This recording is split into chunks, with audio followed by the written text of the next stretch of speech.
It being 6 p.m. on June 6th, I call this meeting of the Town Council to order. In accordance with MGL Chapter 38, Section 20, I must inquire whether anyone is recording this meeting, and if so, please make your presence known. I saw a hand go up. No, kidding. Okay, seeing nobody, I am announcing that we are, of course, recording this meeting, and we'll begin with roll call. Councilors: Bloom. Here. Burdick. Present. Clark. Here. Crow. Here. Levesque. Yes. Ludke. Here. Mendez. Here. Neary. Here. Penn. Present. Schnepp. Here. Starr. Here. Tamesh. Here. Turkelson. Here. All present, thank you. Yeah. Pledge of Allegiance. Okay. It's my honor to call to the podium Colonel Donald Lind.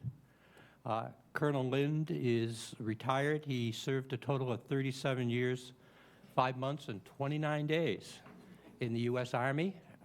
He had a... Yes, sir, 32 minutes. Yes. Yeah. He had a rather unique career path, starting in the reserves and then went full-time in the Judge Advocate's office.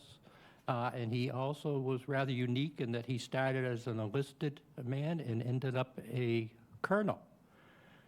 He served in many different stations across the United States, and it's my pleasure to have Colonel Lind lead us in the Pledge of Allegiance. If you please stand. Thank you. Please join me in the Pledge of Allegiance to the flag of our country. Hit the green button on the mic. There you go. Oh, okay. Make it on. Yeah, there you go. Maybe I'm standing going. Okay. I pledge allegiance to the flag of the United States of America and to the republic for which it stands, one nation, under God, indivisible, with liberty and justice for all. If you could remain standing for a moment of silence, and I would like to dedicate this moment of silence to our World War II vets, particularly those who served in D-Day, which we have just celebrated. And actually, my father was at D-Day also. So, if we could, please.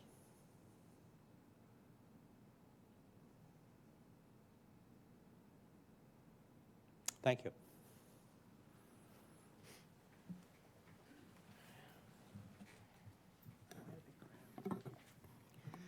Good night. Thank you all. Tonight's agenda will be a night of taking everything pretty much out of order. Some will be appreciated and some not so much. And we're going to start out by welcoming before we go into executive session, we're going to start out with welcoming our Cape and Islands District Attorney, Robert Galibois, I'm sorry. And he will give us a summary of the annual report to date. Just please make sure the microphone's on, okay? Green means on? Green is on. All right. Thank you very much, Madam Thank you. President, and I didn't realize I was going to be first, so thank you, everyone, and I hope I didn't upset anybody. With your permission, Madam President, may I hand out an annual report to be distributed to your members? Thank you. For the record, my name is Rob Galibois. I am the District Attorney for the Cape and the Islands, and I also happen to be a resident of the town of Barnstable and West Barnstable. Councilor Clark is my town councilor. I really appreciate this time. I promise to keep it under 10 minutes, as I am aware you have a very healthy agenda this evening.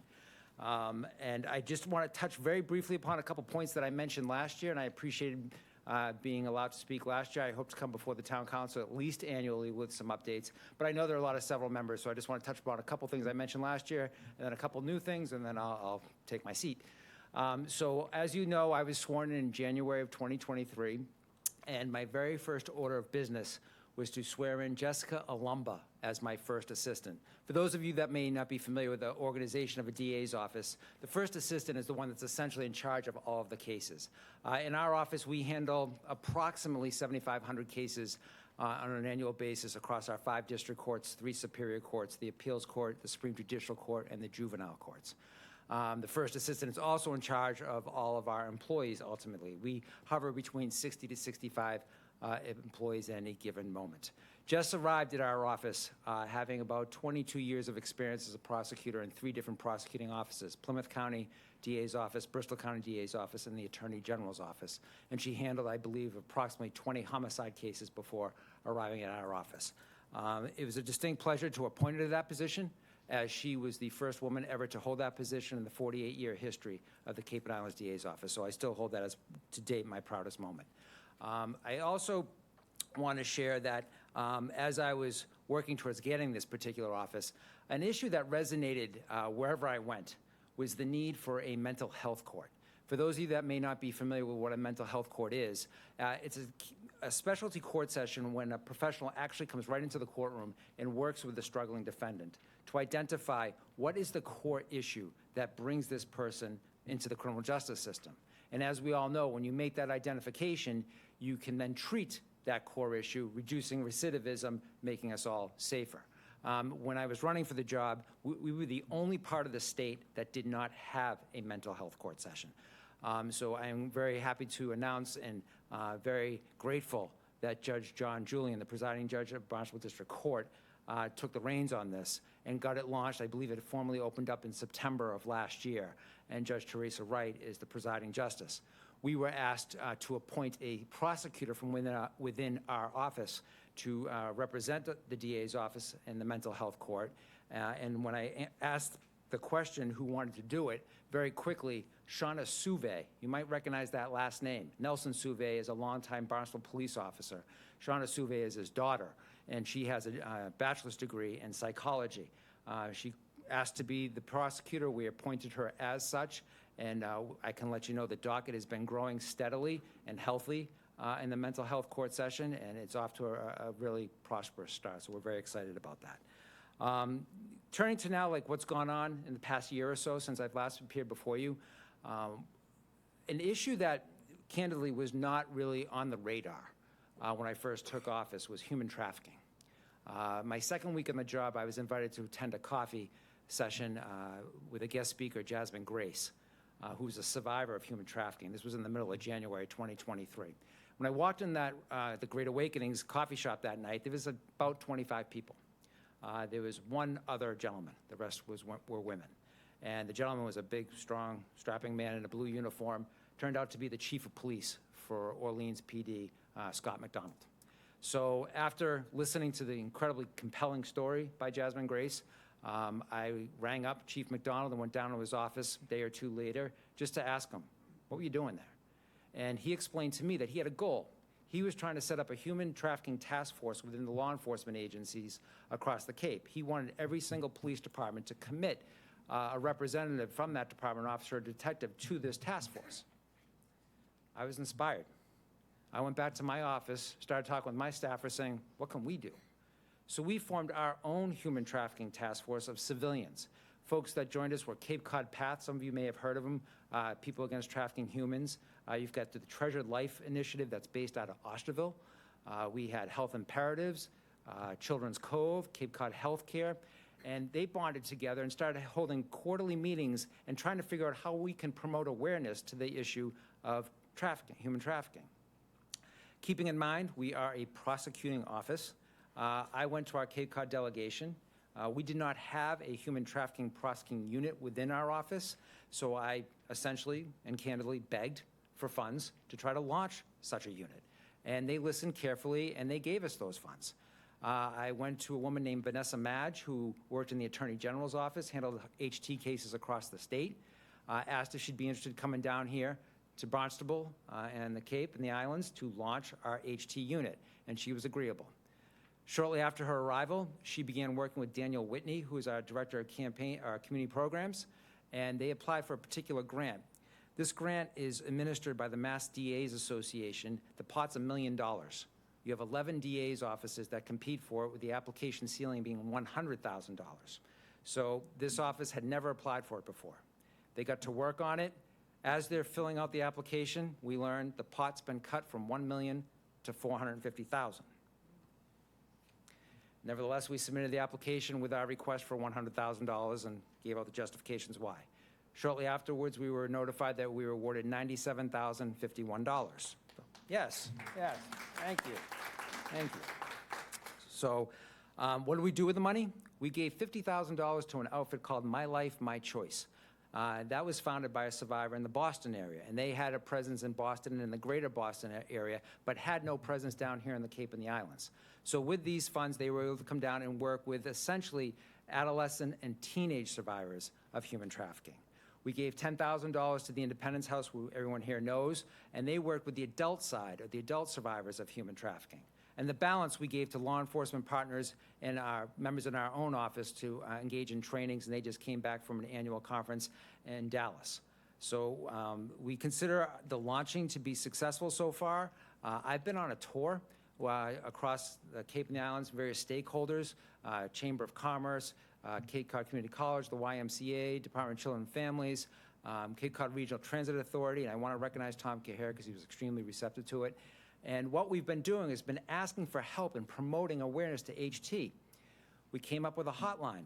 We came up with a QR code. And 3 days ago, we received 1,000 magnets that I'm hoping very shortly all of you are going to start seeing in the backs of taxi cabs, bathroom stalls, the buses for the CCRTA, and that you'll be seeing this QR code on various websites at various institutions across the Cape. So our press continues forward to bring this to the forefront and the attention of everybody. 2 other topics, and then I'll let you be. We created a human rights unit within the office. It's led by Courtney Scalisi. Courtney comes to us with a very unique background. She was a prosecutor in New York City for a few years. Then she was a prosecutor in Guam.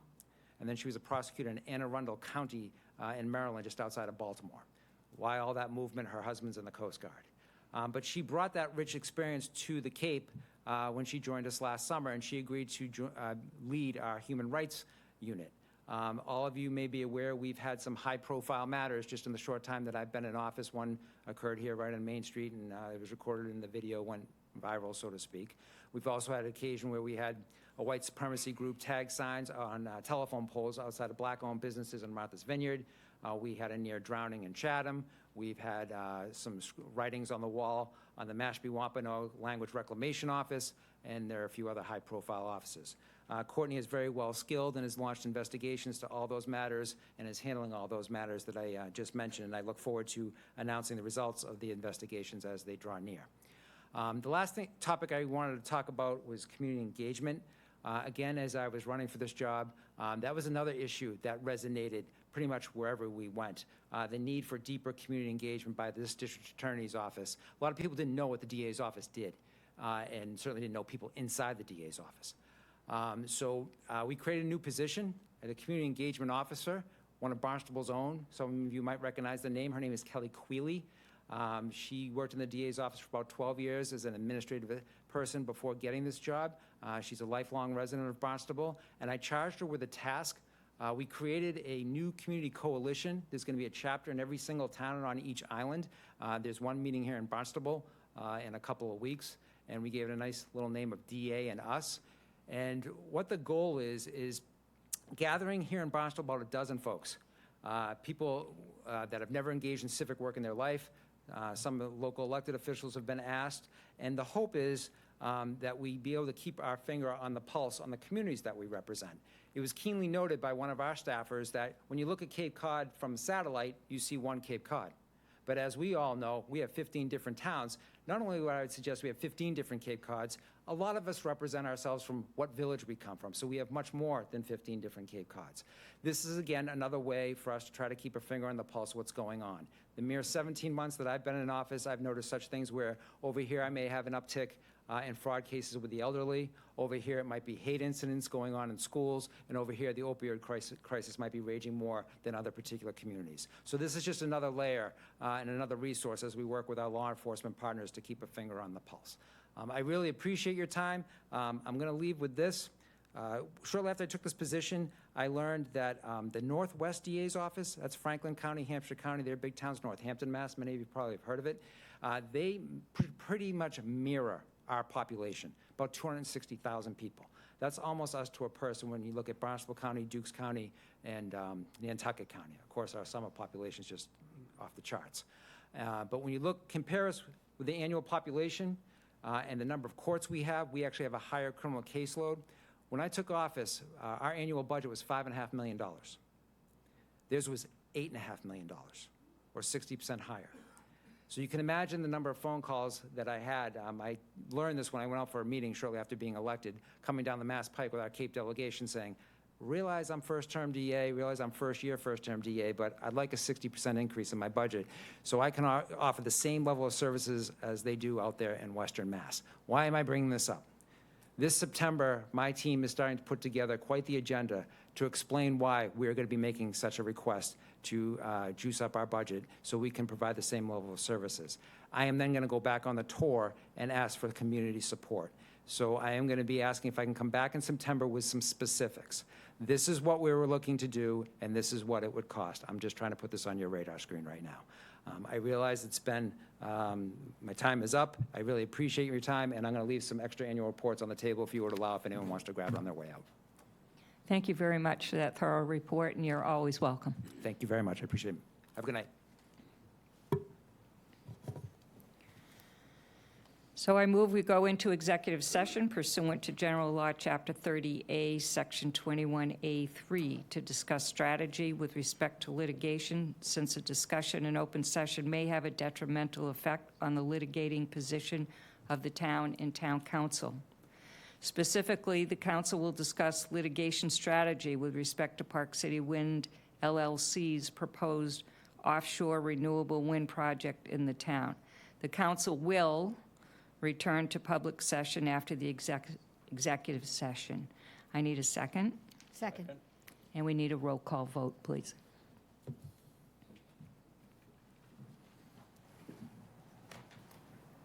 Counselors Bloom, Yes. Burdick, Yes. Clark, Yes. Crow, Yes. Levesque, Yes. Ludke, Yes. Mendez, Yes. Neary, Yes. Penn, Yes? Schnapp, Yes. Starr, Yes. Tamish, Yes. Turkelson. Yes. 13 yes. And I believe I need a separate roll call vote to return to public session. No? We do that at the end over there, okay. I'm sorry, it's my error. We are going to go into the Selectmen's Conference Room. We will close the door. We will be back as quickly as we possibly can. We know you're waiting here. It's not our intention to keep you here too long.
Thank you.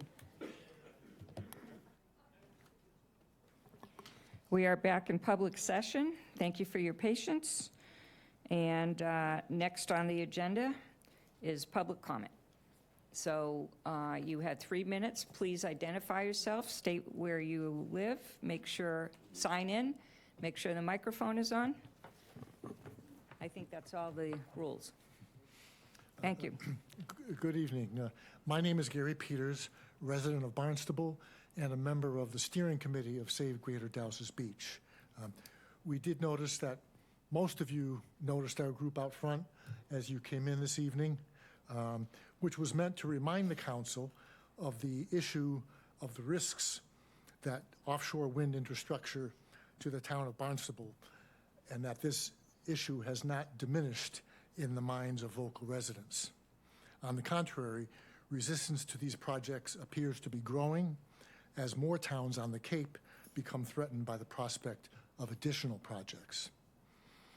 We understand that Town Council is being advised by legal counsel of their authority and options regarding the granting of final easements for the use of Craigville Beach by Avangrid in their proposed wind farm development. I would like to remind the council and the public that although those easements were part of the original host community agreement, those easements and the town council is not legally compelled to finalize those easements. It is well established in the United States that no duly elected legislative body can be compelled by previous contract or other means to vote a certain way on a resolution before it. In other words, Town Council retains the ultimate authority to vote to withhold those easements at Craigville Beach. We do understand that refusal to grant the easements would raise the possibility of legal action on the part of Avangrid. However, such action would send a strong message to all of their potential partners in the future regarding their respect for the citizens and governing bodies of the towns of Cape Cod. Furthermore, based on Town Council's final authority, we are confident that if this matter were to be litigated in Massachusetts courts, the ironclad provisions of Article 97 of the state constitution would be upheld. We urge the council to stop this deeply flawed project, which threatens the health, safety, and economy of Barnstable by exercising your authority to withhold these easements. Thank you for your time and consideration.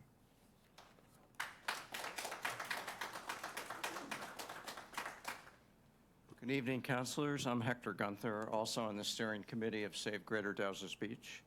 And, you know, today is the 80th anniversary of D-Day, and I wanted to speak about the prospect of litigation if the council should decide to deny the easements for the Park City Wind project. And, you know, I think one of the scenarios that one can envision is sort of a D-Day, legal D-Day invasion here in the town initiated by Avangrid if this council votes to deny the easements. But I think it's crucial to look at it from their perspective. And they're playing a long game, right? So Iberdrola is taking over the company 100%, and their strategy is to build tens, if not dozens, if not hundreds of wind farms on the East Coast and the West Coast of the U.S. If they go to war with the town, that will send a loud signal to all the other communities that they want to partner with, and in fact that they will have to partner with if they're going to build dozens of these offshore wind farms, because they got the cables and the infrastructure and the substations got to land somewhere. So if you look at it from their perspective, and again, they are playing the long game, I think it's fair to assume that they will not go to war with the town of Barnstable, because, you know, they've got another project pending for the South Shore, down in Westport, for example. they have other potential projects. And if they really lower the boom on the town of Barnstable, from a legal perspective, that's just going to put fear in the minds of the other communities that they hope to do business with. So not only, Gary's right, not only does this council have the authority under Article 97, but you also have the tradition in American political system that no duly elected body can be compelled to vote a certain way. You have to vote based on the interests of your constituents. So I would not be afraid of Avangrid. They're going to threaten. They're definitely going to threaten us. But I think this town and this town council has the authority to deny the easements for this project. And I would encourage you to follow your conscience and especially follow the views of your constituents and vote accordingly. Thank you.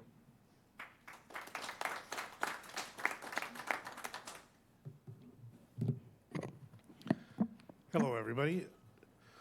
President Penn, councilors. I'm going to speak to you about something a bit more pedestrian. Could you please identify yourself? My name is Frank Harris. Thank you. I am a happy homeowner in the town of Barnstable for many years, and it's a pleasure to speak with you. I want to talk to you about some recently installed traffic signs in the Seaside Park neighborhood in the village of West Hyannisport. Seaside Park is a neighborhood of over 200 homes, primarily included in Precinct 3.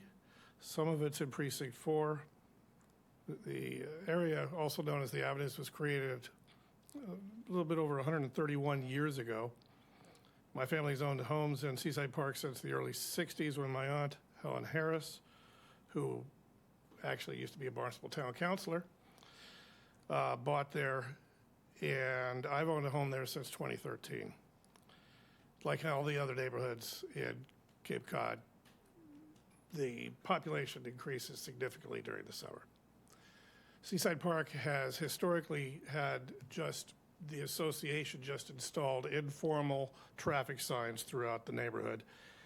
Recently, the town came in and pulled those all out and installed their own traffic signs. And while I absolutely appreciate the town's interest in public safety in our neighborhood, I actually wish they had installed a few more. And so that's what I'm here to talk to you about today. We have 6 avenues that meet up with Craigville Beach Road, and we have a private deeded beach at the end of 5th Avenue. There used to be 2 4-way stops on 5th Avenue. Now there's only 1. This is a very busy street, particularly during the summer, as it is the direct pathway to the deeded beach for the association. And my concern is, having taken out this extra stop sign at 5th and Maple, that cars aren't receiving the signal to slow down that a stop sign would provide. I remember growing up in this neighborhood. I remember playing in the street. If you ever played in the street when you were a little kid and you had to run off to the side of the street when somebody hollered car, then you probably had a pretty good childhood. I remember playing there, wishing I was left-handed because I wanted to be Ted Williams. But as a righty, I could at least pretend I was hitting it off the monster in the middle of 5th Ave, where my aunt had a house. And I love it when I see other kids running around there. It's a walking neighborhood. They walk with their dogs, with their kids, riding bikes. In the summer in particular, it gets very crowded. Safety is an ever-present concern. I'm not sure what type of analytic basis the traffic engineers rested on to put the signs in where they did. I am concerned that they didn't actually do a traffic study. Mr. Harris, when that the is your 3 traffic minutes. If you is- could finish up, please. Yes, thank you. Where the traffic is the greatest in the summer. I'm asking the town to put 2 new signs in at Maple and 5th and Maple and 4th, and perform a traffic analysis that will help inform that.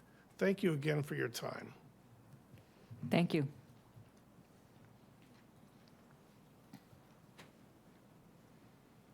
Hi, my name's Conrad Watson. I wanted to talk about Main Street, similar situation to the previous gentleman. I've talked with Counselors Lutke and Bloom about this. In the last month, we've had 2 cars drive through storefronts on Main Street. And it sort of heightened my awareness to the point where I wanted to talk about it. My office is on the corner of Main Street and Center Street, and the stuff that I see happen there is unbelievable. You have Old Colony Ave that comes in, and it's 3 lanes, and it's a one-way. And, I mean, Route 128 in Boston is 3 lanes. They come from the light down on C Street, and by the time they get to the light on Main Street, it's like a drag strip. My wife, a year ago, was crossing at that corner there where they go left, and she was almost run over. But as frightening as it was to her, it was just as frightening to the driver of the car. I own the cafe there on the corner, and we have a small group of elderly ladies that come in for tea in the afternoon. And one of them, Rosalind, was walking east on Main Street. She had to cross at the crosswalk there, which you could barely see at the time. And there's like a rat nest of granite curbs in the middle of the street there. There's no signals or anything. You have to look up to see the lights, the traffic, and Center Street comes this way, and then Old Colony comes this way, and they both get the green light at the same time. And so there's almost head-on collisions. There's always people beeping, and there's even fistfights at this corner. She's crossing, she's looking, she trips on the granite, smashes her head on the granite, and then winds up in the hospital. We haven't seen her since. If you go, and then that light on Main Street, when they pull up to that, people rush to get through that light, and then they rush to make the next light. I mean, if you sat out there for a half hour, you just see it's the same thing. There's been people run over on that one-way there. The problem is the one-ways and the lights. So when you come up to that light. Mr. Watson, that's your 3 minutes. If you could finish up, please. Okay. So I would like to see the new Main Street 2 ways and the lights eliminated with the 4-way stop signs. Be much safer and better and less dangerous. It's a wonder no one's been killed. Betty's son was hit by a car right on Center Street there. So she knows what I'm talking about. Thank you.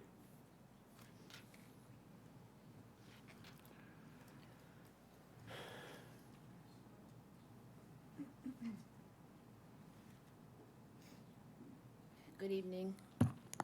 My name is Mary Ann Barboza. And here we go. My issues are discussing race.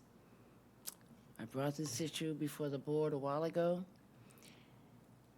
and it's the stores, the people who, how can I put it?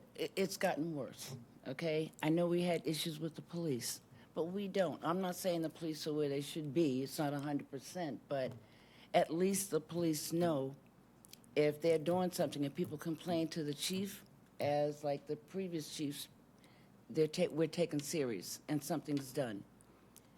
The store owners, the store managers, whatever you want to call them, it's getting blatant. Blatant. Now, we've got 1 or 2 choices. Stores can call the police and it's like, okay, someone's going to be in trouble. Or the person that was disrespected can handle it on their own. One of the store managers, thank goodness, like I said, I don't know if I told you about this before, the niece had jumped in. But she said to her gay person that was there with her, they were asking a question. Who are you? Never mind, what are you? Like, what? Another young lady who was talking to someone in the store, the manager they learned later was the manager, came out and said, I'm not having any of this end stuff in here. Point blank. She asked to see the manager or the owner. He was the manager. How do we handle this? I'll tell you point blank, I thought I had a little issue dealing with the tobacco guy. That's nothing. Naturally, the more I look into it, I realize how bad it is. Now, we also, it turns into a flavorful thing. Let me explain what I mean when I say that. When people that come in to visit hear and see that going on, it's like, oh, okay, this is what we can do. It's bad enough in the summertime where maybe 70% of the tourists that come, you enjoy it. You have the rest that look at you as if, why are you here? And want to do all this. Don't. We go through more than what you people up here think we go through. And enough is enough. There has to be something put in place. There needs to be some kind of serious meeting, not just a meeting that says, okay, we did our part, let's go away. Something needs to take place where we come up with a strategy. Whether people are fined, whether you can't do business here, whatever you have to do. We are not second-class citizens. Gay people are not second-class citizens. We're people. And, dear Lord, you catch me on the right day, and you come at me with one of those names, the police will be Ms. called. Barbosa, your 3 minutes are up. If you could finish up, please. Okay, but please, don't let me go away with this. Let's plan something, let's do something. Because if I have to start bringing 100 people in for everyone to start telling their story, we'll do that too. But everyone's not going to just walk away and say, oh, well, it's life. It's not life. Thank you. Anybody else wish to speak this evening?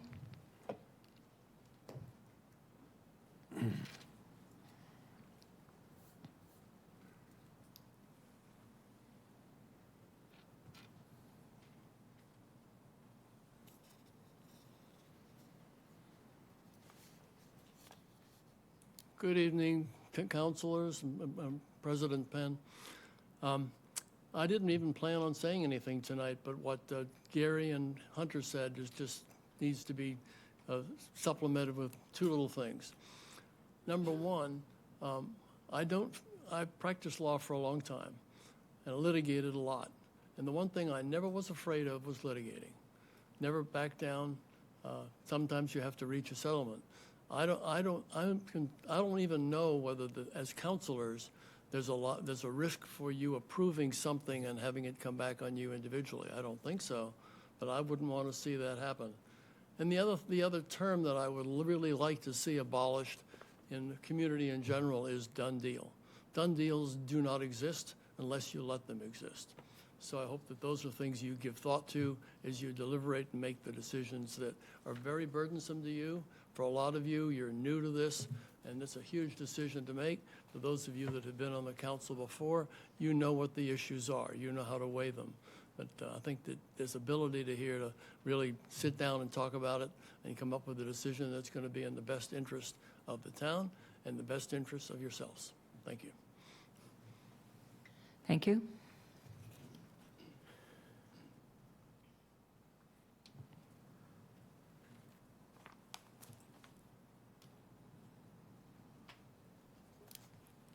Good evening, counselors. My name is Sandy Jones. I sent a package off to all of you, as well as Mark Ells, earlier this week. I'm not here to speak. I'm here to speak to you as a resident of Centerville. And I wanted to bring a little bit of the human aspect to the preferred route for Park City Wind coming through historic Main Street, Centerville. We have 11 businesses. There are 30 full-time employees, 12 part-time employees, and 60 volunteers. Adrian's Hair Loft has 6 stylists, and they see an average of 3,000 clients a year. Dr. Corey sees 240 patients every month. The Centerville Library is the hub of our village. We have 45 volunteers. They have 5 to 6 programs a day. They have an annual number of visitors is 41,000, and their grant eligibility is based on the annual visitors. The South Congregational Church has 40 parishioners, 14 AA groups, Boy Scouts, Cub Scouts, Girl Scouts, Men's Group, Veterans for Peace. The Thrifty Niche provides financial support to the church through volunteers and donations. We have the 1856 Country Store, which we know is a very busy year-round business. The Captain David Kelly House would have to close during the construction of 2 seasons during Park City Wind. The reason being is because of from September until May, the EFSB approved construction from 7 a.m. until 6 p.m., Monday through Friday. They could not possibly take guests on a Friday because typically in the off-season, it's weddings. It's Friday, Saturday, Sunday. They are sold out for holidays, Thanksgiving, Christmas, Easter, New Year's. I used to own an inn. I know that. The only time off we have is January. The Centerville Historical Museum, they had an average of 8,000 visitors. They're down to 6,000 since the pandemic. It's common knowledge. They take in $100,000. They spend $96,000. They will not survive closure for 2 years. It just will not happen. And they were recently spotlighted in the Boston Globe as a hidden jewel. Tommy's Place is 100% occupancy. He does not have a preference regarding the route because of the children tend to stay on the property, use the pool, the movie theater, and whatnot. Mark Sylvia has 5 employees. He has a lot of foot traffic that comes in and out of his business, and he would be able to work somewhat until the construction is in front of them. We have Main Street, Centerville is very highly populated, condensed. There's 49 houses on the National Register of Historic Places. South Main Street, the alternative route, has 3 full-time businesses, almost 17 acres of vacant land. The road has already been widened. There is an easement for Aaron Crosby Park. That route would cost Avangrid $8 million more, but it would be less detrimental to the businesses on Main Street and the historic homes. Sandy, that's your 3 minutes, if you could finish up. Yes, in the please. historic homes. And I just ask you to consider that if you have to negotiate with Avangrid. I started off fighting this project not with the group for the offshore wind, but for protecting Main Street, Centerville. And I'm circling back to that. And I ask you, if there's any negotiations, please protect the jobs and the businesses in the antique homes. Thank you. Thank you. Anybody else want to speak for public comment? Good evening, Grove Harris. I did not know that I was going to be addressing the signage in West Hyannisport on the Abs where I live. I, too, have been really, blown away with why are there now 2 full stops on 6th Avenue between my house and Craigville Beach Road, when on 5th Avenue there is in the road a basketball hoop in a house where 4 kids play basketball all the time. And, well, not all the time, but that's why I started using the 6th Avenue route. And there's really high visibility, particularly at 6th and Maple, so I really can't understand why there's the need to have both of those in that proximity, and then 5th Ave is neglected when traditionally it has been the speedway. So I would ask that you rethink who did the analytics there, and also possibly be in touch with some of the folks who do live there and have a different kind of experience to, guide how we treat this with safety. I also wanted to talk a little bit about Iberdrola, just to say that now Avangrid and Iberdrola are definitely one and the same. They got married. The remaining 18% was happily transferred to Iberdrola bought it out, but it's now all going to be called Avangrid. So just to say, Iberdrola made a healthy profit in the first quarter of this year, so that's good. Carry a certain amount of debt, but they are, as has been mentioned, in a really full-fledged aggressive way going to be doing business in this country. They also happen to have in Spain a case of a $90 million suit pending based on fixing of electricity prices. So that would be against some individuals, but just to let us know what kinds of diligence are necessary. I also wanted to understand what happens to the infrastructure that's under the roads in terms of the 20-year time framework? Because 20 years from now, we are still going to need the energy, and I just am concerned that we're actually looking at potentially a monopolistic infrastructure that is built up and down the coast, and where does that leave us 20 years from now? So then I wanted to switch briefly to thank you all for the water event, which was it last week or the week before, and there's another one next week. I think these are great events, and one of my concerns about the end of last week's is going to be called the ick factor. I heard in this room a couple of the presenters talk about, composting toilets, nobody wants those. Well, I think the ick factor is known in national terms as the topics that people don't want to talk about. There's a real inertia or a real resistance.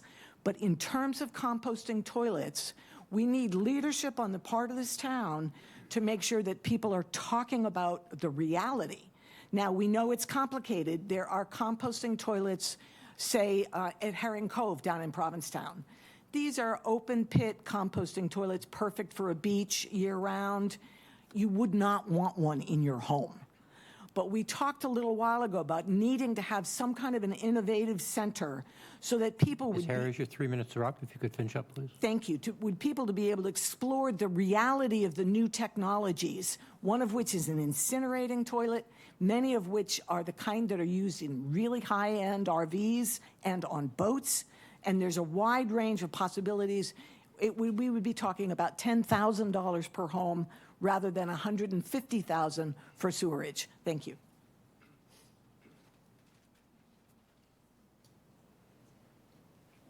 Anybody else wish to speak this evening? On Zoom. Oh,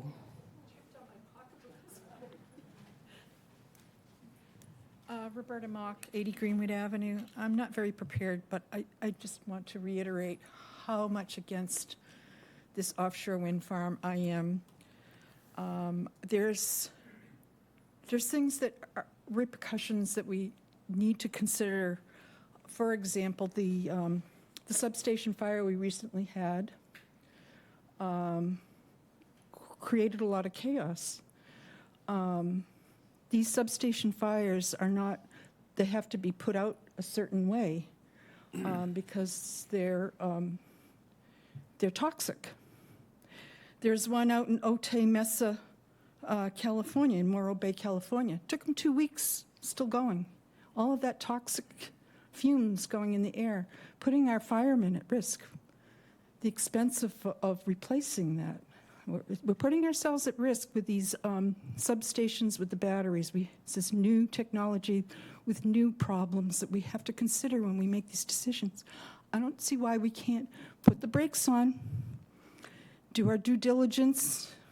The voices with the money behind it are very loud in silencing the problems that aren't getting addressed. They're putting them under the rug.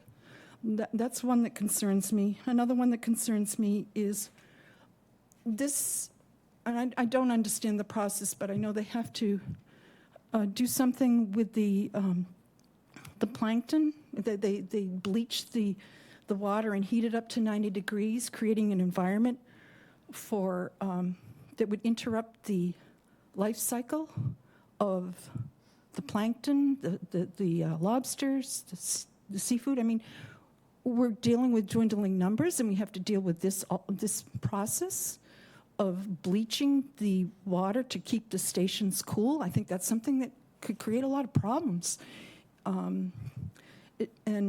Once we lose the fishing industry, it's gone. I mean, once we lose how old is the fishing industry? I mean, it goes way, way back, and it's handed down generation to generation. When we lose that, we lose it it could be lost. It's not, what we're doing. And I'm just deeply concerned for Cape Cod, for all of the Eastern Seashore, because I just think we need to put the brakes on this and be courageous and say, no. This is different from what everyone else is going along. I mean, they're paying the different nonprofit organizations for nature to be quiet. I'm asking us to have some courage here and say, we don't think this is a great idea to rush this through. There are Roberta, your 3 minutes repercussions are up. If you could finish up, that please. we are going to deeply regret. Thank you. Thank you. We have anybody on Zoom? We do. Our first speaker is Ellen Nozzle. Ellen, you may unmute. You have 3 minutes. Thank you, Kathy. Good evening, Town Council. I'm Ellen Nozzle from Centerville. I want to thank the Town Council for erecting signs at Covell's Beach to indicate that multi-megawatt power cables run under the ocean and beach. With no state or federal mandates to provide such signage, I credit Tom Cambereri and this council's response to public outcry. Vineyard Wind is the first of its kind. Legislators and government leaders, as well as developers, will be watching this guinea pig project. So will the people of the Outer and Lower Cape, as they are staring down the barrel of newly established federal lease fields. Putting 2 signs at Covell's Beach exemplifies the transparency that this council has sought to provide. I am glad the first draft of these signs, which was nothing more than another promotional venue for Avangrid, was dismissed. However, the delicate dance of informing the public and keeping the beach the happy place it should be has rendered the present language of the signs insufficient and to some degree misleading. Cables lay 30 feet below the mid-tide zone, not under the beach at large. A March 3rd Cape Cod Times article states that the cables are approximately 9 feet below the beach at the parking lot. This is a quick and steep climb of cables that, unlike the ones in the road, are not encased in concrete, and EMFs are bound to increase as more turbines are activated. Beachgoers who read the signs will see that the project has been approved by the state and is being monitored. Monitored for what? If there is a QR code addition, as has been proposed, it should state it will provide current electromagnetic field readings. I agree with what Town Council President Penn said in the aforementioned Cape Cod Times article, quote, anyone concerned about possible associated risks from EMF emissions will be able to see actual readings taken from the site and the dates the detections, if any, are recorded. It is important that Vineyard Wind be responsible to the residents of and visitors to the town of Barnstable, end quote. But the present signs do not deliver on that. How is Avangrid to be accountable? That deal was signed long ago in an atmosphere that lacked transparency. We have learned a great deal about power in the past few years: electrical power, corporate power, and government power. I remind this council that it has the power to keep signs like these off of Craigville and Dowses beaches by choosing to maintain the protections provided by Article 97. Thank you so much for listening. Thank you. Next, we have Paul Phelan. Paul, you may unmute. You have 3 minutes. Good evening, councilors. First, I want to thank everybody for the reducing our property taxes. My wife and I are each retired. It meant a lot to us. Also, I appreciate the wisdom in the council forming the ad hoc committees. I think they're going to help a lot. I hope it brings a wide range of our residents can get involved and come and speak on that. But I apologize, incidentally, for not being in person tonight. I was unable to make it. But I'm speaking, my main reason for speaking to the council is regarding the airport. For those in the audience that don't realize it, the airport is the largest enterprise account in town. It's $11 million. Every penny they earn goes back into salaries and maintaining the airport. Our town coffers receive zero from it. My auto has a sales tax and excise tax. Jets don't have either. It's a loophole placed there by a legislator in special interest. They argued that New Hampshire does not have those taxes, so our planes will be bought and kept and maintained in New Hampshire if we don't block the tax. Bad for airports. Of course, we can't get away with buying a car in New Hampshire to escape the taxes. Folks, the time has come to bring the airport management under the council's leadership.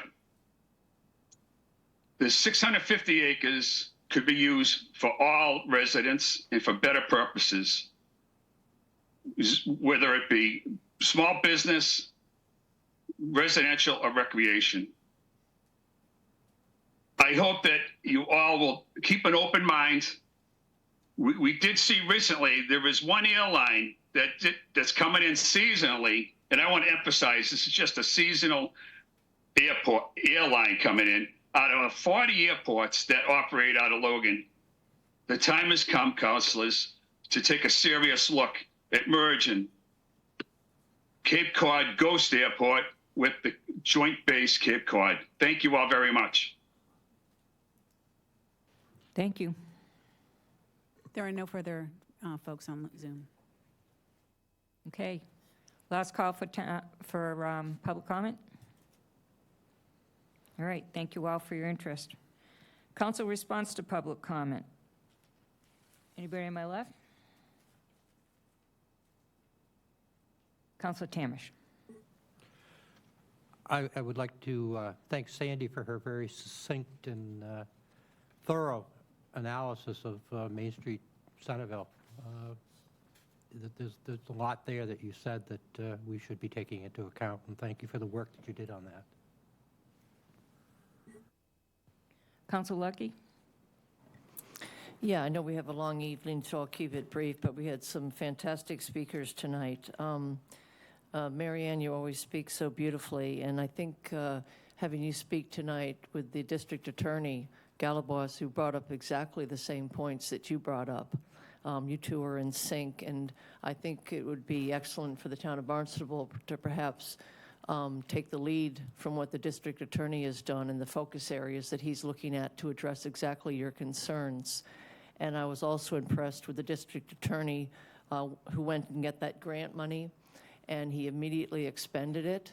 I know we're still working on the opioid settlement money, and I haven't seen the results of our study. But again, certainly something to emulate there with the speed with which he got the grant, and then he gave it to entities that could actually start immediately helping the community in those areas. So thank you, Mary Ann, on that. Again, many people spoke on the wind. I think it's absurd to think that that route should go down the historic Centerville. And again, Sandy Jones, I'll say what Councilor Tamish said, fantastic review of that. I'm well familiar with the treatment that Craigville Pizza and Mexican got. I frequent that restaurant, and they were treated very horribly on that. And that leads me to Frank and his concerns about the stop signs. And there's a process there, and maybe that needs to be addressed by Mark Ells and Dan Santos. Normally there's, I think, public review of when you're changing street signs. So I'm not sure what happened there, but it looks like something that has to be looked at. I think that basketball hoop, I too played in the streets as a youngster here, and I think there's a set of triplets that live there near the basketball hoop. And then speaking of being in the streets, Conrad, thank you for your excellent presentation. You sent us all a letter. And yes, my son was hit at that intersection. He had some quality face plant into those granite curbs there. So absolutely, and from what I understand, we can't take the intersections piecemeal. I wish we could, because that's just a mess down there. And I remember in the presentations we had on that, that intersection is so vast. When you have vast areas, you get speed, and you get people doing things they wouldn't normally do. I wish there's something we could do to address that first, and maybe we could look at that. I know Elizabeth Jenkins is working on that. That might be the first place to start, because it's horrible down there, and they're not signalized for the walks there. let's see. I guess that's it again. Roberta, you're always passionate and you always bring up good points. And I think a lot of folks brought up the same thing, Hector, that, you know, we have to maintain our integrity as a town. If we give that up, then we have nothing left.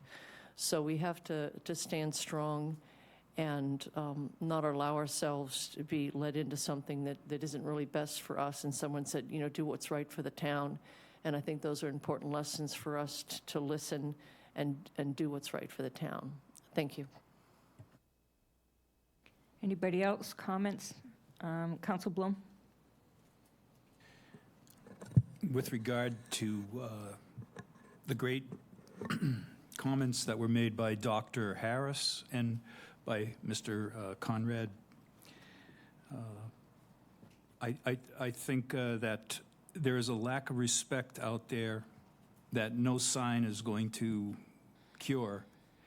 I'm sitting in, I live in a relatively quiet neighborhood in Hyannis, but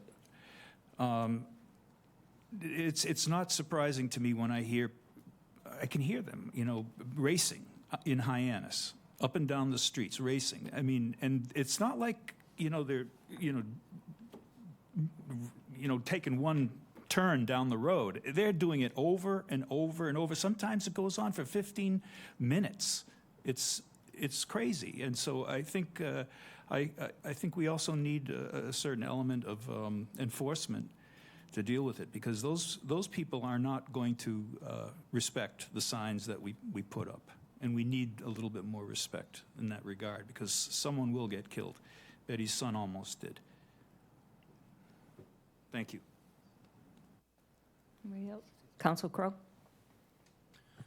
Thank you, President Penn. I also want to concur with some of the other councilors here about the route that Avangrid has planned through the center of old Centerville. I think there's an alternative.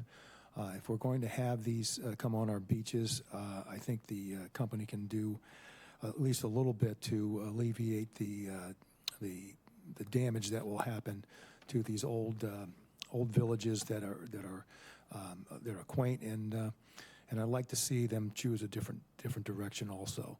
And I will say I appreciate Mary Ann coming up here and talking about her experiences. I think that's important, and I think that we should, as a town, you know, pay more attention to what's going on with certain groups of people and the way they're treating this town. And so I appreciate you bringing that to light to this audience tonight. And so thank you. Councilor Turkles. Thank you, President Penn. Just make it brief. I appreciate everybody coming here tonight.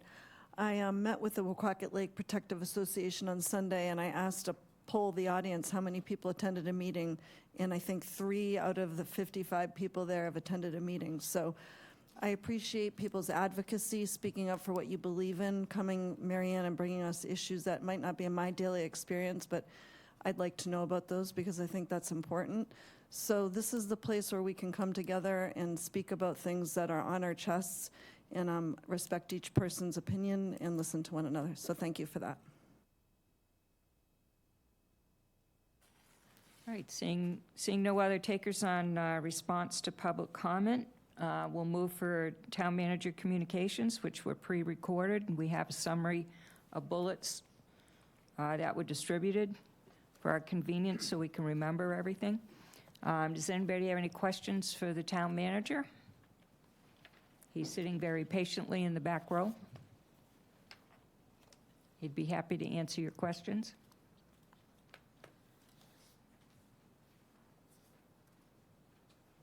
Nada? All right. Then I will entertain a motion. Thank you for your report, Mr. Ells. I will entertain a motion, therefore, to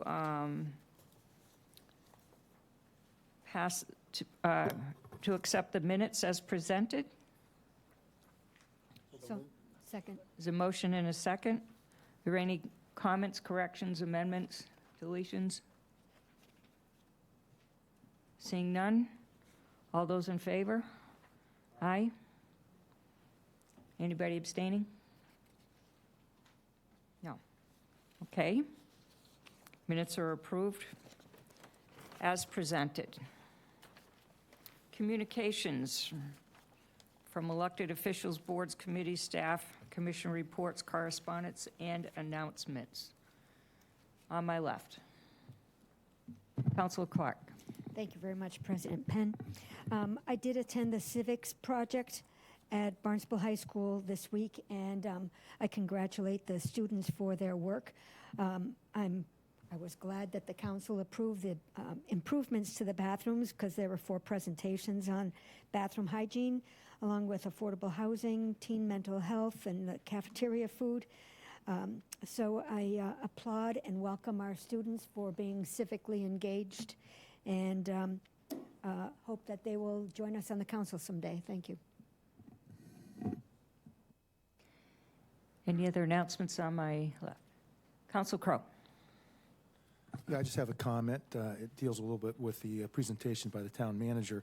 One of the items was the housing production plan, which has just been put forward through the town for comment. I was pleased to see today that there was an announcement about the housing production plan that people could make comments up until the I think there's 8 days left, 24th maybe can somebody, 14th. This is an important plan. I think the public should know as much about this as going forward as we possibly can. I attended as a liaison to the Housing Committee, I think it was last week, and this was presented to the public. There were actually 4 of us there in the audience. 2 were counselors, 1 was a developer, and 1 was a citizen. It's sort of like the LCP and the Cape Cod Commission plan for housing. These are important issues to the public, and I'd like to see that we have a much larger airing of these issues in the public so they can make comments. And I think that's something that we should look towards our staff to do in the near future. So I'd appreciate that. Thanks. Communications? Announcements? No. Okay. Next on the agenda, we have the presentation from the CFAC, which is Comprehensive Financial Advisory Committee, their fiscal year 2025 operating budget report, which we will be fully engaged in this evening.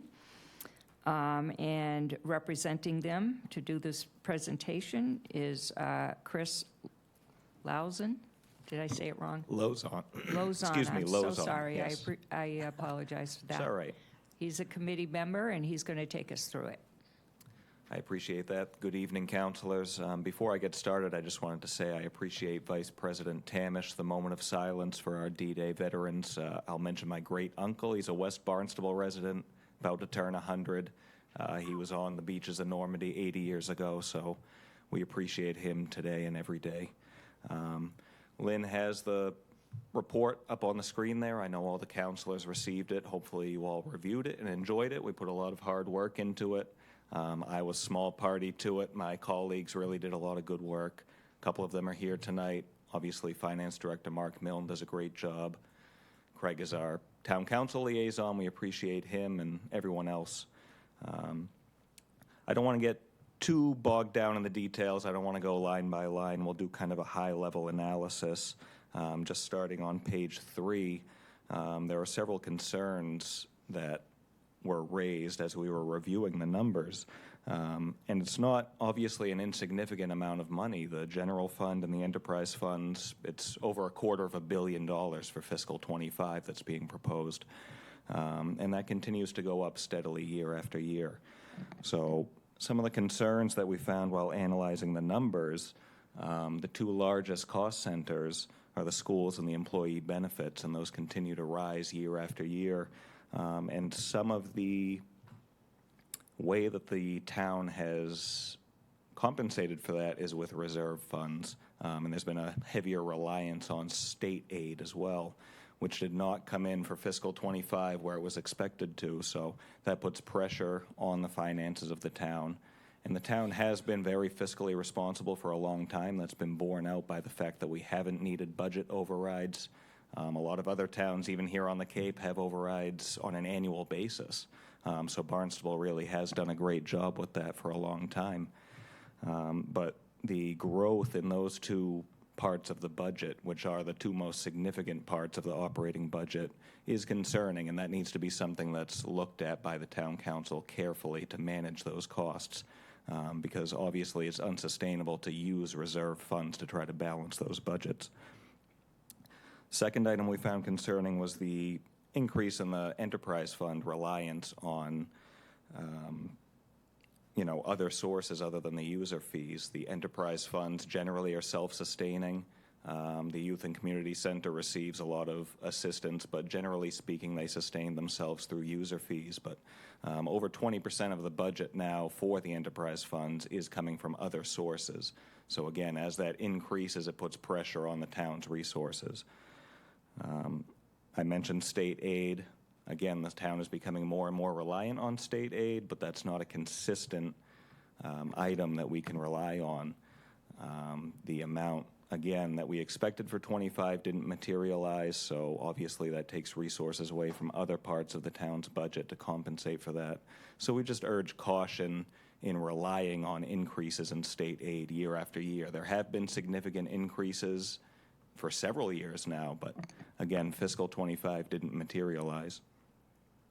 And then employee recruitment is an issue across the town, particularly Department of Public Works and the Police Department. They have significant staffing shortages, and obviously they do a great job as is, but we need to try to make sure that they are fully staffed as much as possible.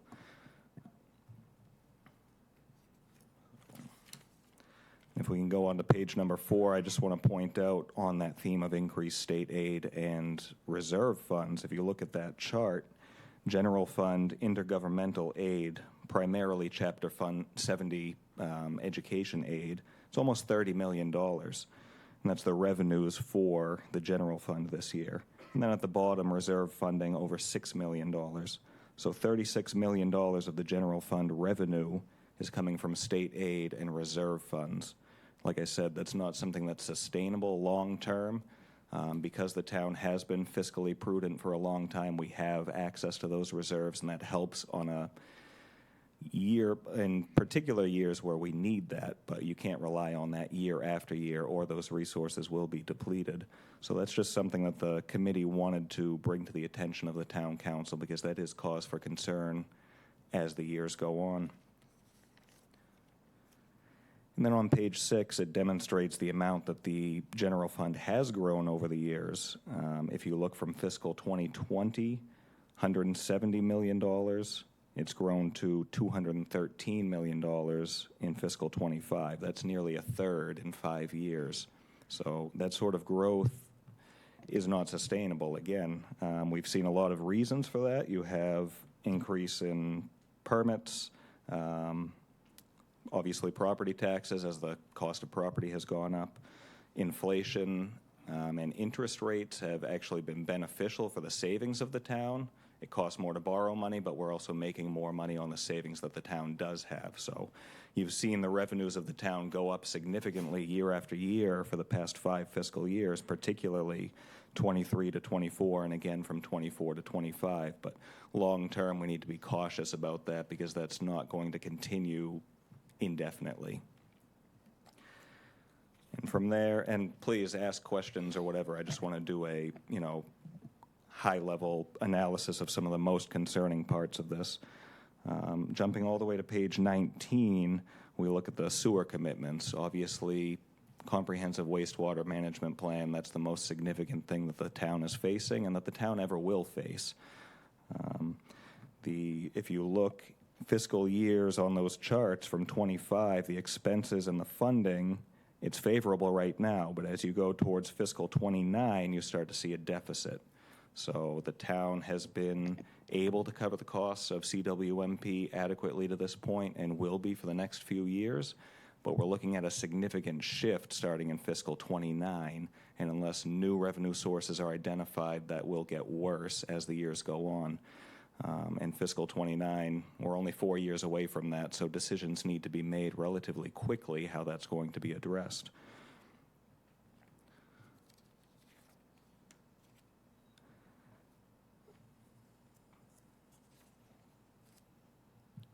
Other significant increases in the costs, if we go to page 23, the employee health insurance. Town council recently voted to increase the share from 50/50 to 70/30, and that was something that needed to be done to help recruitment of employees for the town, but obviously that comes with significant cost.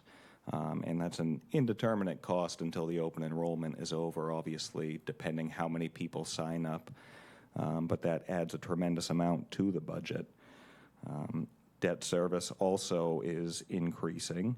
Not this fiscal year, but moving forward, it will increase significantly again due to CWMP.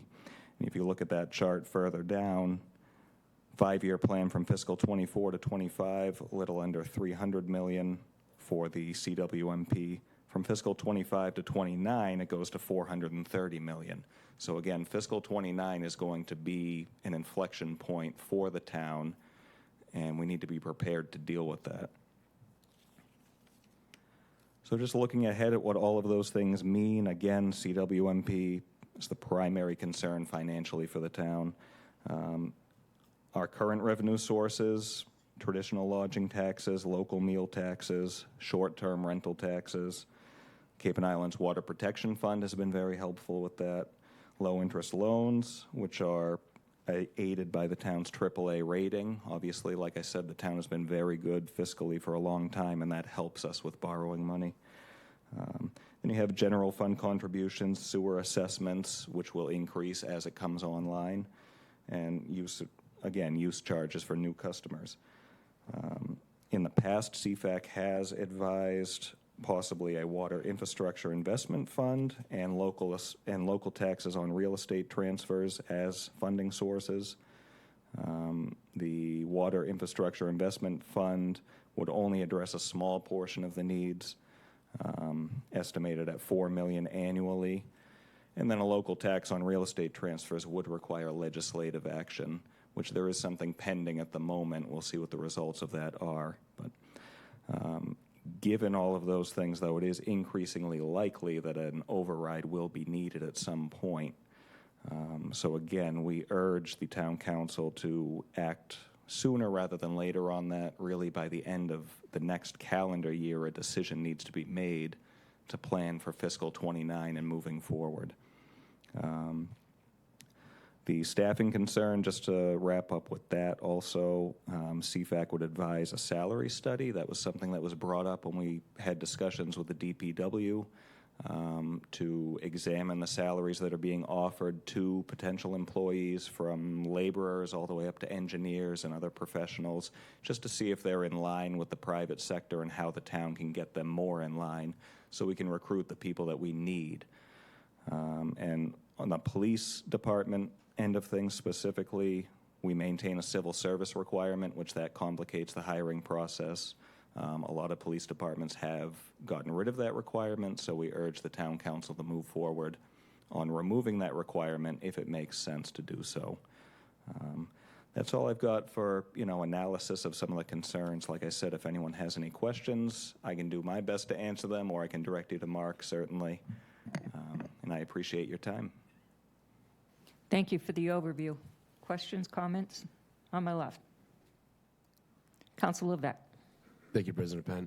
Great presentation, Chris. Really appreciate your hard work, and really in a short time on the committee too. Really was a great presentation, clear understanding of what's happening here in the town of Barnstable. And I think what needs to be said at least once is that we desperately need new growth dollars to try to maintain the just status quo of our services here in town, and to keep our constituents satisfied with what we provide. And even now, with higher costs of employment, benefits, things of that nature, and increasing costs of the CWMP, we desperately need these properties underutilized and undeveloped property, blighted property, I should say. Not talking about just taking swaths of unused land or keeping, obviously, our open space, but at the same time, pieces of property that could be redeveloped, make them develop, get them back on the tax rolls, so that we can move forward. And really, another thing that I would also recommend, I'm going to be on the asset management committee, is that we really look into pieces of property that we currently own that are underutilized, that are a burden to the taxpayer. Figure out what is useful, what is not useful, and maybe move to liquidate some of those types of things and properties, so that again, those things can get back in the tax rolls and provide less of a burden when it comes time for an override on our taxpayer. So I really appreciate your input and your hard work on this, and I hope what I'm saying lines up with what you're seeing. Thank you. I appreciate those comments, and I'll say CFAC would be happy to review properties and make recommendations on what would make the most sense for the town financially. Anybody else on the left? Comments on the right. Council Schnapp. Thank you, Madam President, and thank you, Chris. Great presentation. And again, the CFAC committee does their homework, and the analysis that is in this report and what you've presented tonight is really excellent. I hear the concern that, especially this year, we are using some revenue sources that aren't necessarily sustainable. And I've also heard the concerns that we have on our expense side, that we need to be looking at, are we paying people enough and our benefits? Did you see anything in your analysis of the various departments that were there places that we should be doing something different? Or do we really need to be, I refer to Councilor Levesque, looking for those new growth dollars to sustain the quality of services that we currently have in this town? I would say new growth dollars certainly are needed, absolutely, because, again, several departments, especially the police and the DPW, have significant staffing shortages, so filling those positions will require more revenue, and we're already dipping into reserve funds. We're relying on more state aid, especially education aid, so trying to fill those positions will require more revenue. And it would be short-sighted to use more reserves to fill those positions instead of looking for more growth, which obviously needs to be done in a sustainable way, but definitely we need to look at more reliable revenue streams rather than relying on unsustainable streams like reserve funds, which the town needs. When you have specific unexpected needs, especially when there are challenges that come up, you need those reserve funds intact so they can be used with short notice. So definitely more steady and reliable and predictable revenue streams are needed. Just a follow-up. I know that the governor has put out a bill, a Municipal Reform Act, that might provide municipalities with some additional ways for raising revenue. Has CFAC discussed any of that yet? Or perhaps if that passes the legislature, it might be a good place to send it for your review? I think that would be a great idea to send it to us to review. We have not specifically reviewed it. Again, in the report, it does mention local real estate transfer tax as a possible revenue source, but we have not discussed that at length with regards to the pending legislation. Council Ludke? Yes, thank you, Chris. A great report. You mentioned the salary study. Could you go into more detail about that? Who would do this salary study? Where was that recommended? Where has it been done? What is the experience with that was brought forward? So that came up specifically when we were speaking with Dan Santos, the director of DPW, and that was a suggestion that was made to try to get the salaries being offered by the town more in line with the private sector. I believe we were speaking specifically about some of the staff that was needed for the CWMP project. I believe studies have been done in the past in the town. I don't know who handles that. Mark may have those answers, but I believe it is, and the committee believes it's something that is needed across the board in the town to see where the salaries are at, and if they're significantly out of line with the private sector, what can be done to bring those closer together to recruit the best candidates. Because again, DPW and police in particular are severely understaffed right now. And the people who are there obviously are doing great work and we appreciate them, but it puts more pressure on them. It increases overtime costs when they're not fully staffed. So there's challenges that come along with running short-staffed, obviously. And that was something that was brought up as a way to try to, again, bring salaries more in line with the private sector. Okay, I appreciate that. And I think, you mentioned the civil service. I know we voted here as a council, I think, for some funds to do that exact study in our police department. I think that's underway now. Yeah, on it how is. to do I know that. it's underway. I'm not sure where it's at in the process or what needs to be done to finalize that, but we certainly strongly encourage the council to move forward as quickly as possible to get that done. And the other piece of that salary study, I know I've been in a lot of organizations where they've done kind of workplace culture studies too. It may not just be a financial thing. So I would encourage us, to get on this sooner rather than later, to do a comprehensive study, kind of like you said, of all the departments and see what's going on. I think it's absolutely essential. Since you said this is one of the largest areas is the employee benefits. Yes, and I think that is the bottom line, is sooner rather than later on all of these things. We're in a good position right now as a town because of fiscal prudence for a long time, but that can quickly go the other direction if we don't get ahead of these issues. Yeah, and I would also say it would certainly help us if we go to our taxpayers for an override, for them to have the confidence that we had done everything we could internally within the town to address this before we went to them. I think if we don't, we don't have the support to do an override if we haven't done everything we could first. As a taxpayer, I would agree with that, yes. Any other comments or questions for him? Council Bloom. You folks are like rocket scientists in the CFAC, For the citizens of the town, though, who aren't rocket scientists, it seems like we're going to be starting to cut our budgets if we don't get an override done sooner or later. Is that accurate?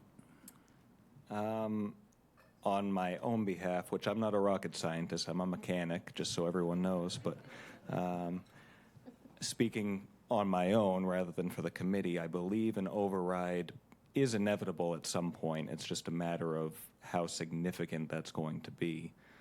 And trying to mitigate that as much as possible and prolong it as long as possible. But again, that decision really needs to be made within the next year and a half to prepare for fiscal 29, because those projections, they're fast approaching.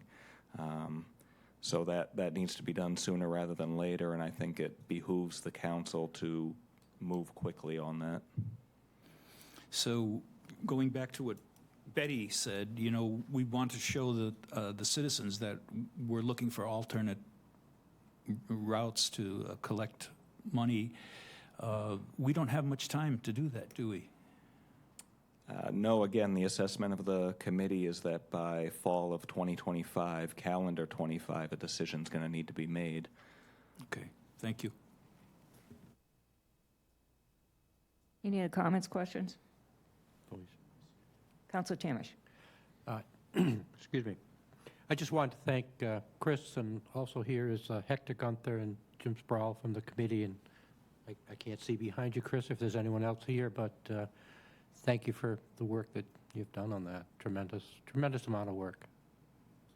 Thank you. Thank you. All righty, thanks. So we're going to get into the orders of the day now. We're going to start with old business. As I mentioned, I am going to reorder the agenda a little bit. The first item we are taking, you'll find on page 30, I believe. It's item number 2024-214. We're doing this to get the appointments out of the way in case anybody was here to hear their name in lights. So why don't we have Councilor Mendez? Did you want to read 2024-214? I'm sorry. I forgot my glasses. All right. We can go to Councilor Clark. She's on the committee. Oh, a loner pair right there. Jeez, I'm really getting old wearing your glasses. Are those rose-colored or no? Yeah, no, they're fine. Okay. This is new business.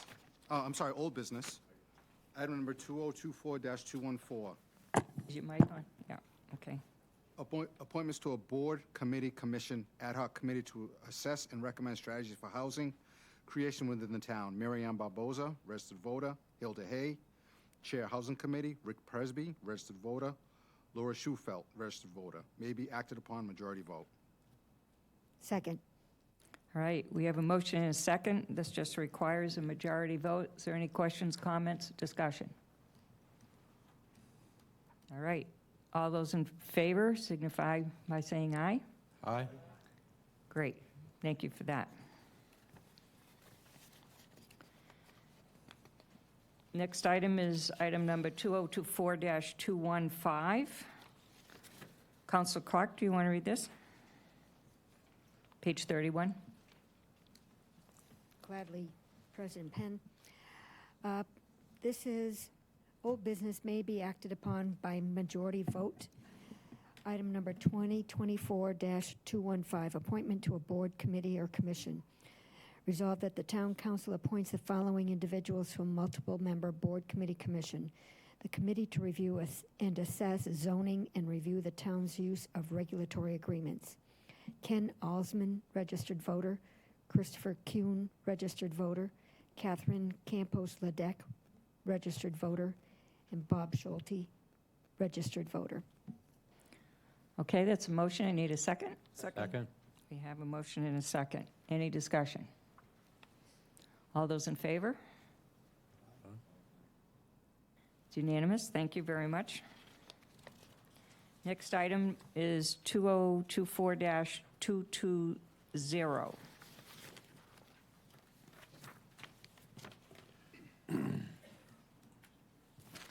And I don't see Attorney Nober here. Right there. Oh, there she is. She's hiding behind the lectern. I'm so sorry. I thought you were there. You have to read the motion first. Yes, we'll put this on the floor first. Councilor Tamish. This is old business, may be acted upon by a majority vote. Item 2024-220, an amendment to the administrative code to designate the non-councilor members of the ad hoc committees created under Town Council items 2024166C and 2024166D as special municipal employees for purposes of the state conflict of interest law as printed. Second. Motion and a second. Good Rationale. Good evening, councilors. Karen Nober, Town Attorney. The state conflict of interest law covers all municipal officials and employees, elected, appointed, paid or unpaid, full-time or part-time. But because the law recognizes the need to not unduly restrict the ability of town volunteers and part-time employees to earn a living, it is less restrictive for what the conflict law considers special municipal employees than for other employees.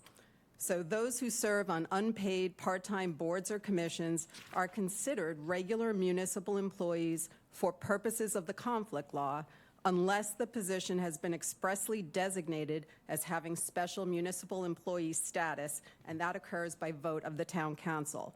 And it is the municipal position that is designated as having special status, not the person holding the position. So two sections of the conflict law apply less restrictively to special employees.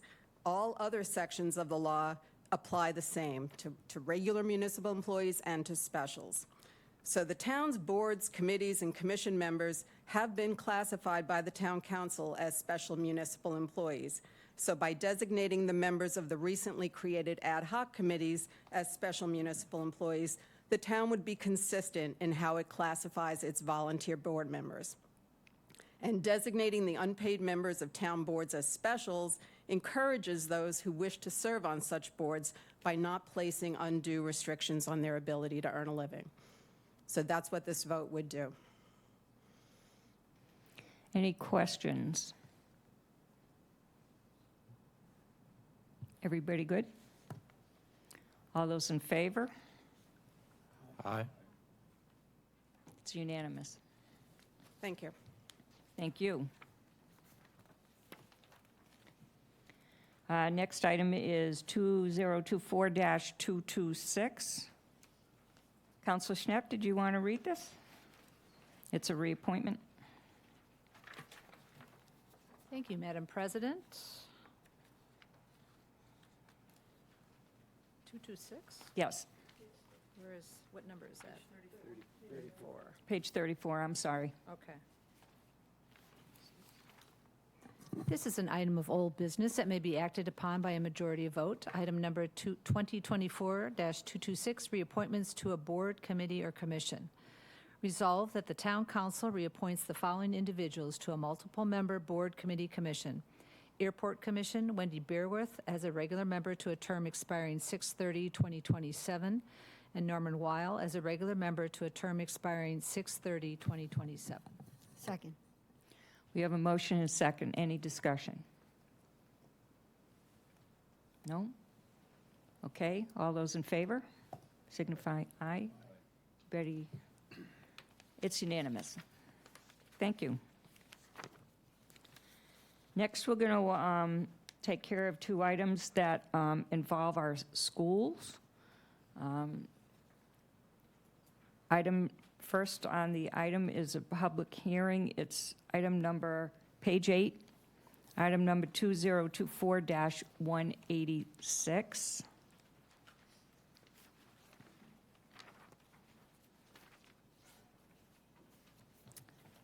And Councilor Starr, would you want to read this? Sure, thank you. This is old business, needing a roll call majority vote of the full council. Number 2024-186, appropriation order in the amount of $89,375,780 for the purpose of funding the town's fiscal year 2025 Barnstable Public School Department budget. There's a second. Okay, it's been moved and seconded. Hello, good evening. Hi, good evening. Thank you so much for having us. Chris and I will present our FY25 operating budget, which was approved by the school committee after their budget hearing back in April. This was a really challenging budget to put together for a variety of reasons. One of the largest reasons was the expiration of ESSER funds, which was monies from the federal government that came to schools to support student needs as a result of the COVID pandemic. And so those funds are to be expended by September. And we had to figure out how to sort of incorporate the expiration of ESSER funding into our budget, because student needs have not waned. We are continuing to see sort of the effects of the pandemic and increased need for services among students in Barnstable, and we are not alone in that fact. We, as you heard, related to the CFAC presentation, we had a lower than expected amount of state aid coming in the form of Chapter 70. In the past few years, we were kind of beneficiaries related to the Student Opportunity Act, and had expected on the order of at least $3 million to come in the form of Chapter 70. We'll talk a little bit more about that at a later slide, but that did not happen. But we do really appreciate the support from the Finance Office related to the 60-40 split and helping to support the budget this year. We continue to see increases in mandatory services that we are required by law to provide to students who are multilingual learners. Sometimes we call them English language learners, but I think our preference is to refer to the students as multilingual learners in special education. We have always had budget drivers related to wages that we negotiate through collective bargaining agreements. As you might imagine, inflationary pressures on fuel, facilities maintenance, software licenses and supplies, and translation and interpretation services have increased due to more students' families where the first language is not English. As part of our budget development process, we do have requests come in from our 18 cost centers. They submitted 108 submissions for a net cost of the requests being $5.1 million. New position requests at 70.2 FTEs. We did ask sites to consider where resources could be reallocated in order to support a limited number of new requests. And we'll talk about the reallocation of resources as we put this budget together. In terms of major submission themes, the number one thing that our principals in particular were advocating for was to retain ESSER-funded positions. There were 29 positions funded through ESSER. They included teachers, counselors, PCAs, which are some paraprofessionals that work with students with special needs, and ESL teachers. Continued requests for additional support for English language learners, and additional staffing to support special education. We review the requests internally in kind of the January timeframe, and then we talk them through with the school committee at a workshop as part of the budget process, and a selected number of items might make it to the school committee as a proposal for their consideration and inclusion in the budget. This is a summary from the Department of Elementary and Secondary Education that summarizes our Chapter 70 and state aid for the last 2 fiscal years, or the current fiscal year and next fiscal year. Our enrollment remains steady. This is in the entire town of Barnstable. It's not solely in the Barnstable Public Schools. The foundation budget, or basically what the state has determined to be an adequate education for students in Barnstable, is $88.8 million, which is an increase of about 5%. They then develop a calculation in all communities to determine what the required district contribution is, and it's a function of the income in town as well as property values. And that is $63.9 million, or an increase of 6.89%. The difference there is what the state will then support in Chapter 70 aid, which is roughly $24.9 million, or 0.64%. So this is a big swing that we saw compared to last year, where the number was closer to $6 million last year and came in at $159,000. So within 1 year, Barnstable became what they call a minimum aid district, where we are seeing an increase of a minimal amount per pupil. Since this came out, these are the figures that came out from the governor's budget in January. There is a House version and a Senate version that are under debate right now.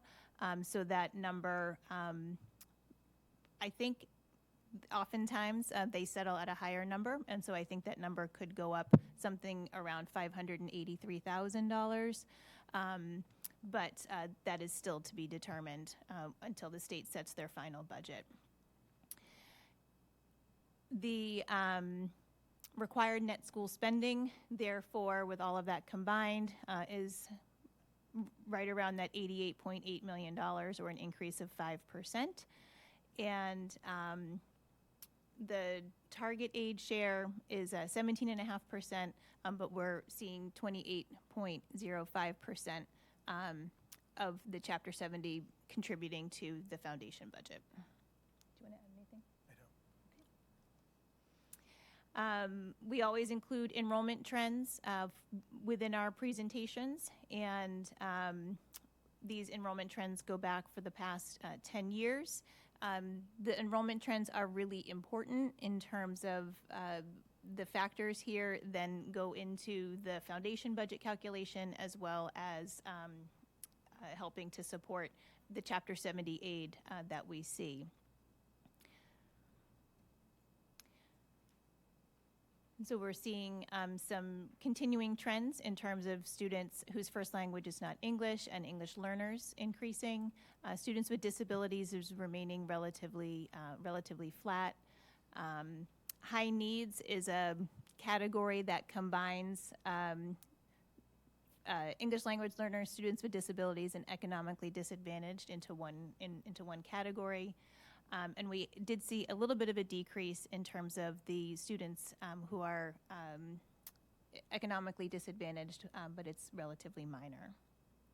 I want to back up for 1 second. I did forget to mention something about the Chapter 70 summary. The reason that we think that the number came in so much lower has to do with how the how the governor's budget is taking into account inflation, and the inflation rate has decreased pretty dramatically to something on the order of 1.3%. We know that inflation in the past several years has been much, much higher. And in the past years, the Chapter 70 statute caps where inflation is funded below the inflation of 7 and 8% that we've seen. And so they're funding it at a lower inflation rate, and so the number dropped pretty dramatically. The Senate budget and the House budget both include amendments that would have the state take a really careful look at the Chapter 70 funding formula, including the inflation index, and so that might be a point of advocacy. I know the Superintendents Association is advocating for our state legislators to approve those amendments and develop a study to really take a look at where Chapter 70 should be funded based on the actual inflation rate. In terms of putting this budget together, there are some ads that I recommended to the school committee that they then approved based on some of our shifting needs. The first was around mandated services, retaining core ESSER-funded positions. So we did not keep all of the ESSER-funded positions that were funded through the federal monies, but some of them were very core and essential to our operations and the services we provide to students. District-wide, making sure that we're supporting the mandated services for our multilingual learners and special education students. And that also includes our summer programming. So ESY stands for Extended School Year. We do have students who are entitled and require programming in the summer. And so we wanted to make sure that we were appropriately budgeting for that. There are some strategic initiatives that are important to the school department to meet our goals. The Barnstable High School is a newly approved JROTC program for the Coast Guard, who is expanding JROTC units kind of strategically. There are only going to be 16, so we are one of these new groups. We're the only one in the New England region, or I think we're Region 1, so we'll be the only Coast Guard JROTC. And so we have funding in here to support the program, which is shared 50-50 in terms of cost with the Coast Guard. We're very excited about that, providing an additional pathway and opportunity for students. Curriculum services, so making sure that we're attending to the academic needs of our students. We've had a very big literacy push this year, and we'll continue to have a big early literacy push, and we want to really augment and have a really robust curriculum in all of our curricular areas. And we have it was a pilot this year, but a very successful community mentor program, which is at Barnstable High School. We would like to expand it, if we can, to additional schools where we have members from the community. It started with a relationship and partnership with members of the People of Action, who come into our school building and serve as mentors to students. And we want to continue that based on the successes that we've been seeing and with their community mentors.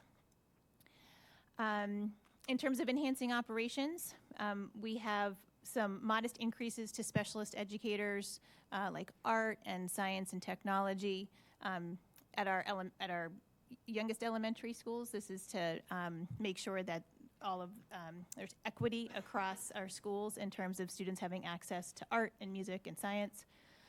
We have some targeted investments in athletics and custodial services, and we are keeping a very close eye on our facilities planning and space needs. This budget does make some minor adjustments and increases in these areas we'd love to do more. This is a summary of some of the additions to the budget that kind of more discreetly point out where the recommended investments are. There are 2 special education teachers in the budget for Centerville, 4 paraprofessionals or PCAs, personal care assistants, in order to, again, meet the needs of students who are coming in mostly from preschool, entering into kindergarten. In addition of a speech and language pathologist assistant. This is where we're seeing some adjustments for the specialist teachers, increasing art at Hyannis West to 1 FTE, and at the Barnstable Community Innovation School, increasing the FTE of the science and art teacher to address scheduling needs there. We have budgeted for 2 JROTC staff. That is based on an enrollment of 100 students. And we'll talk a little bit about cost offsets that the Coast Guard provides. We have an expanding post-grad program. So we have many students who remain with us after the age of 18 until they turn 22 based on their special education individualized education plan. And so that population is growing and we have a need for a new teacher. We have an additional ELL teacher at the high school in the budget. We have 2 teaching assistants in the budget for our EL newcomer program. There's been a lot of work at the high school around the program of studies and offerings to support our multilingual learners. And it's a really great trajectory based on their language proficiency. And so 2 teaching assistants will help with, in particular, we're looking for bilingual paraprofessionals to support our newcomers. And we want to continue with the community mentors, and so we folded that into the budget, where it had previously been funded through ESSER. We have mandated summer services, so we want to make sure that we're appropriately funding those. So there's a line there for about $74,000, and we also need to include summer nursing support. It had been out of a grant, but we really can't be supplanting what we should be funding out of the operating budget, so we're shifting that into the budget appropriately. An increase in translation services of $80,000. We are very, very actively working on making sure that we're getting the best for our dollar in terms of translation services. And so I really want to give credit to our EL director and our directors of special education who are exploring competitive bids and options in this regard. We have a small or modest increase compared to the requested amount to the athletic budget to take into account increased costs for transportation, uniforms, and we had approval from the school committee to offset this from using additional revolving funds. We want to maintain a robust after-school program, and so this next line is related to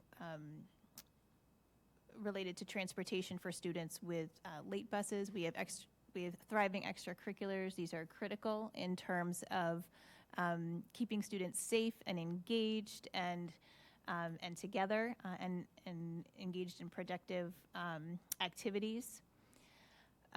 We have some monies included in the budget as an increase related to technology and devices. So we are looking very strategically at getting the most for our dollars in terms of our technology, shifting from purchases to leases and having 4-year leases where we are able to keep costs down as a result. So these are for our students. Later on, you'll see staff devices, which is $54,000 also to be leased. adding additional contracted services to our maintenance department so that they can do additional maintenance repairs. In part, that is to account for the vacancies that we have in the maintenance department. So we're needing to see more contracted services in order to support the maintenance needs in our buildings. We have a proposed addition of a BCBA. This is a board-certified behavior analyst who works with our students on behavior plans and helping educators support students in that regard. And then I had mentioned we're working to focus on our academics and our curriculum by implementing a curriculum review in all of our content areas. We do have offsets and reallocations to help to support the budget.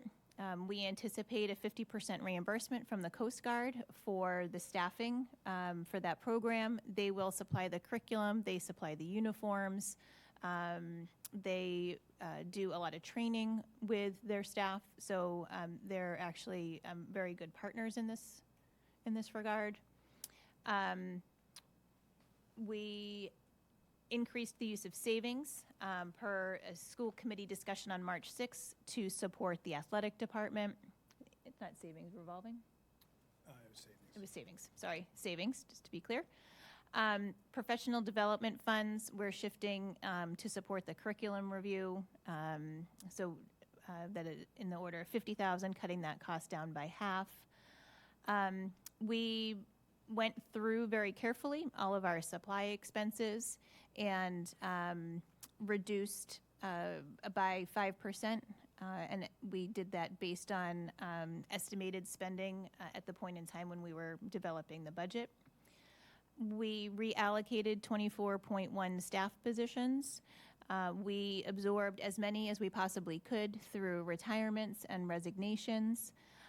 We looked carefully at class sizes across the district and reduced some FTE to still keep our class sizes reasonable and within contractual guidelines to support students.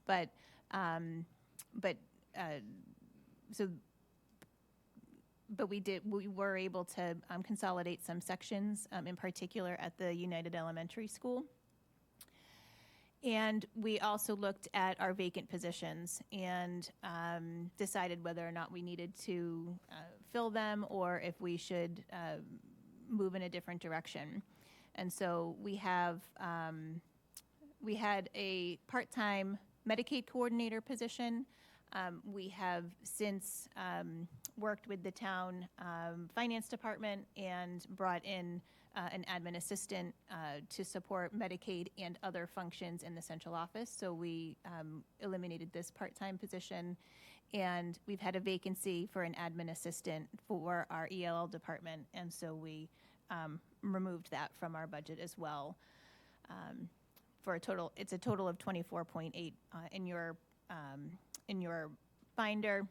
The 24.1 pertains to the staff positions that I had mentioned previously. So this is the operating budget summary. You see salaries and wages proposed to increase by 6.5%. Supplies as a 9% decrease. An increase to operating and contracted services by about $2.3 million. The total request for an appropriation is $89,375,780, which is an increase of $6.6 million, or just under 8%. I'm going to pause and give you a chance to jump in a little bit about the proposed funding sources. Yep. So this slide lists out in your far right our proposed funding sources for fiscal Is your microphone on? 25. I think it is, but I might be a little bit too far away. There you How's go. that? Thank you. Thank you. So this slide lists out our proposed funding sources for the fiscal year 25 budget. It also gives a little bit of historical perspective as well for the past 6 years as well. So we've got a general fund appropriation, which is the 60/40 revenue sharing agreement at $86,954,000. $4,260 at the bottom right. We are using $2.4 million in savings. We are primarily doing that to be able to absorb all of those critical ESSER positions that are needed in the classrooms. I will note that we anticipate and have budgeted for a reduction of our savings use over the next 3 years so that we won't be relying on that savings amount in future years. So next year we budget 75% of that cost, the following year 50%, and then in the third final year will be 25% to be able to slowly but fully absorb all of those ESSER positions into the budget. We've also got some additional funds that come to us that we can use to offset our budget. $750,000 of which is for school choice students who are tuitioning into the district. And we've got $1.8 million in circuit breaker funds, which is a reimbursement from the state for high costs for special needs students. I think we're good to the next slide. Let me keep going. So DESE requires that we break out our budget by cost centers. These are typically sites or school buildings. They're also district-wide expenses like transportation and facilities costs. So this gives you a perspective of how that $89 million budget breaks down through all our school buildings as well as our district-wide costs that are toward the bottom of that table. On the next slide, what was that? Time to read through, yeah.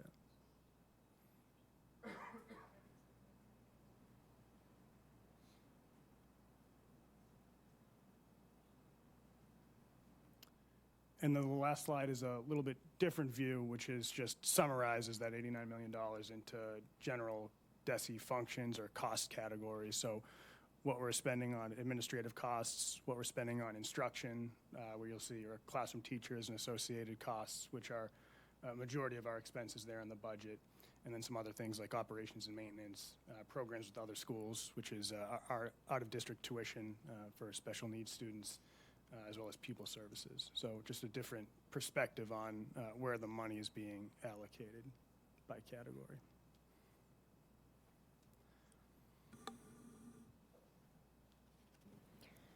Comments and questions. This is a public hearing. We have a motion on the floor. We've heard the motion. We have heard the rationale. Is there anybody here to speak to this item?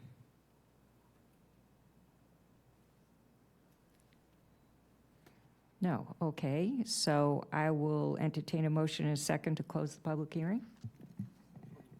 Second. Have a motion and a second. All those in favor? Is there anybody on Zoom? Oh, I'm sorry. Anybody on Zoom, Lynn? There is not. Thank you. Okay, so that was a unanimous motion to close the public hearing. Council discussion. Councilor Schnapp. Thank you, Madam President. Thank you, Superintendent. Very nice presentation. 2 questions. One, you can't get away from the news talking about absenteeism in our schools, and could you speak to the experience in Barnstable, especially after the pandemic, and how your budget reflects any response to that? Sure, that's a great question. Yeah, certainly there is a number of stories out in the news, and the Department of Education has done commercials related to chronic absenteeism or absenteeism in general. I would say that in the Barnstable Public Schools, we're seeing, compared to pre-pandemic, we're seeing an increase in absenteeism in the schools, but we are continuing to see on an annual basis improvement there, and with a solid reduction in chronic absenteeism. We did receive a grant from the state to help support our efforts, including some money to support a data system called Open Architect, which helps us provides our admin team with kind of a dashboard around being able to look and get some real-time information about student attendance, and then that allows them to sort of apply a process around reaching out and notifying families. One of the things that's been, I think, most productive are the individual meetings that many of our principals or assistant principals are having with families in order to help support and keep students in school and emphasize the importance of attendance. So it is something that we're paying attention to. I don't know that it's necessarily reflected in the budget. Last year, we did add assistant principals to all of our K-3 elementary schools, and I think I would point to kind of the ad last year and the continued support of assistant principals across all of our schools as critical in kind of helping pay attention to attendance and making sure that we're having students in school as much as possible. So we continue to see improvements in that area. Massachusetts is, I think, nationwide this is an issue, and Massachusetts is actually doing some really great work in terms of improving absentee rates. Glad to hear that. The fact that we now have universal funding for free school lunch, how is that reflected in the budget? Is that just a net no cost to the school? Is it completely funded by the state? So it's actually not reflected in this budget. It's separated out into its own revolving fund where those funds go in from the state. And then expenses are paid out. So at this point, it's a kind of a fully operational operation through a lot of the grant funding that we receive. So, are you seeing a lot of use of the program? Is it? Absolutely. Yeah, participation in lunch and breakfast is huge. We're seeing a tremendous amount of participation. That's great. So last question has to do with the dual enrollment program with the community college. I don't really know what the statistics are in terms of how many of our high school students participate, but do we have a cost to the college to have kids participate, or is that not reflected in our budget? It's not reflected in our budget. There is a cost for students to enroll in dual enrollment. We have, I don't know the number off the top of my head, but we have dozens of students who are in dual enrollment, and we have a really great relationship with 4Cs. The high school schedule is a little bit limiting, but we're trying to figure out ways to make it more flexible so that students can sign up for one course or two courses while also still taking Barnstable High School courses.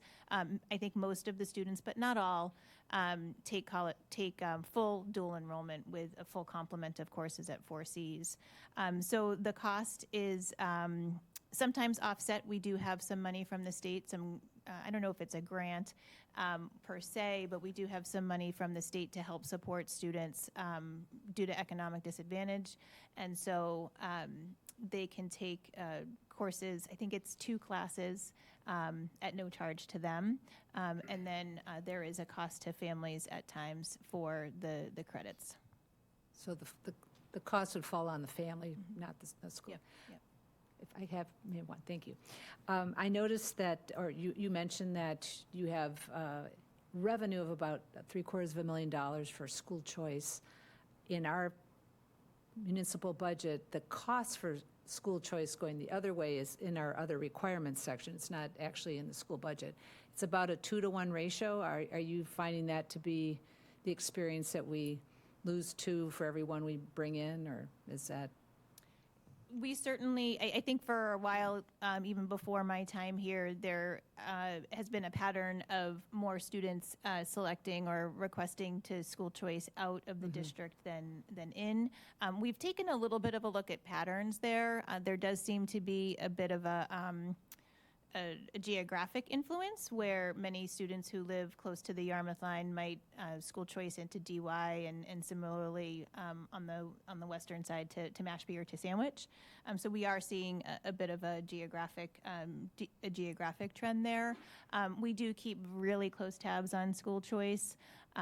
Right now, with the space constraints that we have pre-K to 3, or K to 3, we don't do school choice for preschool, but with the space constraints we have for K to 3, that does limit the amount of the number of students that we're able to accept into school choice, and that's a really common time period for students to enter into school choice and then stay with you through the entire education lifespan that they would have.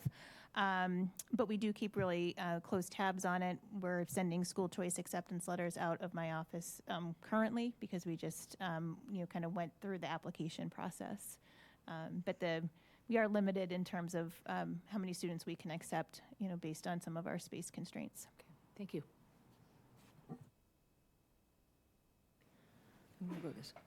Council Neary? Thank you, Madam President, and thank you, Superintendent. I just had one question. There's a few slides back that kind of broke out contracted or contractor services, and I was just curious.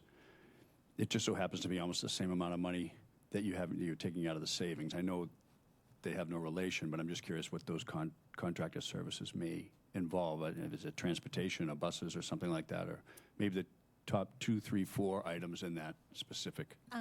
So I think number. the contracted services, was that related to facilities? We've got transportation under there as well. And transportation. Do you want to speak to the transportation? Contracted services, that like private vendors? It is Yeah. the private vendor for regular transportation, yep. Private vendor for regular transportation. We use 5-star. So that was just a major increase, I guess, year over year. That's kind of where I'm going. Sure. What caused the increase? So one of the major increases in transportation was actually on the special education side of things. We've had some placement changes that have occurred this year, where students are being placed in locations further off Cape, which is increasing the corresponding transportation cost. So we've built that into next year's budget with the projections that those students are going to stay at those placements next year. So that's the largest increase that we're seeing next year for our contracted services. We've got some smaller increases in there as well, things like cybersecurity contract, a new cybersecurity contract in our IT department. We've got some other device contracts that the superintendent had mentioned for students. But the major driver is around the transportation, in particular on the special education side. Thank you. Yeah, that particular item was I think that was your largest increase. It was up over 23%. It's one of the larger dollar values in that budget. So thank you. Council Levesque? Thank you, President Penn.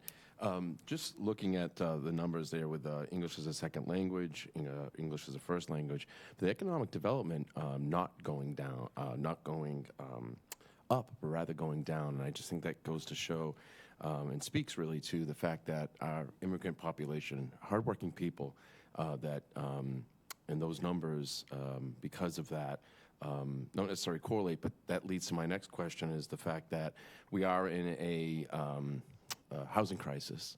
And we've talked about employment and different things of that nature. How does that affect? Are you seeing an effect on that? And I know you can't necessarily talk about, collective bargaining, but at the same time, do you really, what's your take on the fact that we are in a housing crisis, it just costs more to live here and be able to staff and hire? Sure. So I guess as an employer, certainly the economics of the region and the housing crisis is making it difficult, in particular to recruit staff. I think one of the things that I've seen oftentimes when you have a vacancy and you have turnover, somebody retires, you try to bring in a new staff member at a lower wage, and that creates a little bit of a buffer, a little wiggle room in your budget. And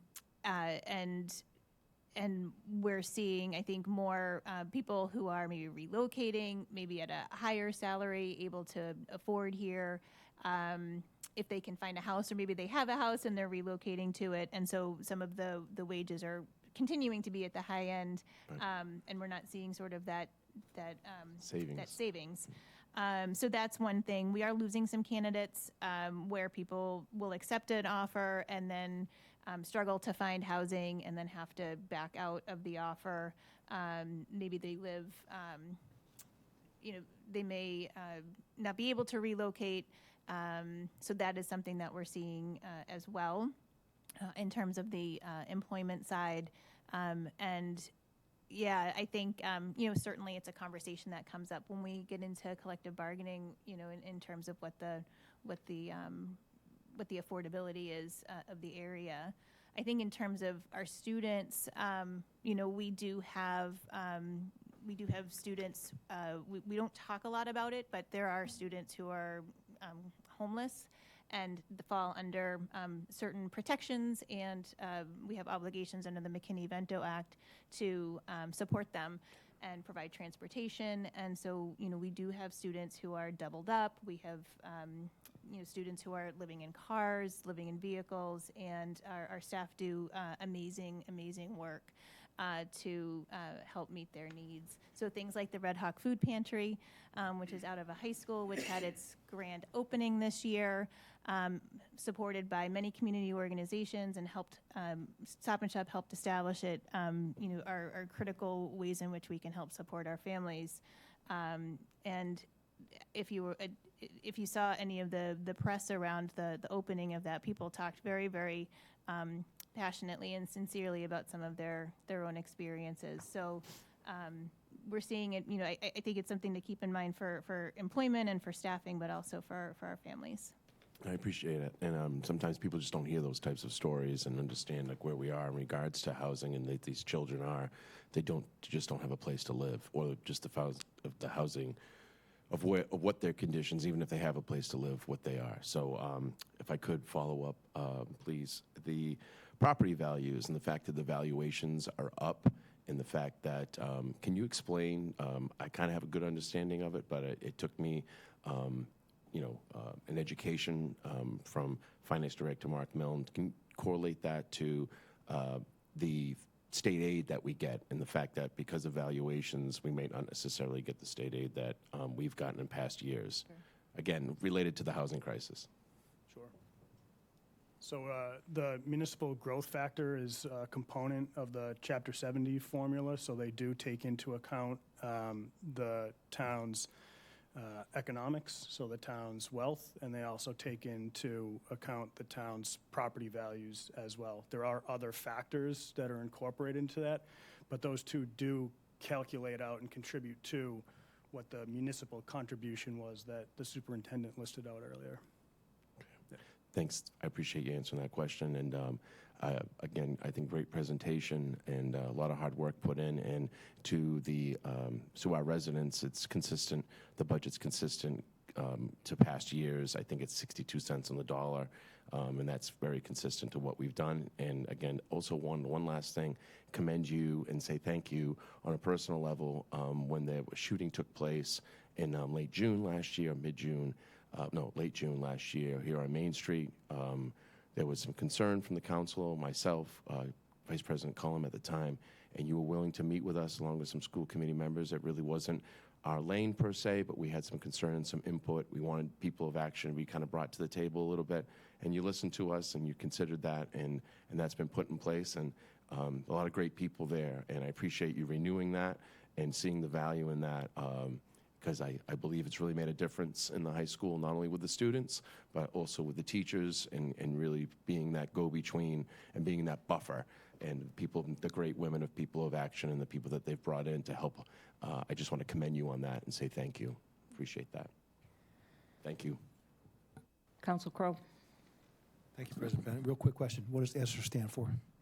Oh, goodness. We've been using it for so many years. I'm sorry, I don't even remember what the acronym stands for.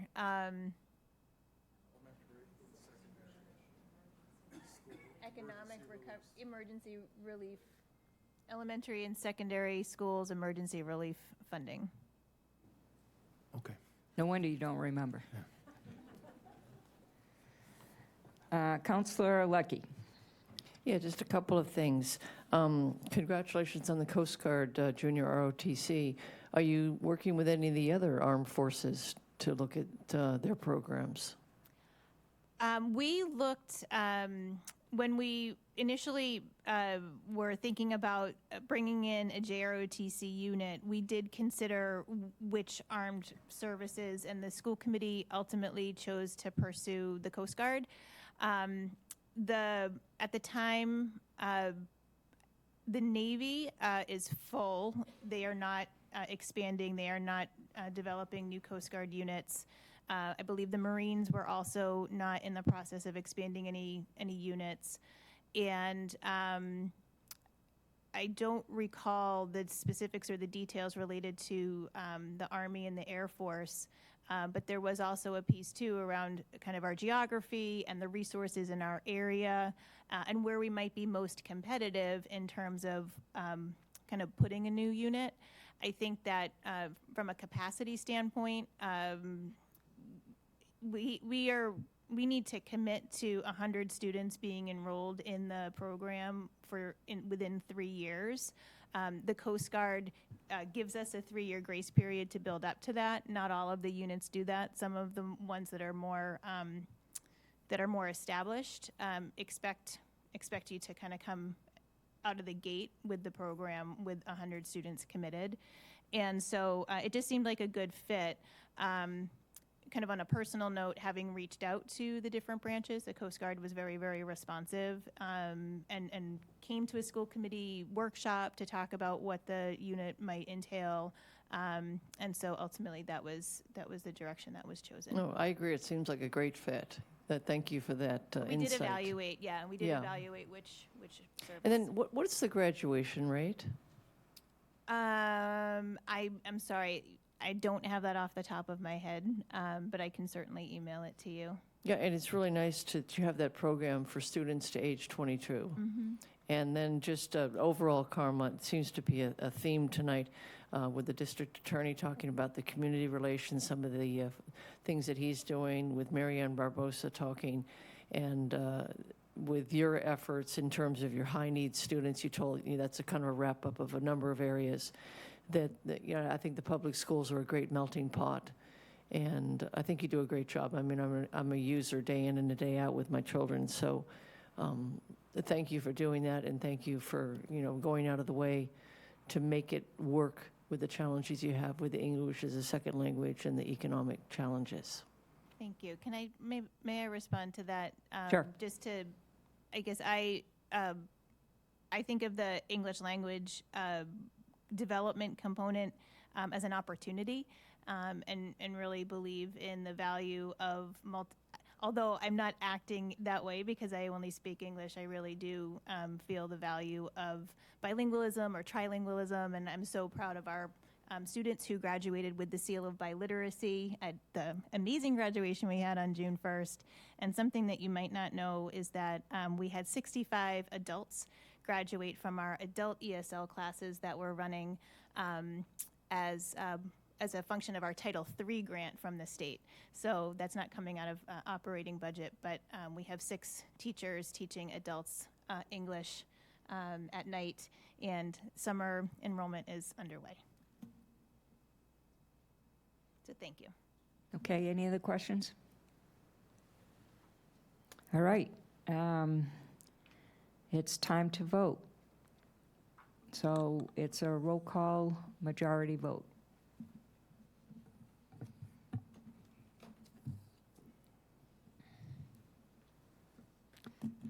Counselors. Clark. Yes. Crow. Yes. Levesque. Yes. Ludke. Yes. Mendez. Yes. Neary. Yes. Penn. Yes. Schnepp. Yes. Starr. Yes. Tamish. Yes. Turkelson. Yes. Bloom. Yes. Verdict. Yes. 13 yes. Okay. Thank you. Oh, Don't leave. wait, one more. We're going to take, since the school team is here, item number 2024-224, which is on page 36, I believe.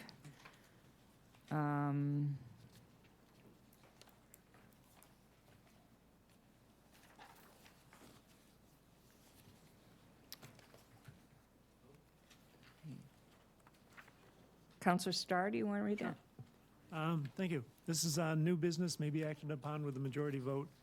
Number 2024-224, transfer order in the amount of $163,530 for the Night Hall Chiller Replacement Project, as written. Second. There's a motion and a second. Yes, Your we are turn. seeking, I'm sorry. We are seeking to reappropriate $160,000 from the BHS BIS RTU project to the chiller project, the Night Hall chiller project. We went out to bid, and we got the 4 bids, the lowest of them being $360,000. We had budgeted for the project $250,000, so we're seeking to reallocate those funds to start the project and complete it. We have enough funds in the other CIP to complete the other part of that as well. Okay. Questions? Comments? For the town clerk, you just identify yourself. I'm sorry. Oh, I'm sorry. I'm Kevin Maxim, the interim director of facilities.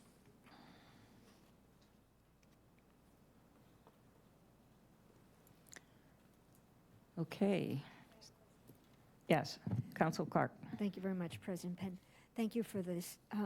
So I see that it's a transfer from the Barnstable Intermediate School rooftop unit ventilator replacement project. So how did that?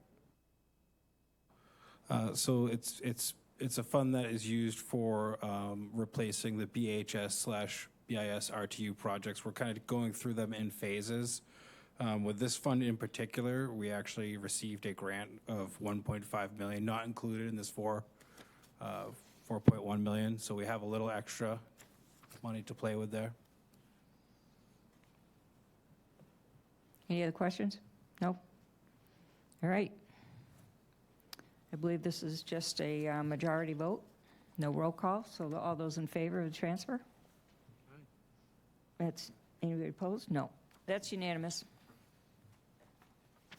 Thank you. Now you can go. Thank you. Have a good night. President Penn, could we take a break? Yes. Thank you. Good suggestion. We're going to take a 10-minute break. Thank you. Get a break. Keep working. You got to stay here.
Okay, we are back live.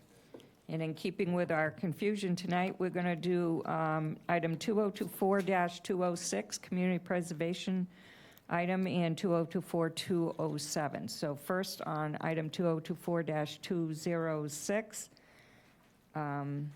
it's page 28. Mr. Crow, do you want to read that? Sure, thank you, President. 2024-206, this is a public hearing and roll call majority of the full council. It's an appropriation order in the amount of $519,639 for open space and recreation, $519,639 for historic resources, $519,639 for community housing, $3,094,027 for budget reserve, and that sum of $250,000 will be appropriated from the annual revenues of the Community Preservation Fund for the administrative expenses of the Community Preservation Committee. Second. Okay, we have a motion and a second to open the public hearing. All those in favor? Aye. Thank you. It's unanimous. Rationale, please. Good evening. Thank you, Madam President. Mark Millen, Director of Finance. Joining me this evening is the Deputy Director of Finance for Municipal Operations, Gareth Markwell. We're going to change things up a little bit this year for the budget presentation. I'll be doing an introductory, have some introductory comments, Gareth and I will, for each department budget, bringing you some consistency to the budget presentations. And of course, all the department head managers are here to answer questions that you may have in regards to any operational matters, but we're also available for financial questions as well. So thank you. That being said, the first item before you this evening here is the Community Preservation Fund budget for fiscal year 2025. Our estimated revenue for this program is just under $5.2 million. We are required by that act to set aside a minimum of 10% for each program area. So that's $519,639,000 for each program area. And then we have land bank debt service, which is almost paid off. You'll see in the next slide the remaining land bank debt service. And then we have a request for $250,000 for an administration budget for the Community Preservation Committee. That leaves us $3,094,027 for a budget reserve. And the budget reserve can be allocated to any program area. It's not restricted. So that is the first item before you tonight. The chair of the Community Preservation Committee, Lindsay Council, is here. If you have any questions, we'd be happy to answer those. Thank you. Thank you. This being a public hearing, is there anybody here from the public who wishes to speak to this item? Seeing no one, I'll entertain a motion and a second to close the public hearing. Second. We have, oh, I'm sorry. No, No one nobody on Zoom. I figured she would have given me the signal. I didn't get a signal. So we have a motion. I know we have a second. Okay. Close the public hearing. All those in favor? Thank you. Discussion. Council Lodke. Yes, could I just get a general breakdown of the administrative budget? What is contained in that? There is one full-time staff person that is paid out of that, salary and benefits, and then the balance of it is for, I believe they have a membership fee that they have to, that they pay every year to belong to the preservation of community. There's a compact for community preservation committees, a statewide compact. And then they have, provides funding in the event that they need to do title searches or appraisals, considering property acquisitions and things like that. So provides them some funding to do those hire outside consultants from time to time when needed. Okay, thank you. Any other questions, comments? All right. Roll call, majority vote. We're ready to vote. Councilors Crow, Yes. Levesque, Yes. Ludke, Yes. Mendez, Yes. Neary, Yes. Penn, Yes. Schnapp, Yes. Starr, Yes. Temish, Yes. Turkelson, Yes. Bloom, Yes. Burdick, Yes. Clark. Yes. 13 yes. Thank you. Item number 2024-207 on page 29. Council Burdick? Thank you. This is an item of old business for public hearing. Item 2024-207, appropriation order in the amount of $363,800 for the purpose of paying the fiscal year 2025 Community Preservation Fund debt service requirements. Second. Okay, we have a motion and a second. Rationale, please. Thank you. So every year we have to appropriate the funding to pay off the loans associated with Community Preservation Act land acquisitions and renovations. As you can see on this schedule here, we are nearing the end of all of the loans that have been currently issued and authorized by previous councils. And there's 3 more land acquisition loans will be paid off in fiscal year 2025, another one in 2026. And then the only loan left on the books for the following 4 years is the town hall renovation loan. And there'll be no more outstanding debt for this program. Be happy to answer any questions. This is a fun vote. Any questions? Council Starr. Do we get to ring a bell when we get the mortgage? You want a celebratory bell when we are paid off? Right. Burn the mortgage? That's funny. All right, so this is a public hearing. Is there any, did I already ask for that? No. Is there anybody here to speak to this? No. Okay. Motion to close the public hearing? Second. Moved and seconded. All those in favor? Public hearing's closed. Council discussion? Kind of had it already. All right. Roll call majority vote. Councilors Levesque, Yes. Ludke, Yes. Mendez, Yes. Neary, Yes. Penn, Yes? Schnapp, Yes. Starr, Yes. Tamish, Yes. Turkelson. Yes. Bloom, Yes. Burdick, Yes. Clark. Yes. Thank you. 13 yes. Did I do you? I'm sorry. All right. Crow. Yes. Sorry about that. Thank you. Thank you, Lindsay. Okay, we're going to go to the top of old business, believe it or not. Item number 2024-185. Councilor Clark, do you want to read that? Yes, thank you very much, President Penn. This is old business, requiring a public hearing and a roll call majority vote of the full council.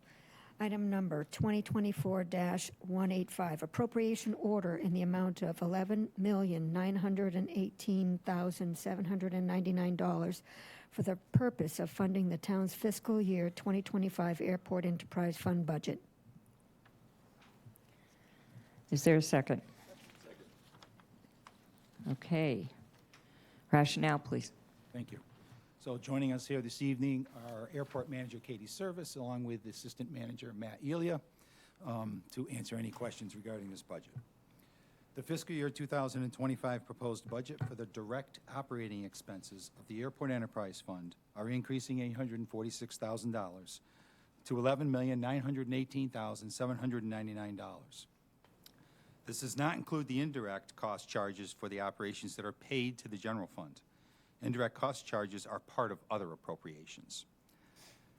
This budget has nearly doubled over the past 5 years, which is mainly attributable to the cost of acquiring jet fuel for resale. Funding for this operation is provided from the revenue generated at the facility, which is predominantly derived from the sale of jet fuel, concession revenue, and leases. No general fund financial support is provided to this operation, as it is a self-supporting operation with the revenue it generates. It does receive a small grant every year from the Transportation Security Administration to assist funding the required security costs incurred at the facility. Changes to the budget include contractual obligations for staff indirect cost charges for the general fund support, an increase in operating expenses, mainly for jet fuel, additional funding for capital outlay, and a reduction in debt service costs. This operation includes 25 full-time equivalent employees, and there is no change to this amount for fiscal year 25. The total proposed budget for fiscal year 25 with indirect cost charges is $12,839,593. This includes the direct operating expenses of $11,918,799 and those indirect cost charges of $920,000.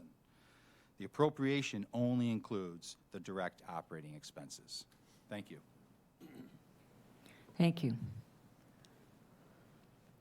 Okay, this is a public hearing. Is there anybody here to speak to this item?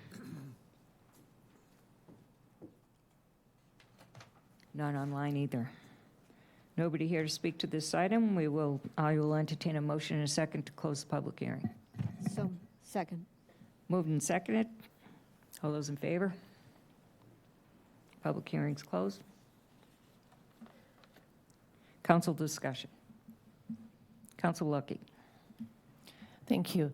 Yeah, I just had a couple questions on the jet fuel, since that is a high-cost item. Two things, Katie.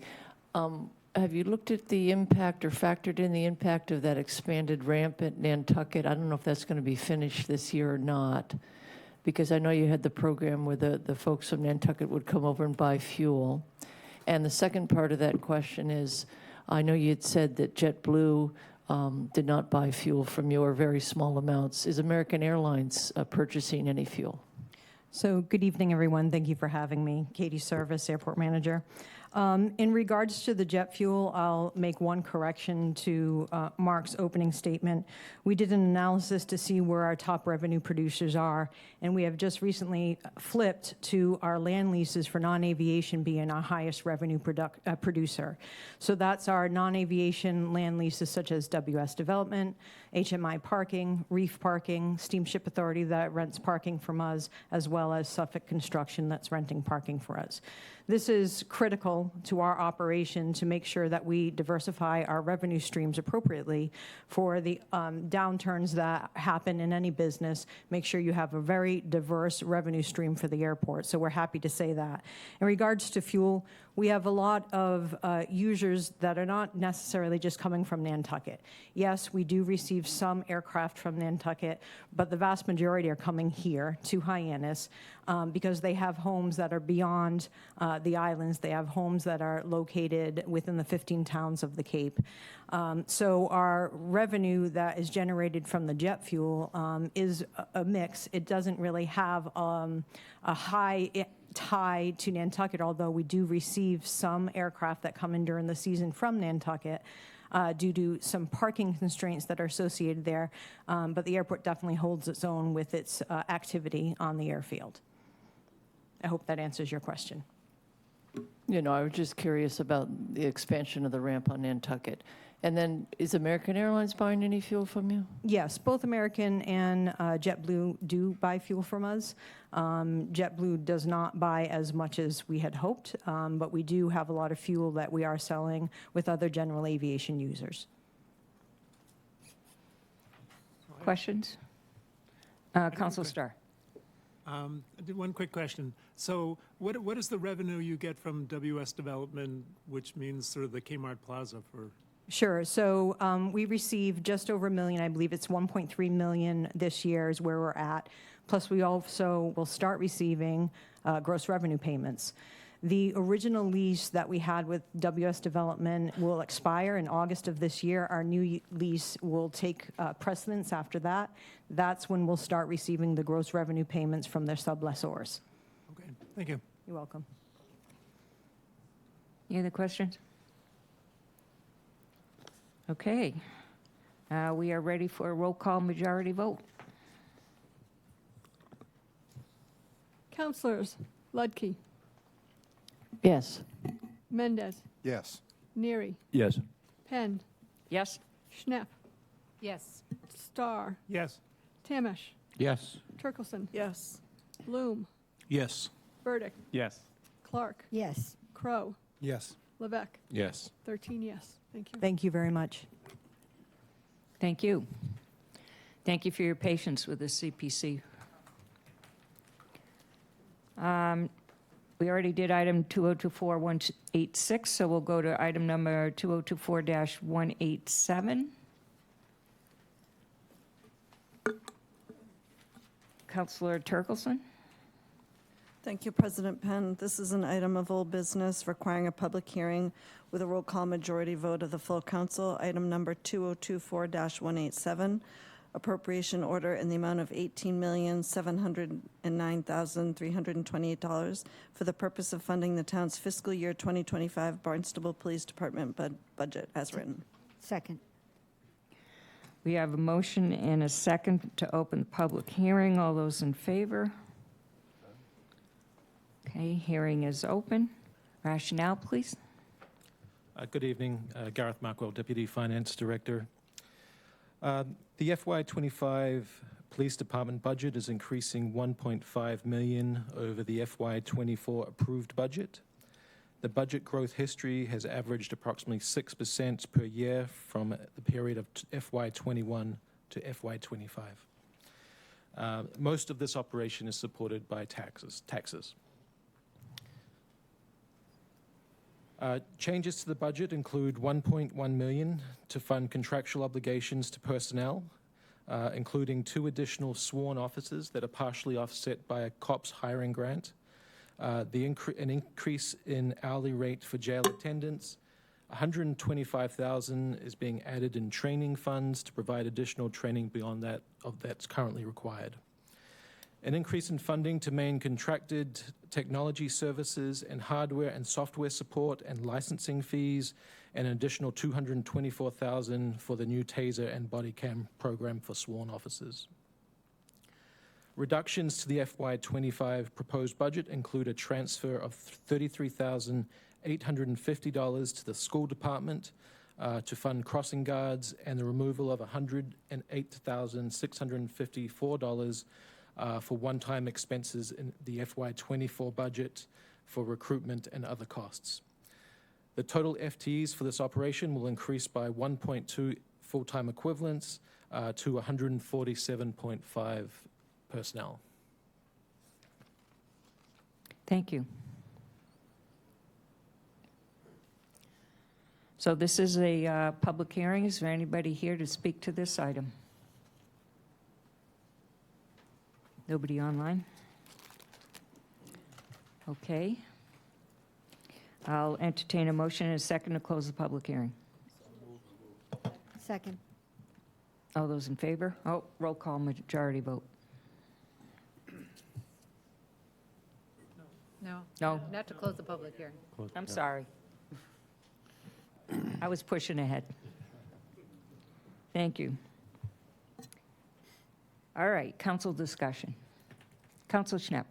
Thank you, President Penn. Could I have the slide put back that had the breakdown in terms of the general fund? Nope, the other one. There we go. Thank you. So this represents the changes in these categories, right? So this is net increases. Okay.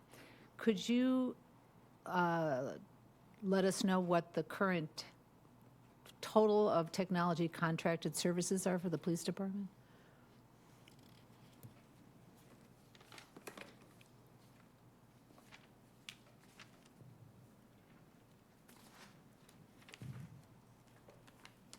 I knew we had to come fully prepared.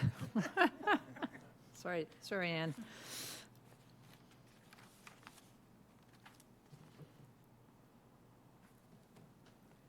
So it's 528,605. Then we have the offset.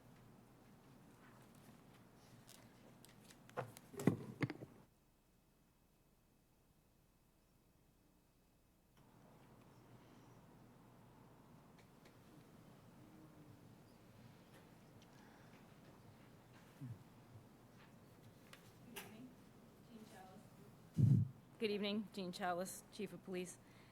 Our total expenses associated with our outsourced IT are $525,218. We have an offset of 433, 318, and our request therefore is 91,900 for this year.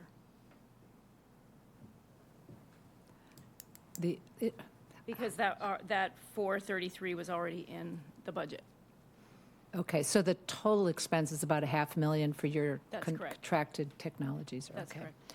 And how long ago did the police department, I know it's been several years, that kind of broke from the municipal IT? I mean, at one time, were you included in the municipal IT, and then or has it always been a separate? We've always had our own IT. Okay. We went and outsourced our IT 3 years ago. I believe we're in our third full year with our outsourced IT. So before you had staffing, and now you use completely the technology? That's correct. We only had one individual working on our IT, and due to some infrastructure issues with the IT, we decided that we needed to outsource it just so we could have a better balance. And the amount of technology that we're using at the department really required that we look at some better options. So we outsourced it. This way we have 24-hour assistance. We have engineers working along with our individual in the building that's there for us during the day. Okay. Do all the dispatch services, are those included in this contract? And whatever technology supports the dispatch center, is that also part of this line item? Our IT maintains all of the computers that are in the dispatch center, correct? Okay, all right. Thank you. Council Luggy? Yeah, I had a question kind of along those lines. I know the body cameras are new to the force. So the costs there, is that going to be ramping up, constant? What's going to happen in the out years with that number? I'm sorry, Ann had distracted me. I just want to clarify, with regard to that 525, 334,000 of that is for the managed services. The other expenses that make up the 525, 118,000 of that is actually the equipment, the last year of our lease on some of the equipment. And then there's a number of other items, server upgrade, scanners, our email filtering, our Barracuda email filtering that make up the rest of the 525.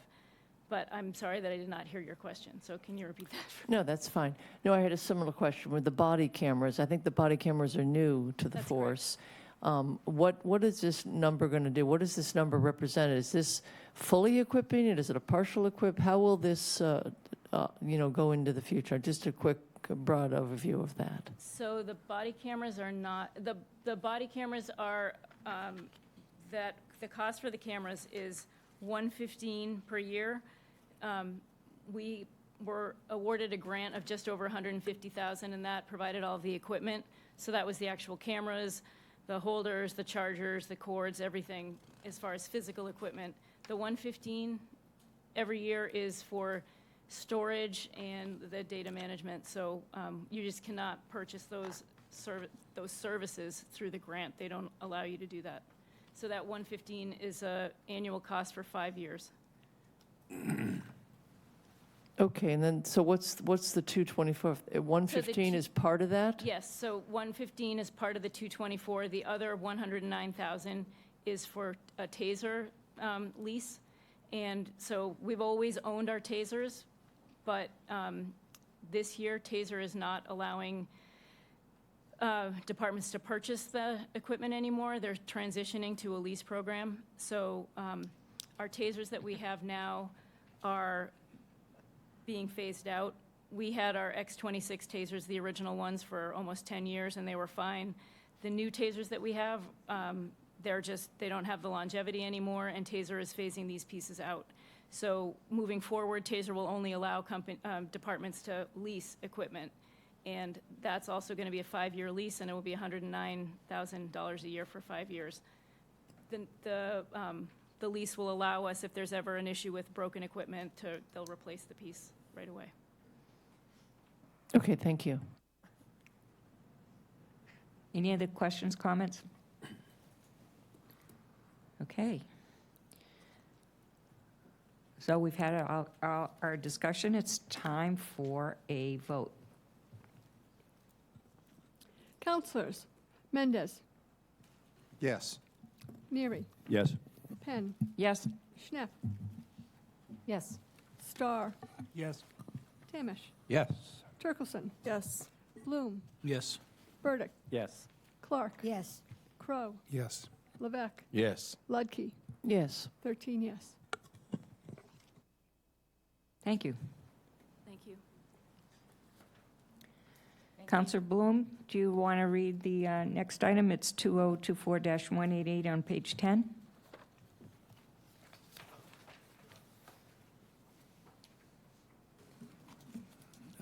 Yes, Madam President, thank you. We have old business here, item 2024-188. It's for a public hearing, a roll call majority vote of the full council.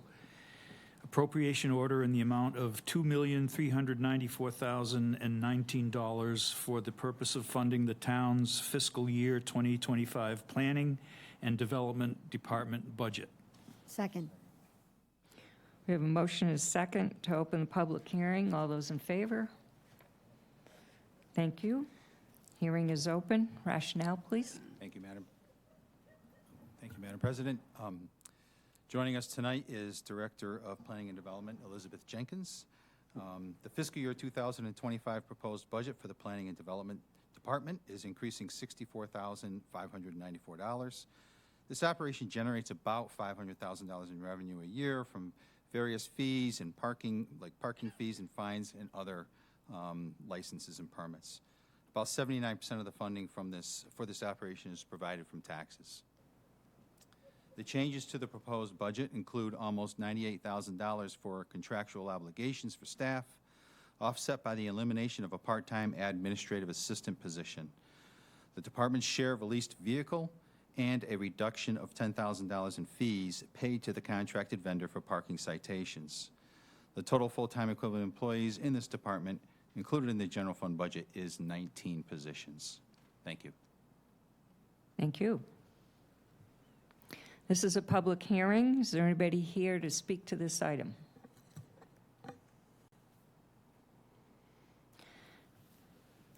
Seeing none, we're going to entertain a motion and a second to close the public hearing. It's been moved and seconded. All those in favor? Thank you. Council discussion? No discussion? Oh, Councilor Schnepp. Thank you, Madam President. I have a question for the Director Jenkins. I know that the county's ARPA-funded Regional Housing Services Program is kind of getting underway this year. What services are you anticipating using that I know will be covered by the county this year, but next year would probably require some funding from the town? Have you been? We have been, thank you. So just for context for the public and the council, the Barnstable County used their ARPA funds to establish a service that we have been asking for, a regional housing service office, and this is to help provide towns individual support on sort of the technical and administrative aspects of affordable housing. Certainly for us, it would be things like monitoring, reviewing and preparing deed restrictions, sometimes reports, support for a trust or for support on a 40B. The first year, they mainly did information gathering from town to town, trying to put together a comprehensive inventory of affordable housing units across the Cape. We just got a presentation maybe 2 weeks ago on year 2 of this. They are going to provide each town a specific amount of technical support to use over the next 2 years. So we're currently scoping what we're going to look at. We're updating our SHI right now, so it will likely be something involved with monitoring. But once we have that in the sense of what our capacity is and kind of get a sense of what other communities are using and buying into, then we'll know. And certainly, it's still uncertain where the Regional Housing Service Office will find its home here on the Cape, who will be that ultimate host community, or if it's going to stay with the county. So we're keeping a close watch on it. We're working with the contractors, figuring out what we're going to use this year's sort of ARPA funds for. And I think by sort of mid-year next year, we'll have a good answer to your question. Sorry for the long answer. Any other questions?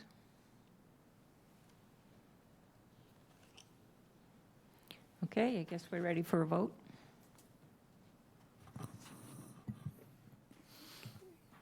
Counselors, Neary, Yes. Penn, Yes? Schnapp, Yes. Starr, Yes. Tamish, Yes. Turkelson, Yes.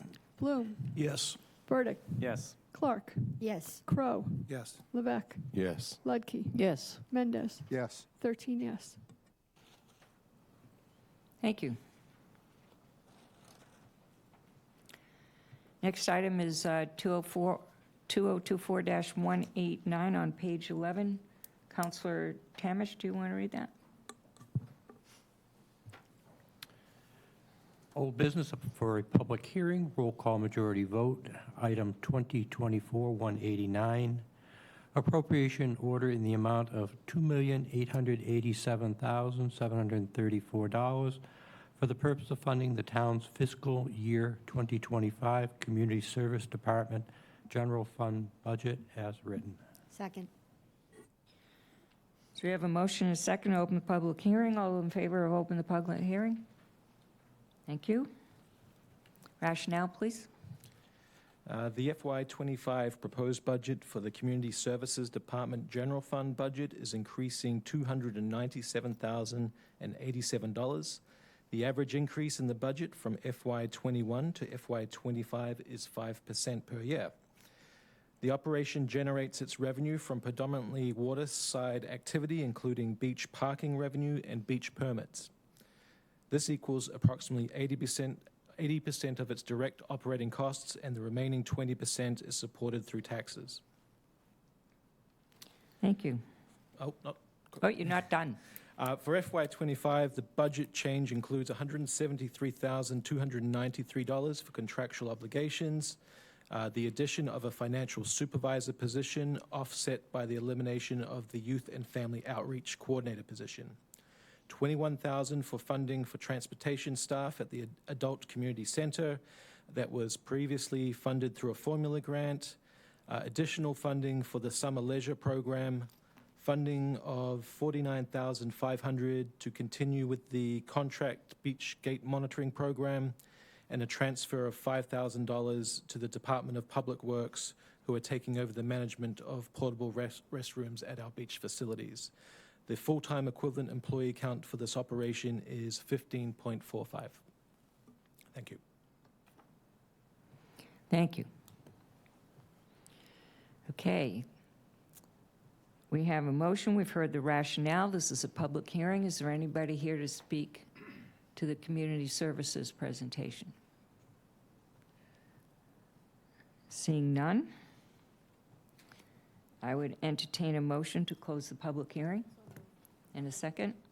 We have a motion and a second to close the public hearing. All those in favor? Thank you. Council discussion. Councilor Turkelson.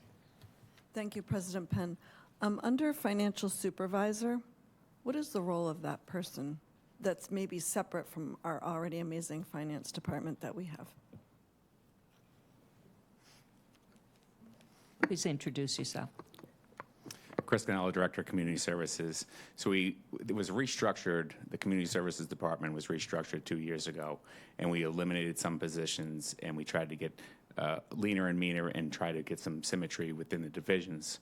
So we have a business and finance manager, Brenda Evans, behind me, and this is another position on top of it. It's the day-to-day operations. We handle thousands of invoices, thousands of payments, all of our major user groups, all of our recreation programs, our scholarships. So this is another support position to help out with the day-to-day operations. Councilor Schnapp?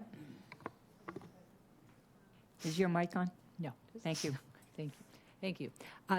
Director Canella, could you explain the reason for eliminating the youth and family outreach coordinator? Was that something that was duplicated somewhere else or just unnecessary? I wouldn't say unnecessary. I would say that in my 2 years in community services, it was a hard position to fill. We worked with the schools. They have some services, and we don't really have the bandwidth to manage that position without having a health department. So it's something that we discussed. We actually did try to post the position out, but we just didn't think it was in our expertise to manage that, and then look at something like the police department has done as far as outsourcing those services. So what would the function of that coordinator be? I mean, what? They utilized it as a push into the schools. So if you had a guidance counselor or someone in the schools that was going to help you, maybe some kids wouldn't feel comfortable trying to get that help through a guidance counselor. So we would kind of push in, or they would come to the community center, so then the other kids wouldn't see them, and try to offer those services. And they were active with the youth commission, trying to invoke those students and help kids. Okay. Do you still have on site the Family Resource Center that the school department funded or staffs? Is that? Yes, we do, with the Family Community Engagement Center. Right. It is expanding. We're starting a project to put the Barnstable Police Department's area to the right-hand side, so they don't have to enter the building for an emergency. And the old pro shop area is underway. If you come to the facility now, as an expansion for future. So it's going well.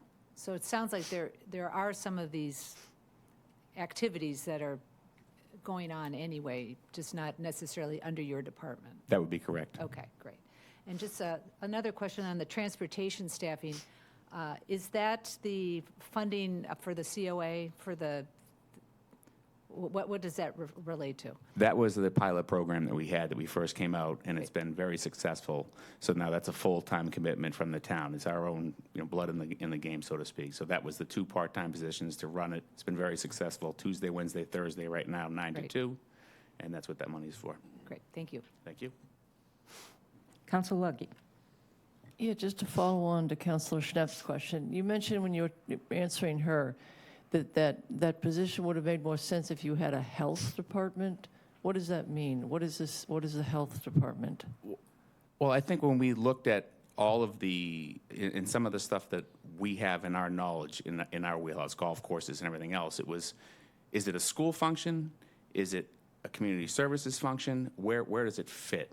And I just don't think it fit in our department. So when I say health department, like a health and human services department who handles the opioid funds that we're getting, we're handling these other situations that's not recreation related or community service related as far as what we are set up to do now within our divisions.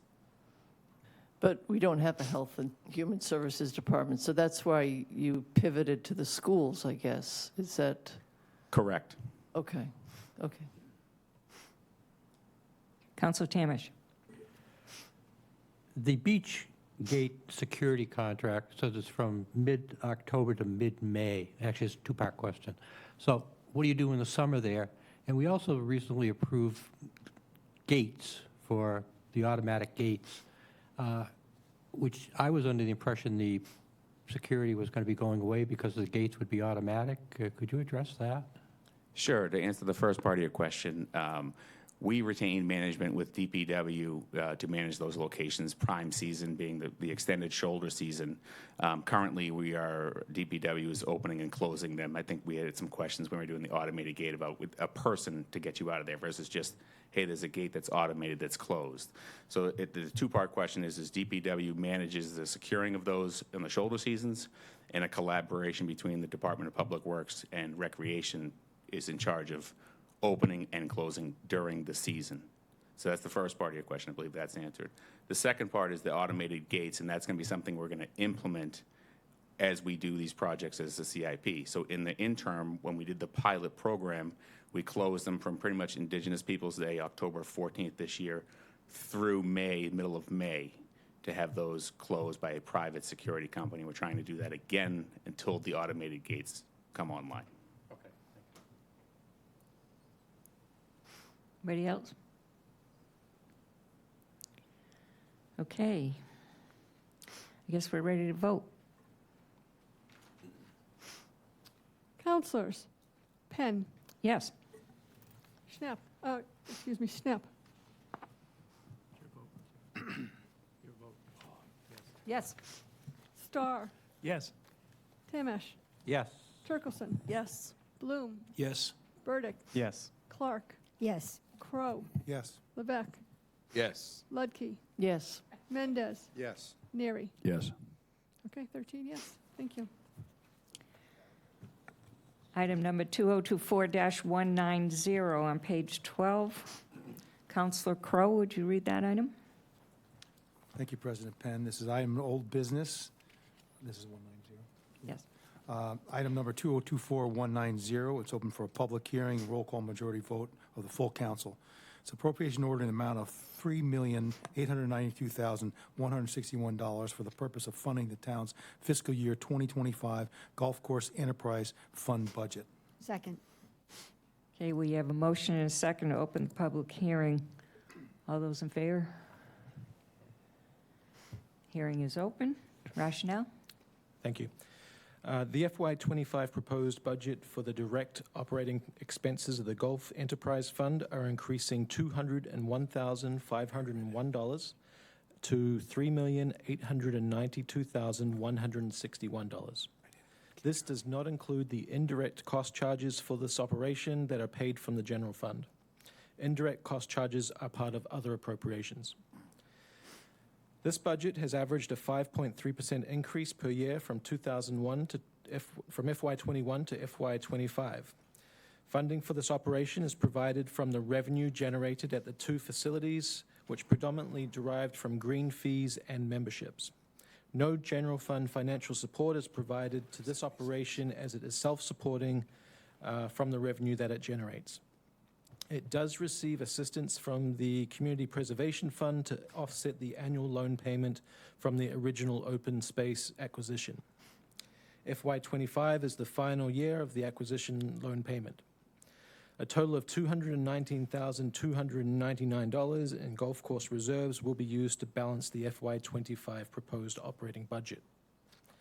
The proposed FY25 budget includes $152,178 for contractual obligations, $29,865 for an increase in the indirect cost charges from the general fund, a reduction in debt service of $20,177, and $69,500 for an increase to various operating expense line items. The budget includes funding for 17.8 full-time equivalent employees. Thank you. This is a public hearing. Is there anybody here, any golfers in the room, like to speak in support or against this item? Nobody online? Seeing none, I would entertain a motion in a second to close the public hearing. Second. I have a motion and a second. All those in favor? Thank you. Public hearing is closed. Council discussion. Councilor Starr. Thank you. So my question is about the clubhouse in Hyannis. Is that, when do you expect that to be done? We are working towards the insurance settlement at this point. I think we are very close. I'm hopeful that we are very close as far as the settlement is concerned. And I'm still overly ambitious and hopeful that we are starting probably at some point next season. I'm hoping at the beginning part of the season. But again, this is, we could be depending on equipment, HVAC equipment. We don't really know a true answer to that question. I'm still hopeful it'll be beginning of next golfing season. So to help me out, so you can't put it out to bid till you settle with the insurance company? No, we can put it out to bid. It was part of the CIP that you approved last month, so we can start putting the bid documents together, which we have been, and get it out to bid. So it might be a year from now? Yes, sir. Okay. Thank you. Begin. Councilor Schnapp. Thank you, Madam President. So is the carpet replacement in the clubhouse, or is this something on the course, or what? This is the functioning room or the top room of the golf course at Old Barnstable Fairgrounds. It's 25 years Okay, old. not It's just a Hyannis. carpet replacement. Okay, thank you.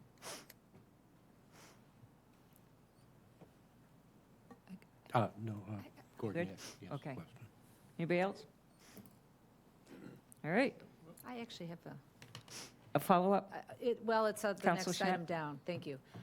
The fertilizer supplies. Several years ago, we went to more of an organic management of the courses. And could you speak to how that's been going and how the fertilizer supplies fall into that? Yes. As you know, we did a land care sustainable management. We are using all organic fertilizer products, not even bridge projects at this point. Those products have gone up 30 to 40% in the last 2 years. I just can't say enough about, that's my background, was golf course maintenance, and James and Chris White both have just a phenomenal job, the amount of play we've done. And this kind of covers inflation for that cost. With some of these other areas, as most people know who have any turf experience at all, we did have a little bit of reserve capacity to make some supplemental fertilizer applications where areas that were seen warrant to help the incidence of weeds and disease. So just covers those costs. Councilor Turkelson? Thank you, President Penn. Have we ever considered putting solar in the parking lot in Hyannis, solar canopy in the parking lot? Not to my knowledge, it has not been looked at right now, but we have discussions with the rail trail coming through, and that would be a David Anthony asset management question at some point. Any other discussion? Seeing none? I guess we're ready to vote. Roll call? Councilors Schnapp, Yes. Starr, Yes. Temesh, Yes. Turkelson, Yes. Bloom, Yes. Burdick, Yes. Clark, Yes. Crow, Yes. Levesque, Yes. Ludke, Yes. Mendez, Yes. Neary, Yes. Penn. Yes. 13 yes. Thank you. Council Mendez, will you read item 2024-191? Thank you, Madam President. This is item number 2024-191, an item of old business. Public hearing, roll call, majority, 2/3 vote of the council. Appropriation order in the amount of $3,926,883 for the purpose of funding the town's fiscal year 2025 Hyannis Youth and Community Center Enterprise Fund budget. Second. We have a motion and a second to open the public hearing. All those in favor? Thank you. Hearing is open. Rationale? Thank you. The FY25 proposed budget for the direct operating expenses of the HYCC Enterprise Fund are increasing $339,895 to $3,926,883. This does not include the indirect cost charges for this operation that are paid by the general fund. Indirect cost charges, again, are part of other appropriations. This budget has an average increase of 7.6% increase per year from FY21 to FY25, mostly due to the increase in debt service costs and loans that have been issued to make improvements to this facility. Funding for this operation is provided through revenue generated at the facility, which generates about 20% of its funding, and subsidies from the general fund and capital trust fund of about 2/3 of the annual operating cost. A total of $479,169 in HYCC reserves will be used to balance the FY25 operating budget. Excuse me. The proposed budget includes $76,255 for contractual obligations, a reduction of $27,277 in indirect cost charges from the general fund, a net increase in debt service of $110,140 for new loans issued in FY24 for facility improvements, an additional $119,000 for utility increases, $14,500 for maintenance agreements on existing equipment, professional services, and police details, and $20,000 of additional funding for operating capital. There is no change to the number of full-time equivalents budgeted in this operation. Thank you. Is there anybody here from the public to speak to this item? Nobody, Lynn? All right, I'll entertain a motion and a second to close the public hearing. Second. Have a motion and a second. All those in favor? Thank you. Discussion? Counselor Tamish. Mark, maybe you could explain, typically an enterprise fund is self-supporting, and this has a large subsidy from the general fund. What's the rationale of keeping it an enterprise fund as opposed to just an operating expense? Yeah, thank you for your question. Yeah, keeping it separated as an enterprise fund allows us to clearly demonstrate what the annual subsidy from the general fund that's required to maintain this operation. If we were to make this just another operation within the general fund, that subsidy wouldn't be as clear. So we'd like to keep it separated just so we can measure that. But it can certainly always be changed and folded into the general fund as just another general fund operation. No, I'm not advocating that. I was just curious why with such a large subsidy that it was not just another program. Right. Okay. Okay, thank you. Counselor Torkelson. Thank you, President Penn. I recognizing that we do in various ways fund this enterprise fund. I'm just curious historically what the efforts have been to increase the revenues or change the structure in which this is run so that it is requiring less from the general fund and it's more self-sustaining. What efforts have been made to do that historically? Yeah, well, I'll let Director Ganella address that question, but before he does, I'll just say that, you know, we try to maintain our position in the market, right? The main revenue source in this facility is the rental of ice, and we don't want to price ourselves out of the market and lose the ability to generate that main revenue source. But Director Ganella can talk about some of the other ideas that they've put in place. Thank you for the question, and thank you, Director Milne. I was prepared for this question because I was asking the same questions and losing hair. Why are we an enterprise account at the HYCC? And your point was some of the same things when I took over as the interim director and the director about what can we do for income? What can we do to generate more money? I've had conversations with many of you about how we could do that. We are doing those things, as Director Milne said, with ICE, but we have to be cost competitive. And we are improving those. We have seen increased usership of ICE. I think some of these costs will come down as we replace equipment that's 15 years old. We maybe have other alternative sources for energy, but I think it's a change in philosophy. And I think it's an understanding of what that building is. And after working there for 2 years, we have the Family Community Engagement Center. We have numerous Y Achievers program that runs out of there.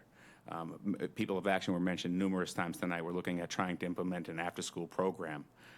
So they're learning how to do job interviews and become better in the citizens. We have office space that runs the recreation department there. We have programs that all of our rec programs go there. So I had Brenda do a little exercise, just if we said each space that's utilized and we're not charging the rec department. So if you had a kid playing basketball and it was $100 for a program, we said, well, the HYCC needs to make more money, and if I charged everybody that money, that program would go up astronomically.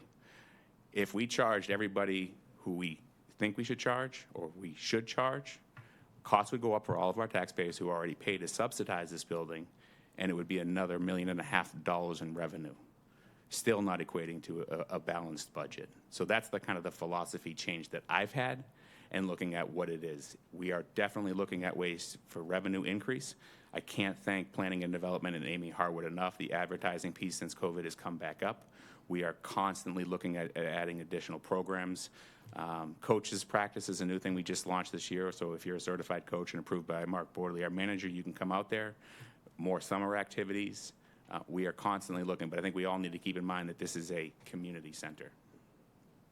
And along that line, how are we outreaching to community members to see how they want to engage differently or more so that what you're doing and what planning is doing and all the people that are working hard behind the scenes to grow this, just kind of outreach to other people in the community?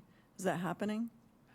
I believe it is with the, and I think a big piece of that is keeping that family community engagement center there for the schools, because I think a lot of those families who come in to register their child wouldn't know that it's there.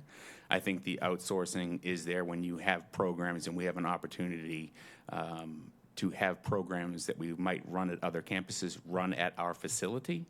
I think having relationships, we had a art supply night with the People of Action where they got art supplies for their schools, constant engagement. I'm really looking forward to the launch of our new website, which is, I anticipate, sometime very shortly, and our stakeholders and reaching out there to do it. It's a consistent improvement that we're looking at doing, and we look for any partners that we can have. Council Schnapp? Thank you, Madam President. I'm glad I'm sitting across the room from one of the hockey players in the room, but is there ever any analysis of whether we would de-ice one of those rinks and use it for other community uses? Since we're so subsidizing this community center, I really wonder if the full community has access to it. We have one gym, and we have two big ice things that just are constantly, utilities. I saw some item to replace, the ice. I mean, does that conversation or analysis ever take place? That conversation definitely happens and takes place, and we had started a study for utilities. We had melted one of the sheets of ice for one of the summers because we had to, and then it was a fact of, is that the system designed to go offline? So there's a constant turbulence or an aeration of that system constantly moving. So those are all things that we have discussed, but it's a double-edged sword, as the hockey guy that you said you didn't want to sit next to, is when we're in season, we are in season. So we are anytime from September through middle of March, every single day from roughly 1 o'clock, 2 o'clock in the afternoon until 10 o'clock at night, both sheets of ice have been consistently booked. So then you say, all right, how are we going to eliminate these relationships, or how do we choose to eliminate a relationship and then try to do it? So we're definitely looking at those. Those conversations have been had, looking at making mechanical improvements to have both sides conditioned air, so we have that opportunity in the future to do that. We've looked at covered systems to go on top of the ice, kind of like the Boston Garden effect. But having the manpower to do something efficiently at this time is just not there. But we have looked at it, and we are looking into those options, yes. I'm going to go with Council Neary. He's had his hand up for a while. Then we'll go with Council Starr. Thank you, Madam President. I figured he wanted to follow up on that. And thank you, Director Cannella. The Lovell Brothers just built a facility up in Rockland. That is something that just makes your eyes pop out of your head. And I can be assured it's a private deal, and they are doing very, very, very well. I think it's over $40 million property. I know we've talked about this, but what would be the prohibitions to possibly adding a common victualer's license in that facility, monitoring it as things went forward? Because I'll tell you, not that I'm trying to be an advocate of alcohol, but alcohol and hockey kind of go together. I'm just saying. And it could be something that might generate more revenue, but it may be in the tenets of the way that the center was originally drafted. I'm just curious. I would defer that question to Manager Els as a community center selling alcohol. But I think we would need another budget increase from that police line item from $1,500 to $15,000 per week. I've been to Lovell. It's a beautiful facility. And as you know, Counselor, my two youngest have been playing hockey, and someone explained it to me best, because I'm always on this pursuit of going places, and I've been to the other arenas, and someone put it very eloquently. He said, Chris, when you go to these other places and they have the hockey's areas, you take a 20-mile circle around it, and there's so many kids that play hockey, and there's so many things that they can do. And he says, take a map of HYCC and do a 20-mile circle around it. He goes, 80% of it's fish. That's all of Cape Cod you could do that with. Yeah. Correct. Council Starr. Thank you. I just want to remind everybody that this building wasn't built to be energy efficient. We can't put solar panels on the roof because it can't hold them. It's not facing south. We have to think back to the beginning in the design of this building. wasn't future considered, whatever. Thank you. Thank you. All right. Council Levesque. Thank you, President Penn. Thank you, Director Ganella. And just as not only a parent of hockey players, but my hockey players turned into referees, and I probably would not be in favor of the alcohol because they're already getting abused on a weekly basis. But and that would probably only increase. So and be harder and harder. It's really difficult to find referees, as you know.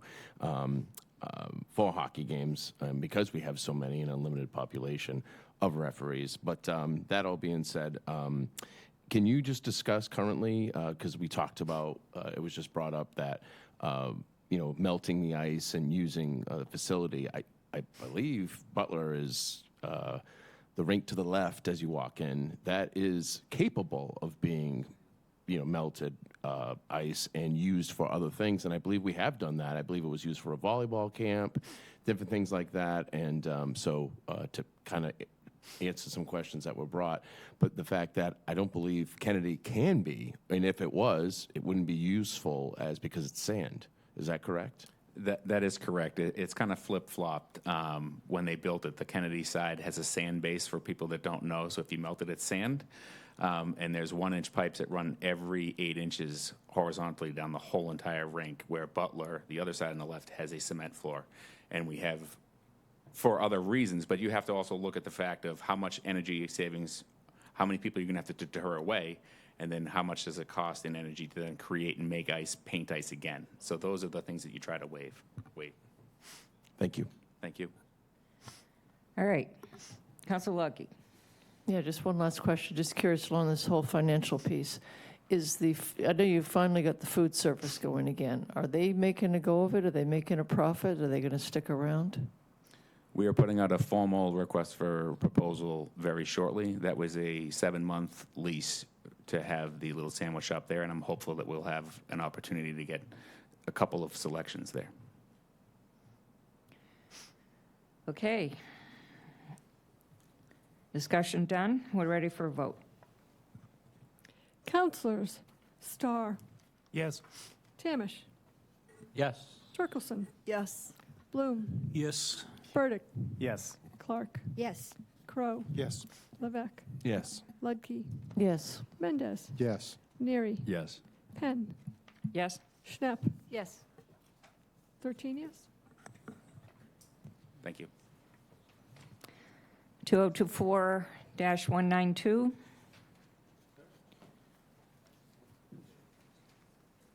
Council Clark. Thank you very much, President Penn. This is old business requiring a public hearing and a roll call majority vote of the full council. Agenda item 2024-192, appropriation order in the amount of $1,638,527 for the purpose of funding the town's fiscal year 2025 Marine and Environmental Affairs Department General Fund budget. Okay, we have a motion and a second to open public hearing. All those in favor? Thank you. Hearing is open. Rationale, please. Thank you. The proposed budget for the fiscal year 2025 Marine and Environmental Affairs Department General Fund budget is increasing $178,638 to $1,638,527. The average annual increase in this budget from fiscal year 21 to fiscal year 25 has been about 9.4%, as this operation has seen a significant increase in activity post-COVID. This operation generates about 33% of its funding from various fees and charges, while taxes support the other 67%. Changes to the proposed fiscal year 2025 budget include $107,498 for contractual obligations, $6,130 for a share of a new permanent part-time marina supervisor position, $40,860 for overtime and seasonal wages, $7,800 for additional Mesa beach permits, and $17,150 for additional harbor master expenses. The budget includes funding for 13.05 FTEs. And here tonight is Director Lauzon and his team to answer any questions. Thank you. Thank you. This is a public hearing. Is there anybody here to speak for or against this item? Nobody online? Seeing none, I'll entertain a motion to close the public hearing. Second. It's been moved and seconded. All those in favor of closing the hearing? Thank you. Discussion.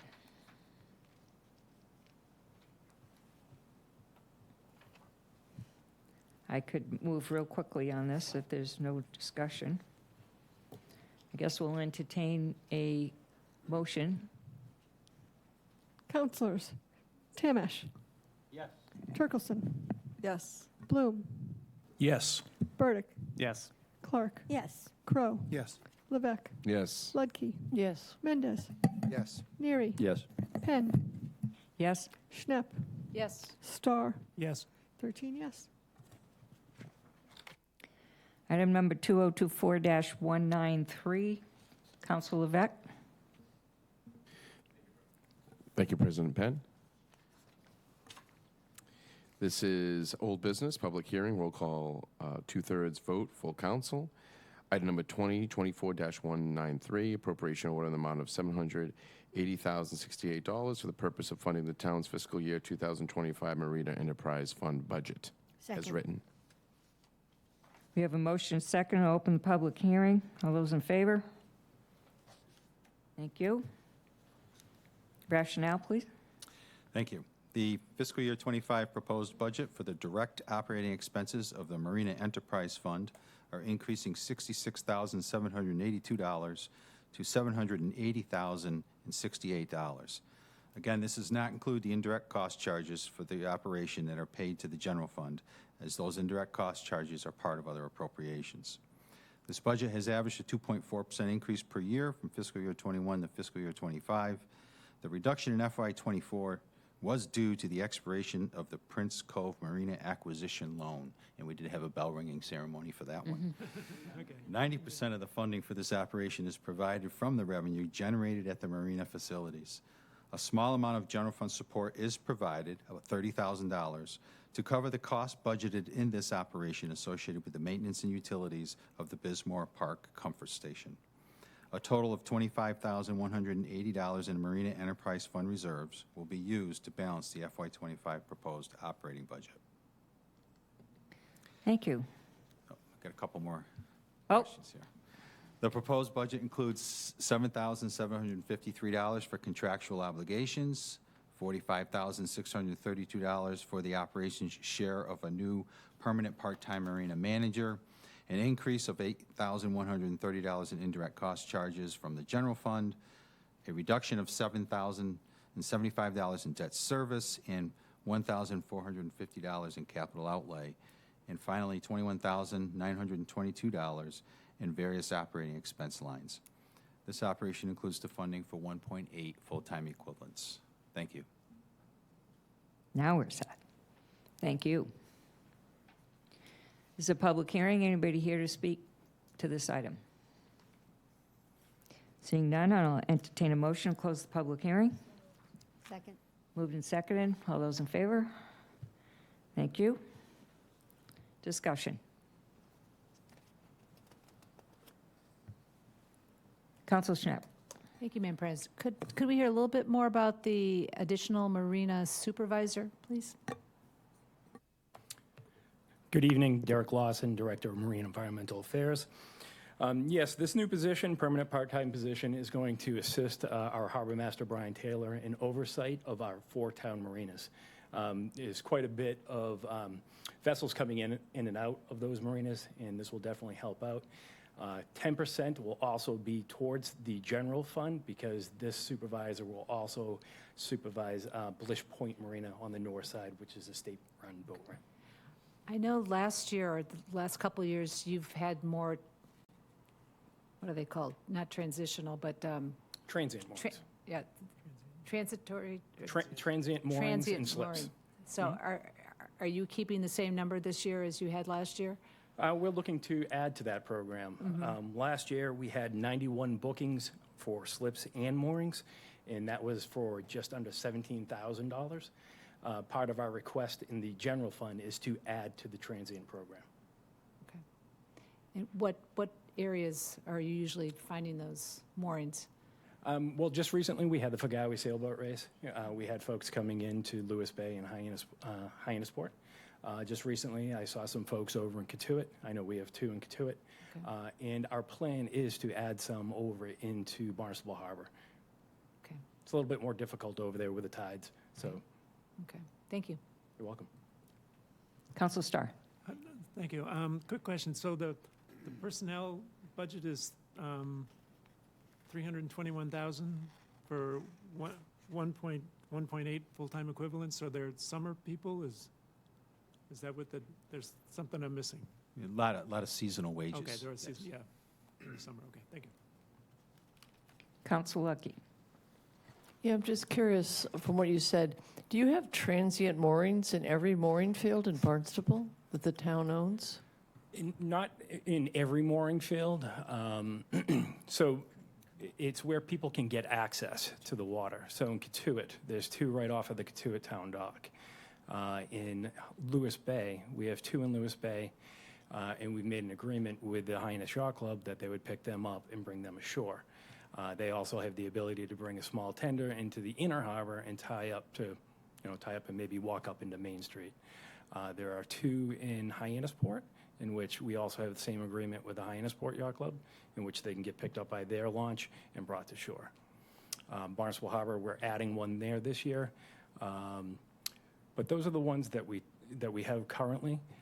Our marinas, at all of our marinas, we have slips that are available. In this year, Harbor Master Taylor has moved us over into kind of a new boating industry app, in which it's called Docwa. And you can go right online. I'm sure Mr. Larry has used it. And you can just, Neri, excuse me, and put in your boat and request a slip right there or a mooring right online. Can you add more of these moorings, or do you have a limitation on what you can do? So that's a very good question. There's a fine line that we're walking right here because we have so many folks on wait lists and only X amount of space on the water sheet itself. And so what we've done when folks haven't renewed a mooring, we've added a couple of these transient moorings. So it's a fine line that we're walking. We don't want to take up space from other folks, but where we do have open spaces, we would like to add more. No, that's good. I understand your balancing act. I mean, the lists are literally decades long to get moorings in some places, so. Fortunately, last year, I believe we moved, I think, 108 people off of the waiting lists, and I think we offered 309 moorings to folks. So it does take quite a bit of, offering the mooring, having those folks take the time to decide if they want that mooring, and then securing the person to take that mooring. Council Burdick. I move the question. Okay. All those in favor of moving the question, do we have to vote on that? We do. In favor of moving the question. Okay. Roll call, 2/3 vote. Councilors, Turkelson, Yes. Bloom, Yes.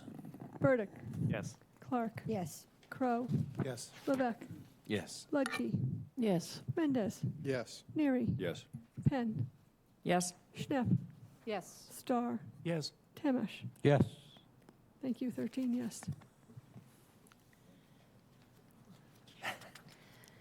Council Burdick, would you like to read item number 2024-194? Sure. This is an item of old business referred to a public hearing, or for a public hearing. Item 2024-194, appropriation order in the amount of $1,087,579 for the purpose of funding the town's fiscal year 2025 Sandy Neck Park Enterprise Fund budget. Second. We have a motion, a second, to open public hearing. All those in favor? Thank you. Hearing is open. Rationale? Thank you. The FY25 proposed budget for the direct operating expenses of the Sandy Neck Park Enterprise Fund are increasing $17,604 to $1,870,579. This budget has averaged about a 6.7% increase per year from FY21 to FY25, as the use of this facility has experienced, facility has experienced a significant increase over that time period. 100% of the funding for this operation is provided from the revenue generated at the facility and its reserve fund.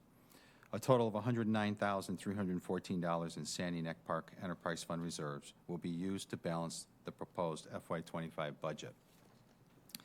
The proposed FY25 budget includes additional funds for contractual obligations, $25,552 for the increase in indirect costs from the general fund, an additional $11,000 for various operating expenses, and $6,400 for operating capital, offset by a reduction of $2,575 in debt service costs.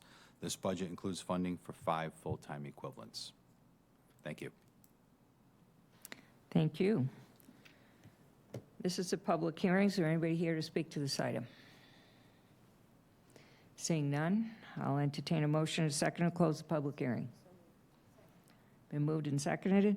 All those in favor? Public hearing's closed. Council discussion. Seeing no discussion, we'll go for a roll call majority vote. Councilors Bloom, Yes.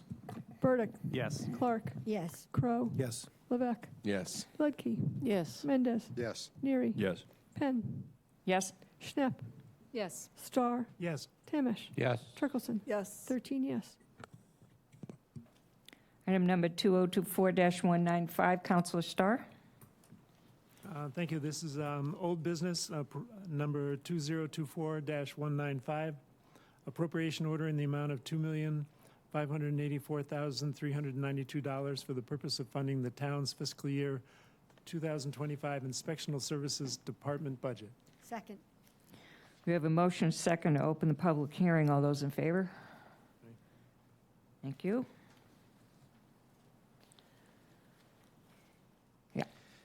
The FY25 proposed budget for the Inspectional Services Department is increasing $123,297 to $2,584,392. This operation generates revenue from various fees, licenses, and permits that cover nearly 100% of its direct operating costs. Only 3% of the budget is supported by taxes. Budget growth has averaged 4.6% from fiscal years 21 through 25. Changes to the proposed budget include $134,297 for contractual obligations and a reduction in credit card processing fees of $11,000. This operation included funding for 27.15 FTEs, has not changed from the FY24 levels. Thank you. This is a public hearing. Is there anybody here to speak to this item? Seeing none, I entertain a motion to close the public hearing. It's been moved and seconded. All those in favor? All right, public hearing's closed. Council discussion. Councilor Clark. Thank you very much, President Penn. Quick question, how did you get to save $11,000 in credit card processing fees? Good evening, Madam President and council members. My name is Brian Florence, your building commissioner. Thank you for your time and the effort you put into our budget every year. Councilor Clark, the reason for that is when we first started a online permitting, we were paying a surcharge for use of credit cards. Now, we push that off to the customer, and they are paying that, so we don't need that line item. Simple answer. Any other questions? Comments? Councilor Schnapp? Thank you, Madam President. In looking at the budget comparisons, I was kind of surprised that fees in fiscal year 2023 were $4 million, and the proposed is 2.5. Was there just a lot of activity in 23 that generated that much income? It's been boom town in the construction industry. Okay. It really is. Council Burdick? I move I'm sorry. question. Oh, sorry. When you're done. Are you set? I guess so. We have a motion to move the question. All those in favor? Okay. So, time for roll call. Counselors, Burdick, Yes. Clark, Yes. Crow, Yes. Levesque, Yes. Ludke, Yes. Mendez, Yes. Neary, Yes. Penn, Yes? Schnapp, Yes. Starr, Yes. Tamish, Yes. Turkelson, Yes. Bloom, Yes. 13 yes. Thank you. The Celtics score is 64-83 Celtics. Say it again, please. 64-83 Celtics. Thank you for that. Council Starr, item number 2024-196. Thank you. This is old business number 2024-196. Appropriation order in the amount of $11,384,511 for the purpose of funding the town's fiscal year 2025 Department of Public Works General Fund budget. Second. We have a motion second to open the public hearing. All those in favor? Public hearing's open. Rationale, please. Thank you. Joining us this evening is Director Santos and the Dream Team from Public Works. The Public Works Department's general fund budget is increasing $242,455 to $384,511. The budget growth for this department has averaged about 3% per year from fiscal year 21 to 25.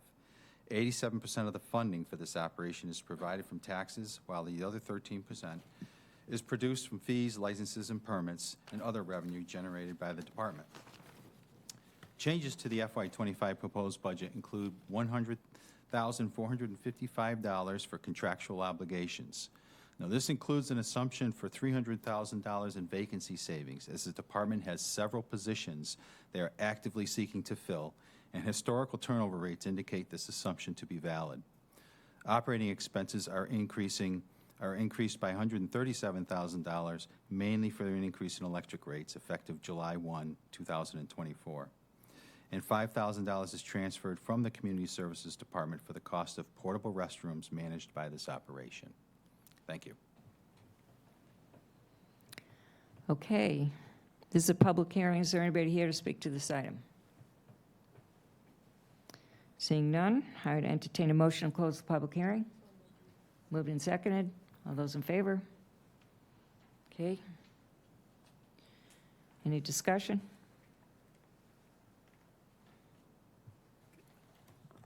Council Starr. Thank you.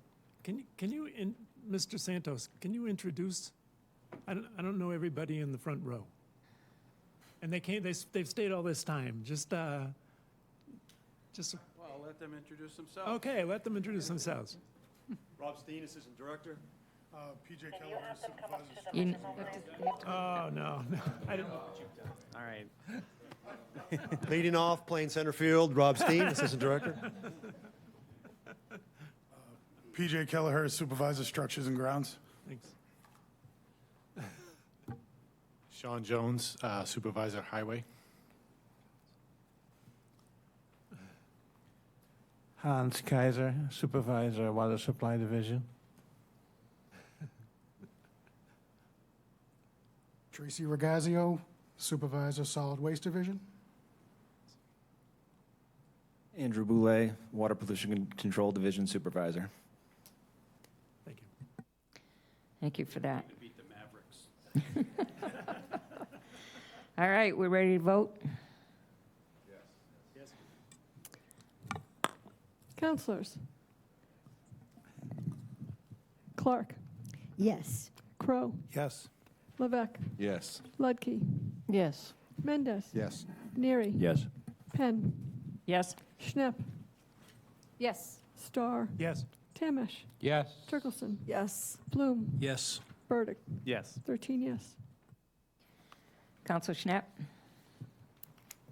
Would you read item number 2024-197? Yes, Madam President, this is an item of old business requiring a public hearing and a roll call two-thirds full council vote. Item 2024-198. Is that what you said? You said 197. 197. Oh, she said 20, page 20. Sorry. Okay.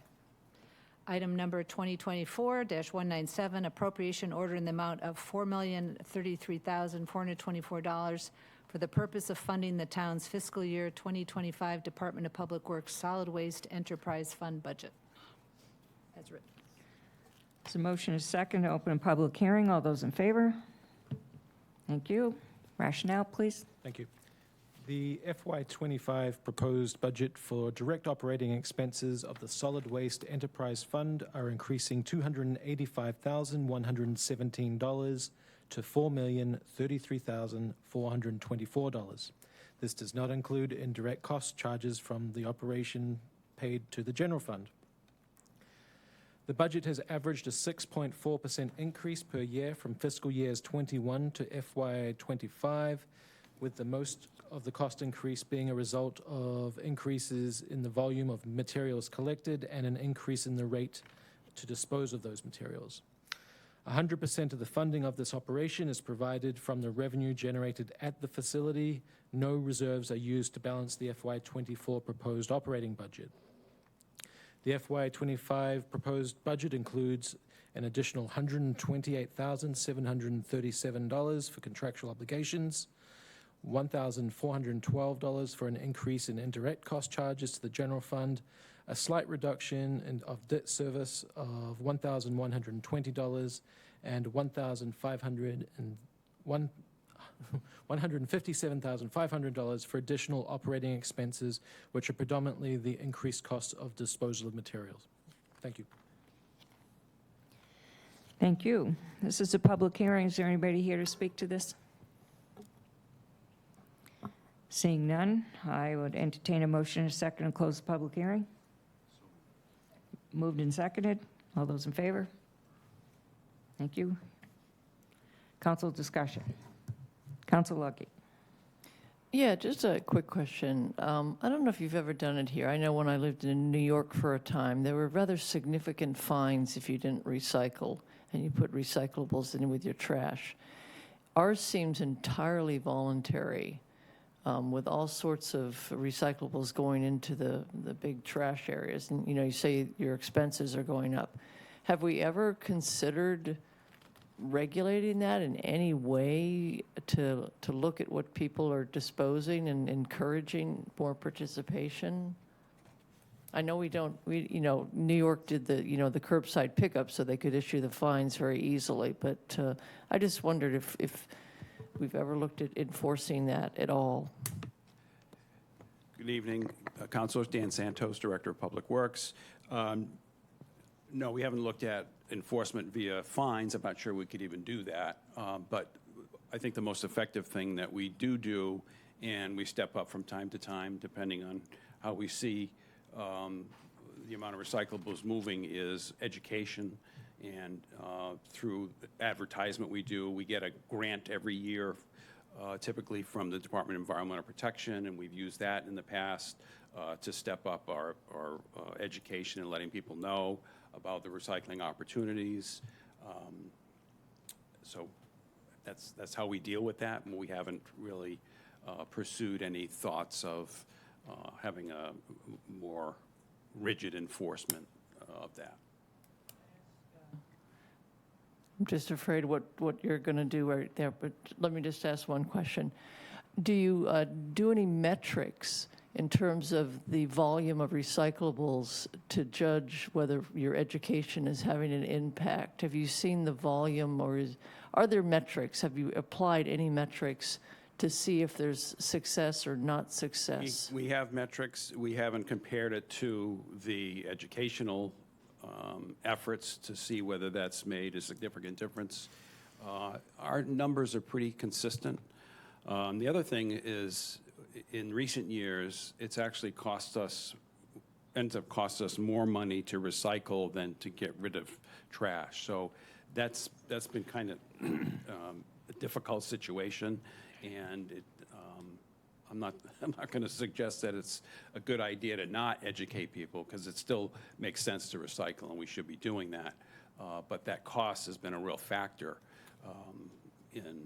so it's not like we want to encourage more recyclables because we're going to have more costs, and that gets passed on to the people who use the facility. Yeah, well, his hand was up before yours, sorry. I move the Council question. Burdick, I move the question. all in favor of moving the question? Well, he lost. All right. Council Crowe first, because he had one, and then Council Levesque. Thank you, President Penn. Thank you, President Penn. I was just going to ask what the market was for recyclables at this point, so you sort of answered that question. Yeah, okay. Thanks. It's very variable. For each item, it varies. We make money on metal recycling. Generally, everything else costs us money to recycle. We're not making money on paper or glass. We have to pay to get rid of all these things, plastics. Okay, thanks. Council Levesque, same Thank you. question. Thank you very, President Penn. That was a great question. How's it going with the food waste, with the compost program that was started? We are seeing an increase in the collection of food waste. The trend is up, and that's due to educational and making that service available, as well as making the buckets and the bags that are compostable available to our customers. Great. Follow up very quick. Is there a way to get that and partner with the schools in regards to that? Has that already been done? I do find that kids will teach their parents how to recycle and inspire families to exercise that. Is that a possibility? Has that been done? As far as education? Yes. Yes, it's definitely a possibility, and we just met with the Infrastructure and Energy Committee to discuss exactly that, how we would step up our efforts to increase even further our collection of food waste. Would you say that's our number one cost, or opportunity to be able to reduce the cost of waste removal? I don't know if it's the number one. It's certainly a Contributing factor, is having food waste in our municipal trash, because it's heavy, and when you're paying per ton, obviously that's a cost. Excellent. Thank you, President Penn. Okay. Time for a vote. Councilors Crowe, Yes. Levesque, Yes. Ludke, Yes. Mendez, Yes. Neary, Yes. Penn, Yes? Schnepp, Yes. Starr, Yes. Timish, Yes. Turkelson, Yes. Bloom, Yes. Burdick, Yes. Clark, Yes. 13 yes. Item number 2024-198, Council Lucky. Okay, this is old business. It's a public hearing, a roll call, 2/3 of the full council. 2024-198, appropriation order in the amount of $10,934,823 for the purpose of funding the town's fiscal year 2025 Department of Public Works Water Pollution Control Enterprise Fund budget. Second. So we have a motion and a second to open the public hearing. All those in favor? Public hearing is now open. Rationale? Thank you. The FY25 proposed budget for the direct operating expenses of the Water Pollution Control Enterprise Fund are increasing $2,826,000 to $10,934,000. This is comprised of an increase in the water pollution control facility operations of $386,000 and an increase in the cost of the comprehensive wastewater management program for $2,439,000. About 51% of the funding for this operation is derived from user fees, with the balance coming from the Capital Trust Fund and Sewer Construction and Private Way Fund to pay for the comprehensive wastewater management program. Changes to the budget include contractual obligations totaling $580,000, changes in indirect costs for $50,894, An increase in debt service of $2,192,000. These are loans that we just issued last week for the comprehensive wastewater management plan. Sludge disposal increase of $30,000, $87,325 for contractual services and supplies for the comprehensive wastewater management program. And we have a reduction in the CWMP capital outlay of $65,000 for a grand total budget of $11,591,616. Thank you. Thank you. This is a public hearing. Is anybody here to speak to this item? Seeing none. Motion and a second to close the public hearing. Been moved and seconded. All those in favor? Thank you. Discussion?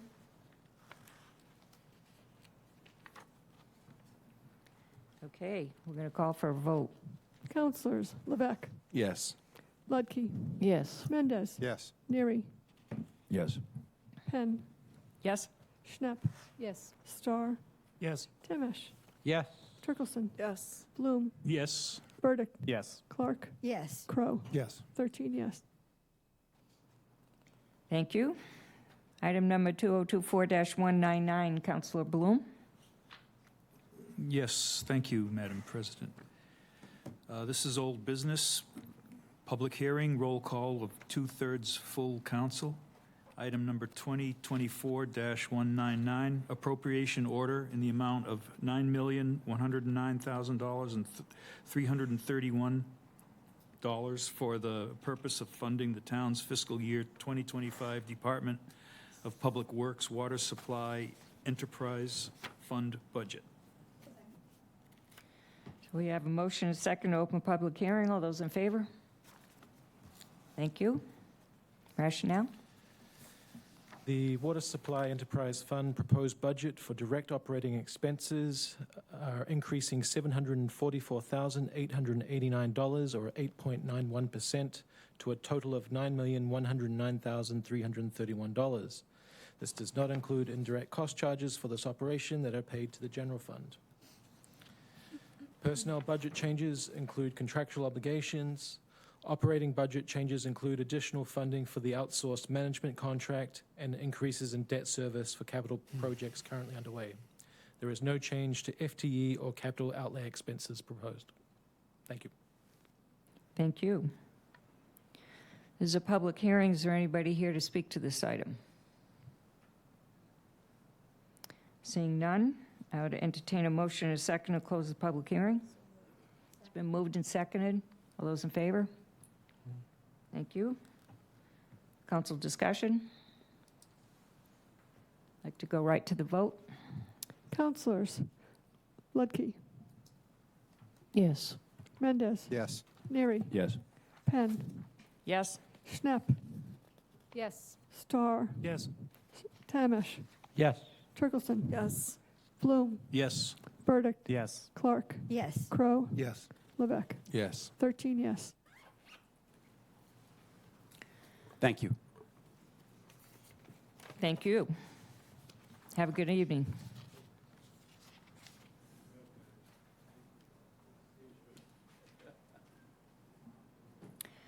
Okay, I'm going to read item number 2024-200 and 205. We're going to do those kind of together, one following the other. This is a rule of necessity.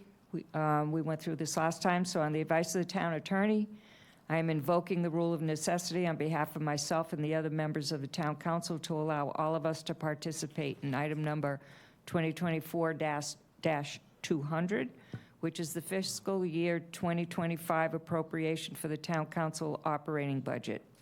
Under the town charter, the town council is required to adopt the budget, and it is the only town body that is authorized to do so. I am disclosing that all of the councilors have a financial interest in item number 2024-200 because that item contains funding for town councilor salaries. I ask that each councilor raise their hand to signify they have a financial interest in item 2024-200, as I just described, and I ask the town clerk to include this information in the minutes of this meeting. Thank you all. So, we still need to read this item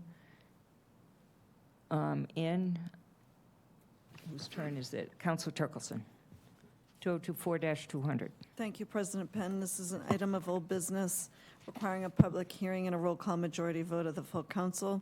Item number 2024-200, appropriation order in the amount of $264,092 for the purpose of funding the town's fiscal year 2025 town council budget, as written. Second. So we have a motion second to open the public hearing. All those in favor? Thank you. Rationale? Thank you. The Town Council's proposed budget is increasing $2,764. The personnel budget includes funding for Town Council salaries and 1 full-time staff position. Operating expenses are level funded. 82% of the funding for this operation is provided from taxes, while the other 18% of the costs are allocated to and paid by the enterprise funds. Thank you. Thank you. This is a public hearing. Is anybody here to speak to this? Seeing none, I'll entertain a motion and a second to close the public hearing. Moved and seconded. All those in favor? Thank you. Any discussion? Councilor Lucky.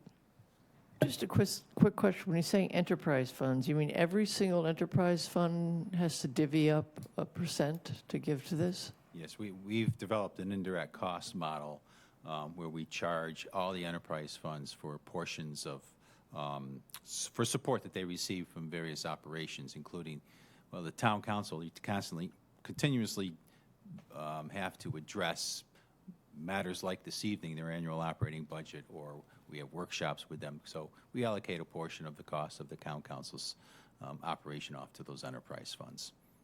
And do you always try to keep that percentage that you have here, Mark? It's in the model. It's based on activity levels, essentially. So the number changes a little. The dollar amount changes a little bit every year, depending upon how it calculates out in that model that we've developed. But it stays about 18% a year. May fluctuate a percent or one way or another. Okay. We're all set to vote? Councilors, Mendez, Yes. Neary, Yes. Penn, Yes. Schnapp, Yes. Starr, Yes. Tamish, Yes. Turkelson, Yes. Bloom, Yes. Burdick, Yes. Clark, Yes. Crow, Yes. Levesque, Yes. Ludke. Yes. 13 yes.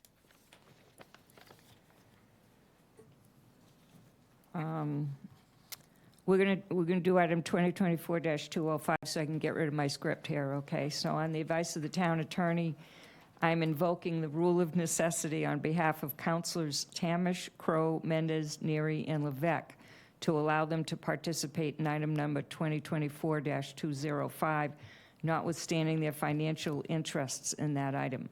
If they recuse themselves, we would not have a quorum for that item. Under the town charter, the town council is required to adopt the budget and is the only town body that is authorized to do so. So I ask each councilor to disclose their conflict for the record. So each of you should say that you receive health insurance. I, Paul Neary, Town Councilor, participate in the town's health insurance program. I, Jeffrey Mendes, Town Councilor, participate in the town's health care program. I, John Crow, receive my health care through the town. I, Craig Tamish, as a retiree of the town of Barnstable, receive my health insurance through the town. I, Matthew Levesque, Barnstable Town Councilor. My family and I receive health insurance through the town.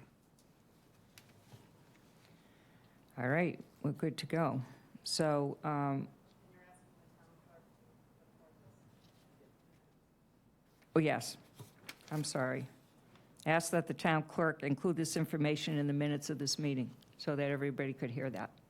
Thank you.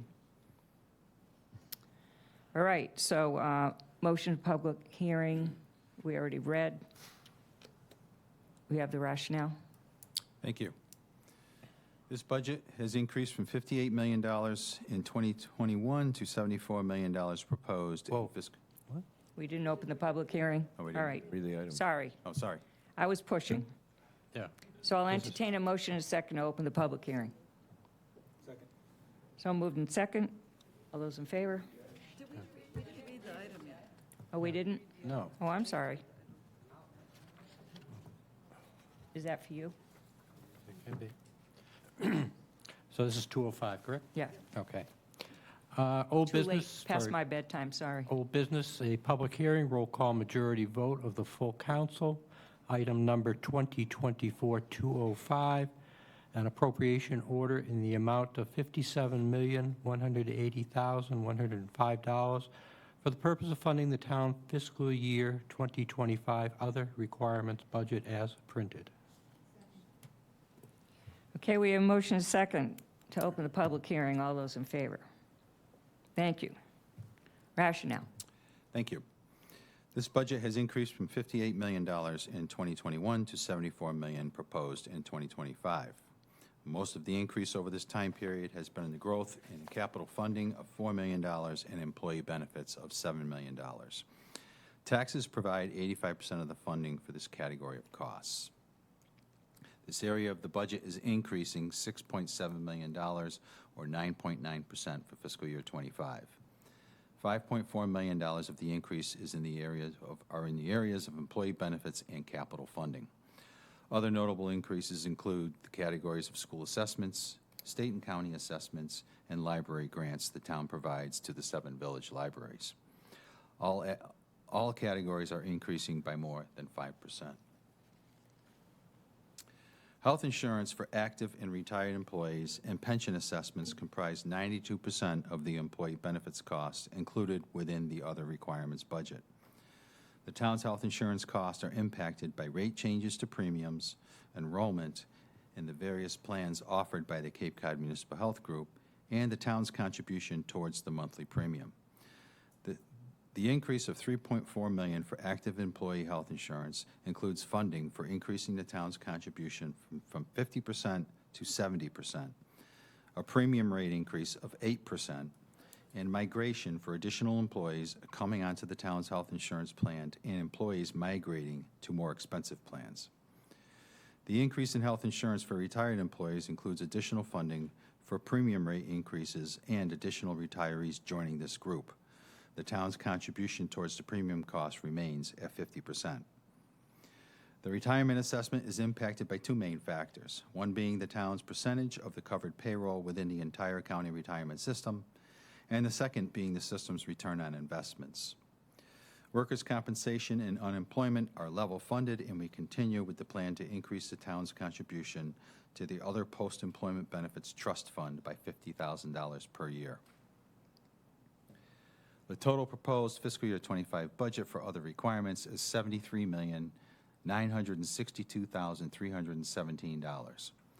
A portion of the employee benefits for retired school employee health insurance costs, school assessments for Barnstable children attending Commonwealth charter schools and participating in the school choice program, and various state and county assessments are deducted from the town's state aid and do not require appropriation. Additionally, any snow and ice deficit incurred in the current fiscal year must be raised on the following year's tax rate and does not require appropriation. Finally, enterprise fund support from the general fund and the town council reserve fund are part of other appropriations. After these deductions, the net amount of the town's other requirements appropriation is $57,180,000. Thank you. Thank you. This is a public hearing. Is there anybody here to speak to this item? Seeing none, I'll entertain a motion and a second to close the public hearing. Moved and seconded. All those in favor? Thank you. Any discussion? Councilor Schnapp. Thank you, Madam President. Real quick on the employee health insurance increase. When the budget was put together, was open enrollment already completed, or do you figure there'll be some adjustment to that line item? Yeah, it was put together before open enrollment occurred, so Okay. we did our best estimate that we could, and after the open enrollment was completed, we're very close. Okay. But I think we will have adequate funding to pay for to cover the rate increase, as well as any migration and new employees coming onto the town's health insurance. Okay, all right, thank you. Okay, we ready to vote? Counselors, Neary, Yes. Penn, Yes. Schnapp, Yes. Starr, Yes. Tamish, Yes. Turkelson, Yes. Bloom, Yes. Burdick, Yes. Clark, Yes. Crow, Yes. Levesque, Yes. Ludke, Yes. Mendez. Yes. 13 yes. I have a question while we're here. We have 5 items of old business and 2 items of new business. Actually, 1 item of new business. Do we like to make a motion to get it all done tonight and go past 11, or we'd like to move this to our next meeting on June 20th?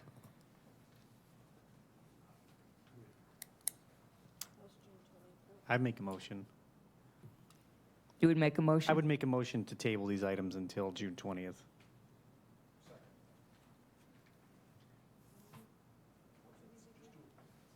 What, hon?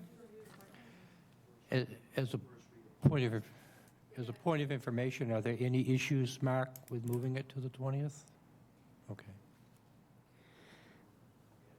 So there's a suggestion. Should do the first read appointment. Yeah, there's a suggestion to do the first reading appointments and refer it to the second reading on the 20th, and then all items will follow. I think we have staff here who have been here all night, and we're going to ask them to come back. So just a consideration, if we could push through. I'm leaving at 11 anyway. Okay. Me too. I got to get up at 4 o'clock. You guys can It's a keep going, point of that's balance. fine. You can vote on my You agree motion. with Council Schnapp?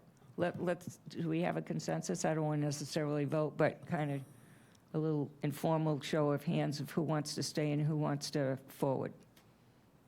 Who wants to work through it? Okay. If you need to go, I suggest you guys go, okay, whenever you want to. All right? Nobody will hold any hard feelings. We're going to be jealous. What, hon? I move that we. Yes. I move that we go past 11 o'clock. It's been moved and seconded to go past 11 o'clock and finish the business of the day. All those in favor? Anybody opposed?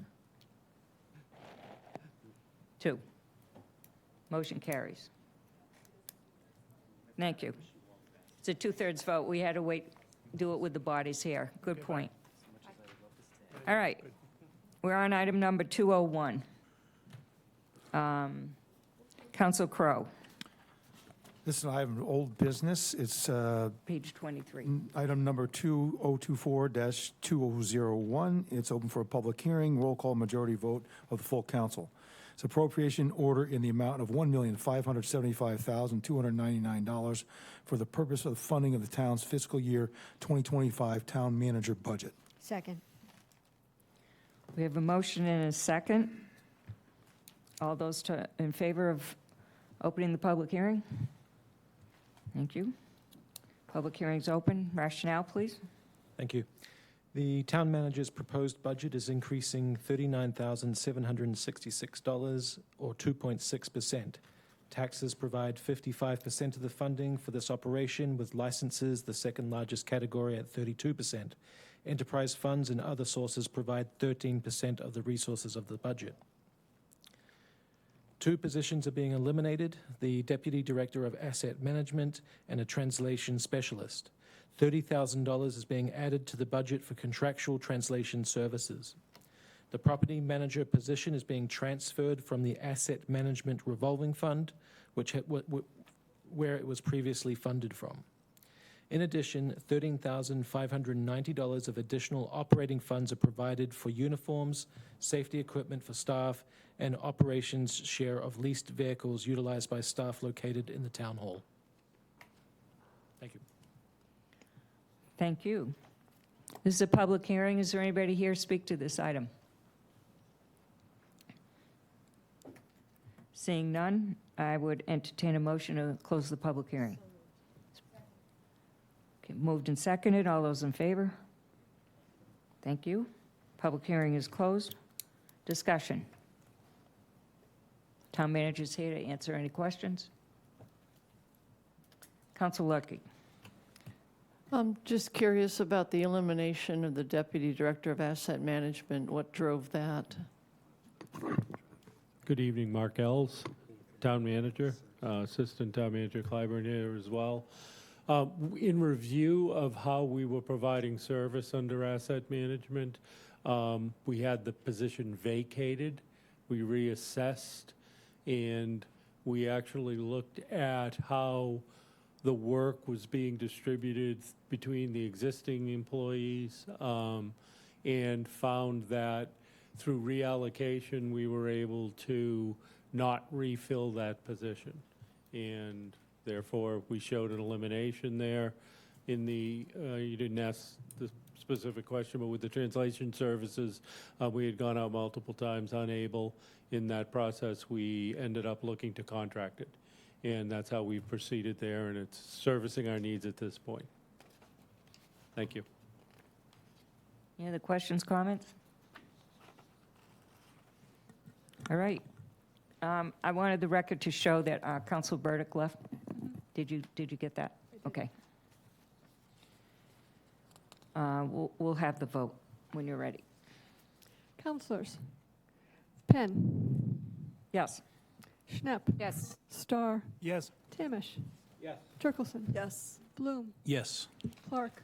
Yes. Crow. Yes. Levesque. Yes. Ludke. Yes. Mendez. Yes. Neary. Yes. 12 yes. Thank you. Item 2024-202. Council Mendez?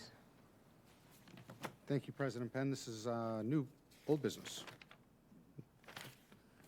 Old business. Item number 2024-202. Appropriation order in the amount of $881,383 for the purpose of funding the town's fiscal year 2025 Public Education and Government Access Channel Enterprise Fund budget. This is a public hearing, roll call majority vote of the full council.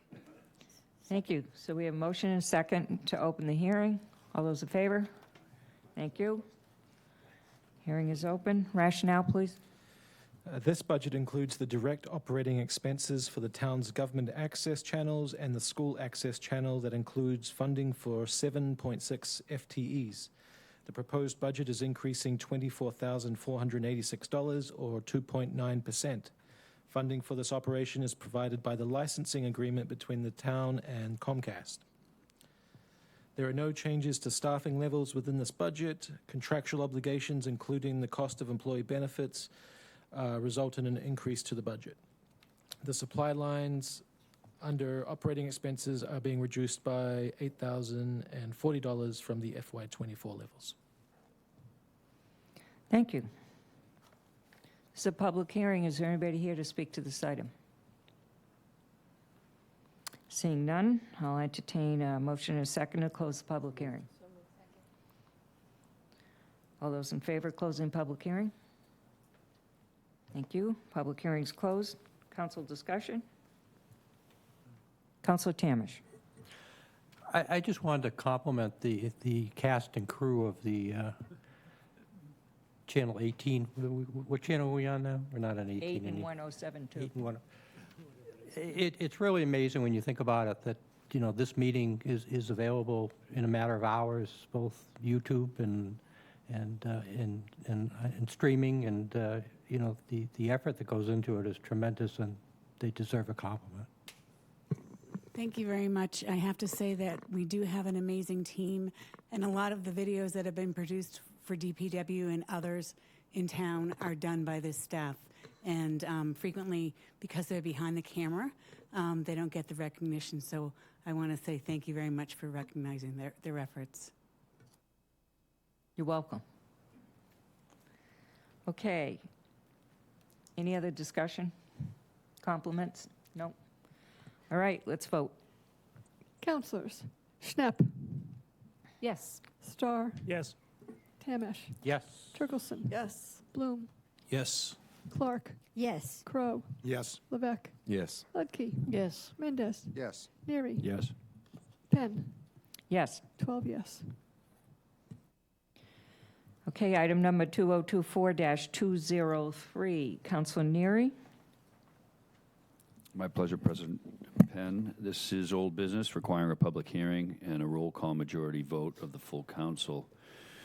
It's item number 2024-203. It's appropriation order in the amount of $8,205,658 for the purpose of funding the town's fiscal year 2025 Administrative Services Department budget as written. Okay, we have a motion and a second to open public hearing. All those in favor? Public hearing is now open. Rationale, please. Thank you. This budget is comprised of the 4 sub-departments, including legal, human resources, information technology, and finance. These internal service-type operations support all of our frontline operations, which cannot effectively or efficiently deliver their services without this support.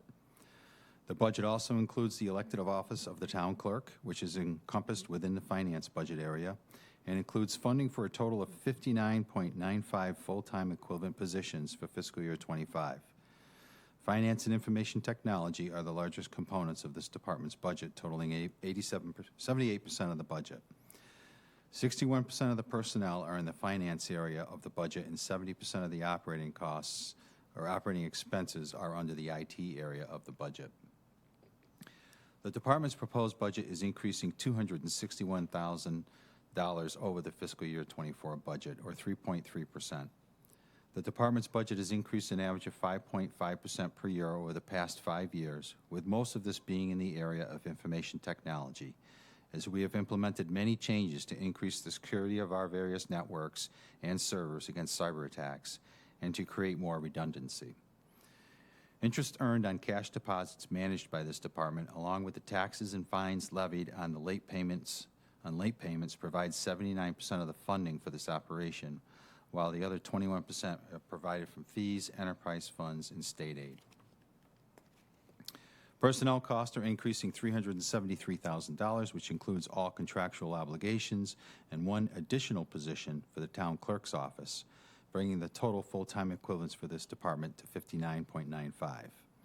Operating expenses are decreasing $111,815 as one-time costs included in the FY24 budget are removed, along with a reduction in the line item for our monthly cell phone charges. Technology hardware refresh funds are level funded at $105,000. And I would like to recognize we have our Human Resource Director, Bill Cole, here this evening, our Information Technology Director, Jim Benoit, as well as your Town Attorney, Karen Nober, who are all here to answer any questions you may have in regards to this area of the budget. Thank you. Thank you. This is a public hearing. Is there anybody here to speak to this item? Nobody. Seeing none, entertain a motion and a second to close the public hearing. All those in favor? Thank you. Council discussion. Council Tamish. Mark, this would be your dream team, is that correct? Yes. All right. They could beat DPW in a basketball game. We have Bill Cole. You got Bill. You What got more do you Bill, need, right? huh?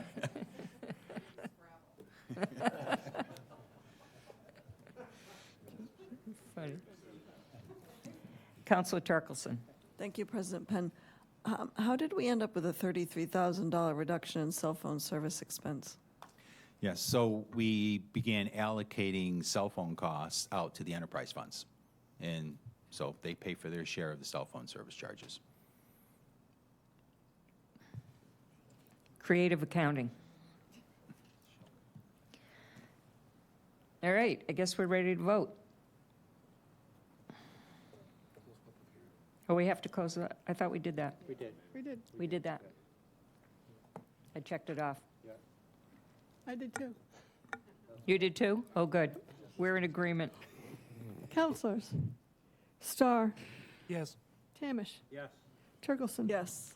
Bloom. Yes. Clark. Yes. Crow. Yes. Levesque. Yes. Ludke. Yes. Mendez. Yes. Neary. Yes. Penn.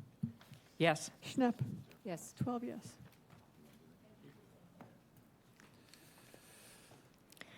Item number 2024-204.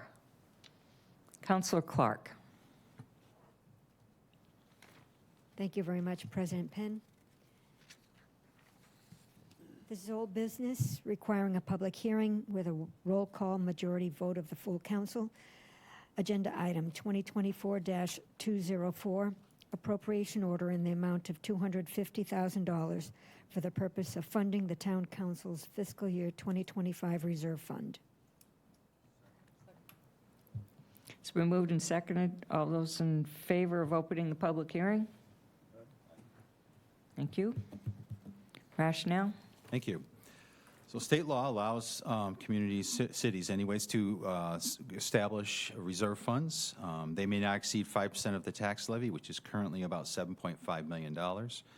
No direct drafts against this fund can be made. The council must approve the use through a transfer. And it allows us to respond quicker to situations on a smaller scale. Any remaining funds in this account at the end of the fiscal year are closed to the general fund reserves, and to date, in fiscal year '24, we have not used your town council reserve fund at all. So it will be returned to the general fund reserves. Thank you. Thank you. This is a public hearing. Is there anybody here to speak to this item? No. Seeing none, I would entertain a motion to close the public hearing. It's been moved and seconded. All those in favor? All right. Public hearing is closed. Discussion? Council Luckett. Yeah, I just wondered, Mark, could you tell us what the last thing that this was used for? Yes, I believe it was for re-nourishment of the beach out at Sandy Neck in front of the parking lot. We had a northeast storm come in and wipe out a lot of the sand that was in front of there, so we had to do some emergency sand replacement. And I think that was the last time we used it. Councilor Turkelson, did you have a question? No? Okay. Anybody else? Time to vote? Counselors. Tamish. Yes. Turkelson. Yes. Bloom. Yes. Clark. Yes. Crow. Yes. Levesque. Yes. Ludke. Yes. Mendez. Yes. Neary. Yes. Penn.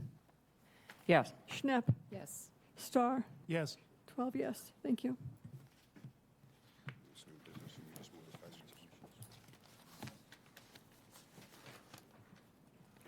Too much paper.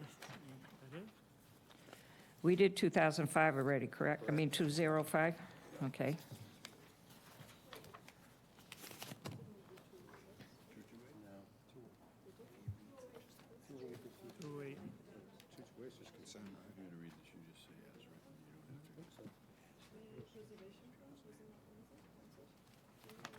Yeah.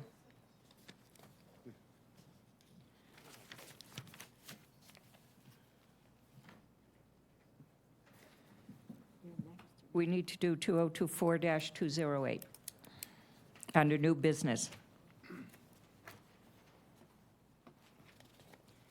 Council Levesque? Page 35. Thank you, President Penn. Item number 2020, the new business may be acted upon. It's a majority vote. Item number 2024-208. This is fiscal year 2024 spending limitations as written. We have a motion and a second. Rationale, please. Thank you. The amount of money that can be spent by a revolving fund in a fiscal year are subject to two spending limitations, either the amount established by this vote of the town council or the amount of revenue they generate in a fiscal year plus any carry forward balance from the previous year, whichever is less. The town has 6 active revolving funds, and they have been in existence for several years, the largest being the Consumer Protection Revolving Fund, in which the town operates its Regional Weights and Measures program.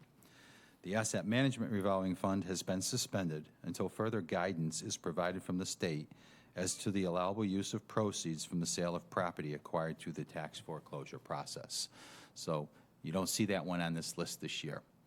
These dollar amounts for the 6 remaining revolving funds you see here have not changed from fiscal year '24. We're asking for the same amount. Thank you. Thank you. Any discussion, questions? This is not a public hearing, so. You have one? Councilor Tamish. Mark, just as a point of information, on the tax takings, there's been a recent Supreme Court case on that. Is that why you suspended it? And what kind of money were we talking in past years? Yeah. So, so what happened is, the Supreme Court legislation looked at some of the practices that municipalities were doing across the country when it came to tax foreclosure on properties. And they were, foreclosing on homes, essentially, for, a few $1,000s in unpaid taxes, and then turning around and selling that home and keeping the excess proceeds. And the Supreme Court ruled that to be illegal, basically. You can't do that. Yeah. And so, so the state of Massachusetts is currently looking at that Supreme Court decision. They're probably going to make changes to the laws in the state of Massachusetts to what the communities can do here with proceeds from the sale of properties acquired through the tax foreclosure process. I can tell you that we've never purchased or have taken a home from somebody through the tax foreclosure process and made anybody homeless. And we would never intend to do something like that. The properties that we foreclosed on several years ago were all vacant lands. Parcels that nobody wanted, they didn't pay the taxes, so we foreclosed on them, and then we turned around and they were in our inventory. We thought we'd try to get them back on the tax rolls, so we did. I think we took in a little more than $400,000 on that, so we're just freezing that account until the state of Massachusetts legislation has passed. I like that linen jacket. You're welcome. That's a nice jacket. Well, thank you, sir. Okay. Any other discussion? I guess we'll go for a vote. Okay. Turkelson. It's not a roll call, it's just a majority. It's just a vote. I'm sorry. All those in favor? Anybody opposed? All right. Passes unanimously.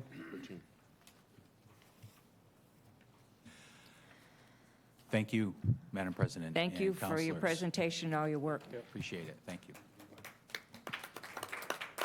Good work. Under new business. Did the chair of the reappointments committee want to do this, or? You ready to go?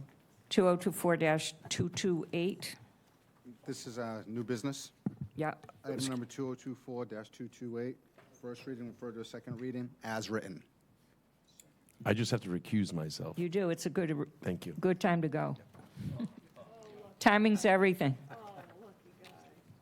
Take advantage while you can. We'll wait for him to recuse.